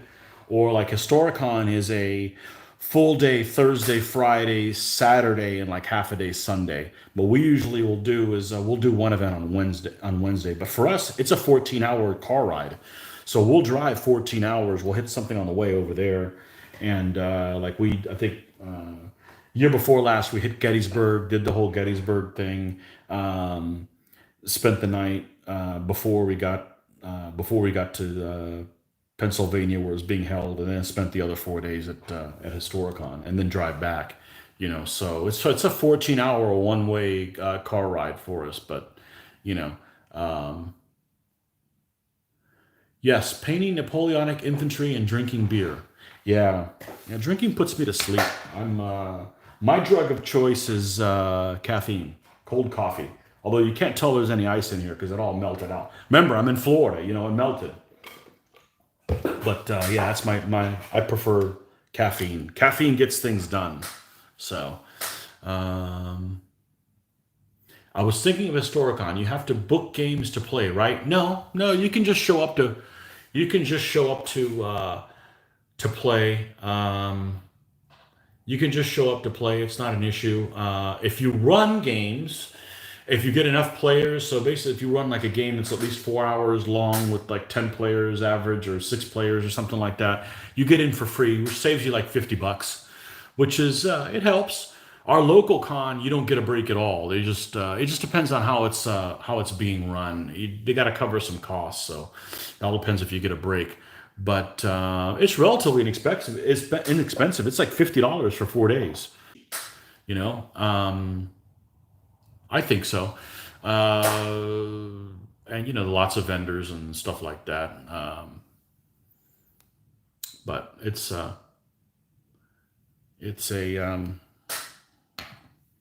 and I go there really to interact with the people. I mean, I go to game too, but I mean, I'm gaming all the time, so I don't go to buy. I mean, there's, like I mentioned earlier in this feed, every year I've gone since 2006, there has been one or two vendors less with stuff that I'm interested in. So there's vendors now that have some fantasy stuff, or they'll have 28 millimeter stuff that I'm not interested in, or they only have Napoleonics or not painted them like all of us have. So I have less of a need for miniatures each year. So it kind of worked, both ways. So, you know, that's not really, but I know our local con, the last time we had a con earlier in, which was what was September last year, I even mentioned to him, it's like, I don't care if I even play any games. I mean, I do. We play DBA constantly. Um, but I would just go to socialize. So I mean, I guess that's a good sign. If you don't like the people, and I really people I've played games with. I mean, yes, I have, but I mean, I'm telling you, over like 2,000 games of DBA, I probably had maybe 12 occurrences of somebody who was a butthole. So 12 games out of 2,000 is negligible. Um, so there's a certain amount of honor and cordiality with you. I mean, we're all doing this for free for our enjoyment. If you don't bring enjoyment to it, then why are you even doing this? It's not like there's any money to be had. So Jeffrey Smith, clearing up the Pyrrhic army. One of my favorite guys, Pyrrhus. I got for my birthday 14 years ago. Just got the Osprey book to help with painting inspiration. So that's the only book I found, that's the only book that I got the day it was released. And I don't think it shed any new light on what I already knew about him. But yeah, he's one of my good old Paris. One of these days I'll get around to painting his army. That's a. I think he's certainly more interesting than Alexander. Everybody does Alexander, but I think Pyrrhus is really cool. Um, I think Pyrrhus is really cool. So the book really didn't shed any new light on him. And if you read books, there's a book that came out on called Phalanx versus Legion, I believe, or it's called Legion versus Phalanx. It's one of those two, and you would think, it's pretty boring, but it talks about all of his battles in detail, and it's kind of a one good place. I think they have a couple of the details wrong on like his elephants. It says that he used African elephants, the African forest elephants, like the small ones that the Ptolemaics used, and the Carthaginians and Numidians. Which, as far as I can tell, the elephants that were in his army came from a stash that he made a deal with the Antigonids with. But anyhow, but for the most part, it goes into detail into his battles, and I thought it was pretty cool. I had it read to me on Audible, so I enjoyed that. And yeah, Paris, interesting guy, interesting guy. So planned to go to Historicon in 2013. Had to miss out. I was there. Had to miss out due to family illness. I was there in 2013. 2013 was in Fredericksburg, Virginia. Yeah, yeah. 2009 was the last year they had it in Lancaster, Pennsylvania, which was at a dump.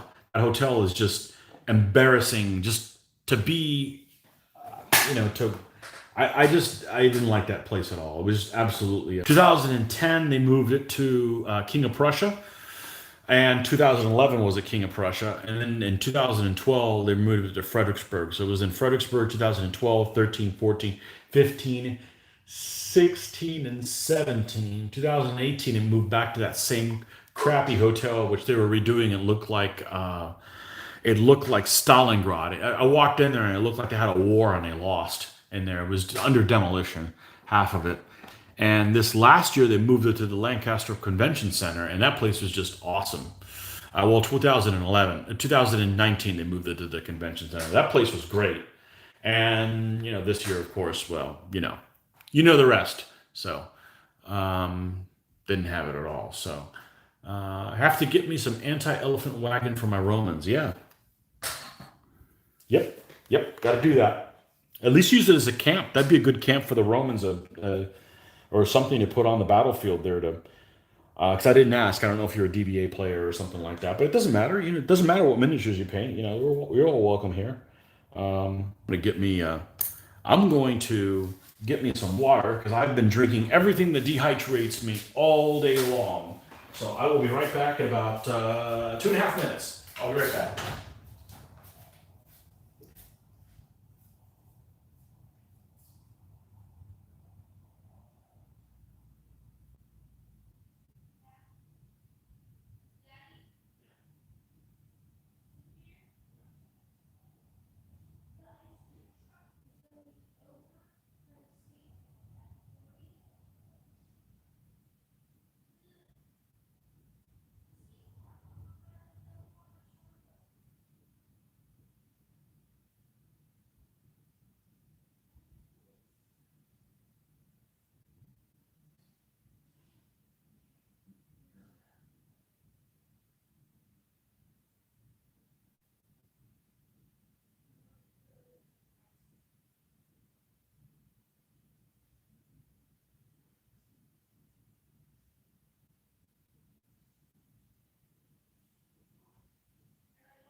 Okay. So it was 4.5 minutes.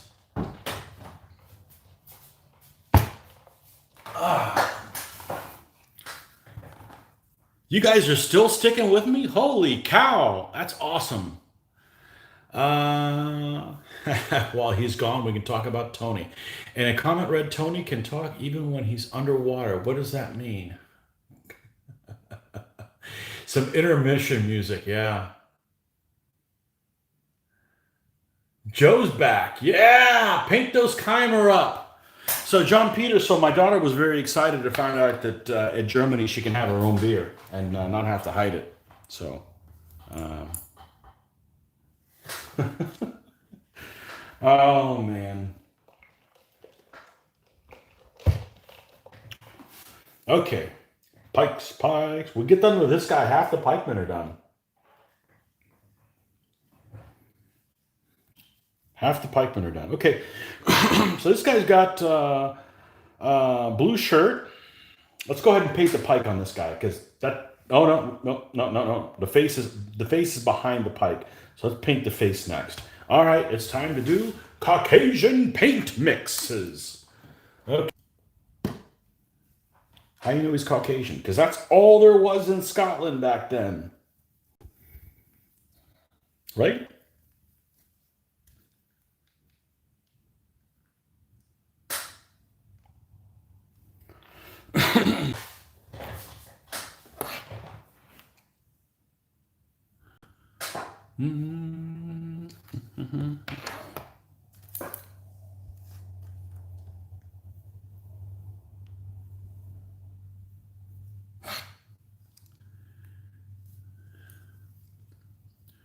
All right, let's get this guy done again.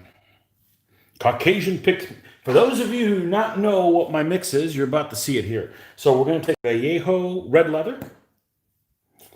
Vallejo. And, well, black dyed too. Damn it.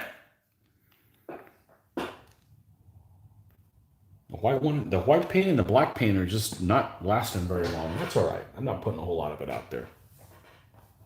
I could probably stand if you put some more moisture under this, but hell, I already took a break.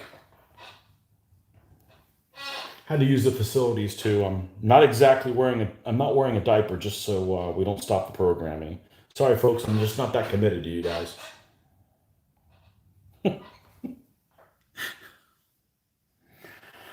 Oh man.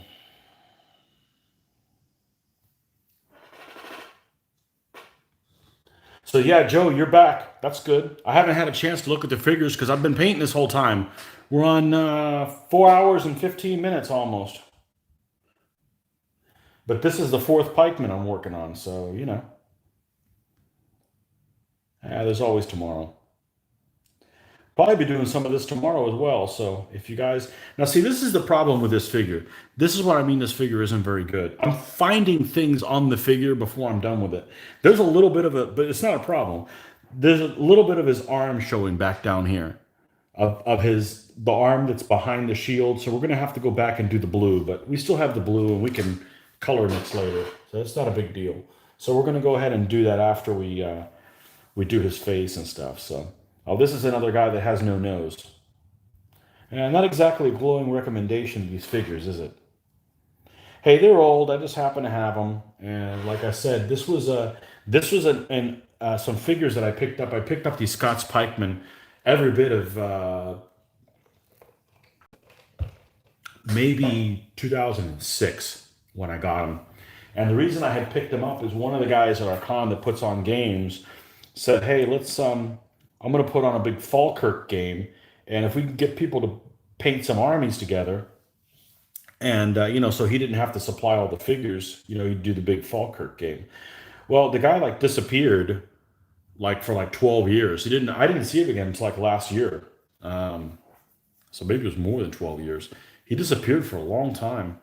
And I think he had some personal issues or something like that. It's once I decided I was going to build this Irish army, I was like, oh, cool! I can build those Scottish pikemen and put them to good use. I have them.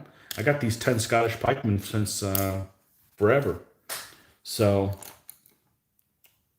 yeah, that's my story on why I have these figures. So.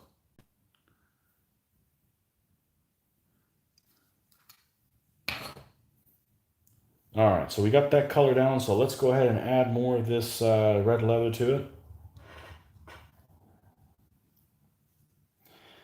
So I guess you guys aren't getting much buffering. Maybe the buffering is only Monday through Friday. That's good. Technology is weird. I don't know why the hell something works one time and then doesn't work something else, and then you can't find out what the answer to it is, and there's too many if, ands, or buts. I still can't figure out why I could film up at 4K, but this doesn't come in at anything better than 720. Is that what you guys are getting? You guys getting the 720, or is it dumbed down right now because it's live? Let me know if you guys can tell what res you guys are getting right now, but I should be able to get 1080, but I don't know. Maybe there's just not enough of you guys that love me or don't have enough subscribers, or again, I've looked forever on YouTube's site and can't get an answer from anybody. So it's not a connection speed issue. I got what do I got? Am I running 5G? No, but I'm running full LTE. So um, last time I did the download speed up and down, it was like 60 down and 30 up, and I only need a tenth of that to be able to stream 1080. So, oh well, it is what it is.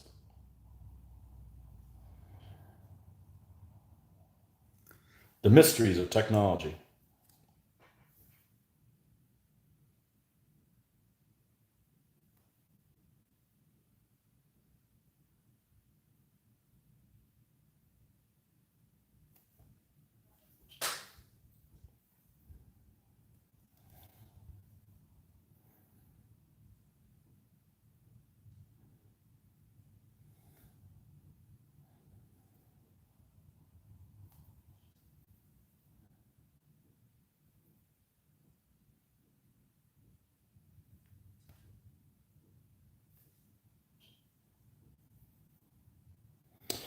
All right, let me guess. This skin tone's dead too. Yep.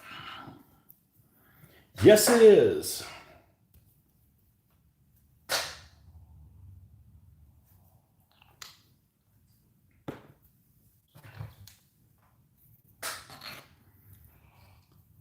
I think I should get another. I think I've used this thing enough. What do you think? I just forget. I come over here to start painting and don't even bother replacing the paper towel. So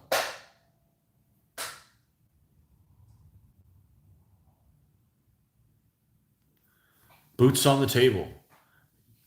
Thanks for coming by. Appreciate it.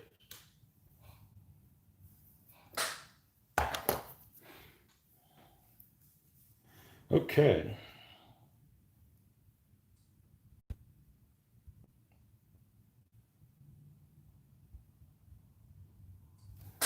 All right.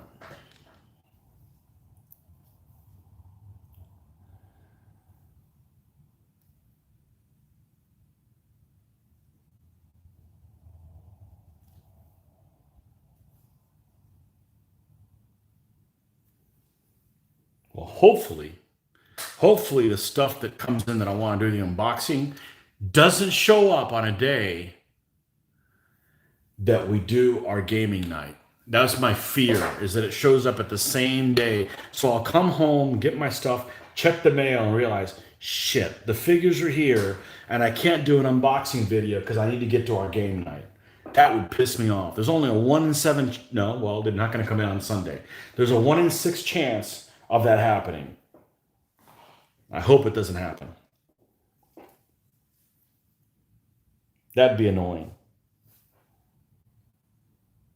I know. I can just not check the mail on game night, right? Because then if they're here, I wouldn't know. But I'm not going to do that. Can't do that.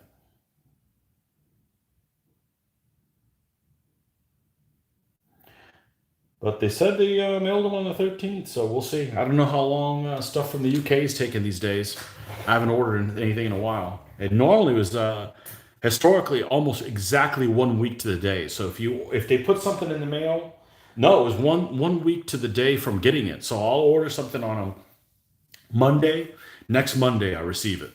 So it's taken less than a week to get across the ocean. Almost consistent every single time. So, like I've mentioned before, I've gotten better service in the past from the UK than I have from US suppliers. So, um,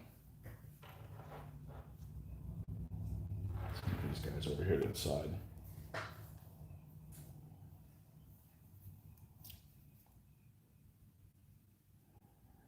And the amazing part is, I've been painting so long, I haven't eaten anything because I get the munches. I'm like, oh, let me have lunch or something like that. I haven't even had lunch yet, and it's Almost 3 o'clock. So at 3, we're going to stop no matter what. There's your 17-minute warning. We're going to stop no matter what, and we're going to go check the mail. Got to get your priorities straight, right? And then we're going to find those hoard figures there for Joe.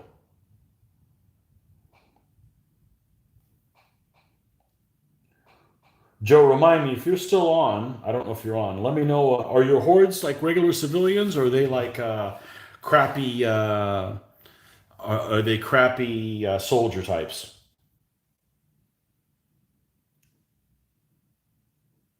Because that's what it'll do. You'll probably need to just mix them all in, and that way you have a variety of figures in each one, instead of just having like all of one manufacturer in one and all of one in another. So, yes, ma'am. Okay, 1 second. Hmm?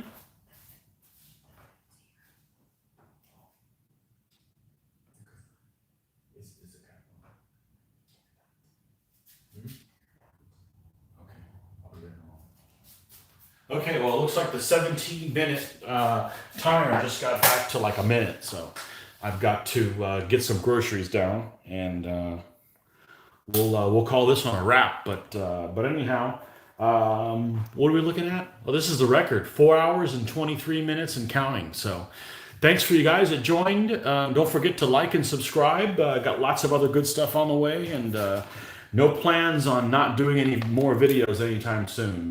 This is very useful from my standpoint. So, I appreciate you guys hanging out with me. Hopefully, you guys found it interesting, and got to see a lot of people from the old continent on here, so I'm sure we will do that tomorrow as well. I believe we're not going to be going anywhere, so, and the daughter has I believe, a friend coming over, so that's going to keep her busy. So anyways, we'll catch you guys tomorrow, hopefully, and happy painting. Catch you guys on the flip side. Bye-bye.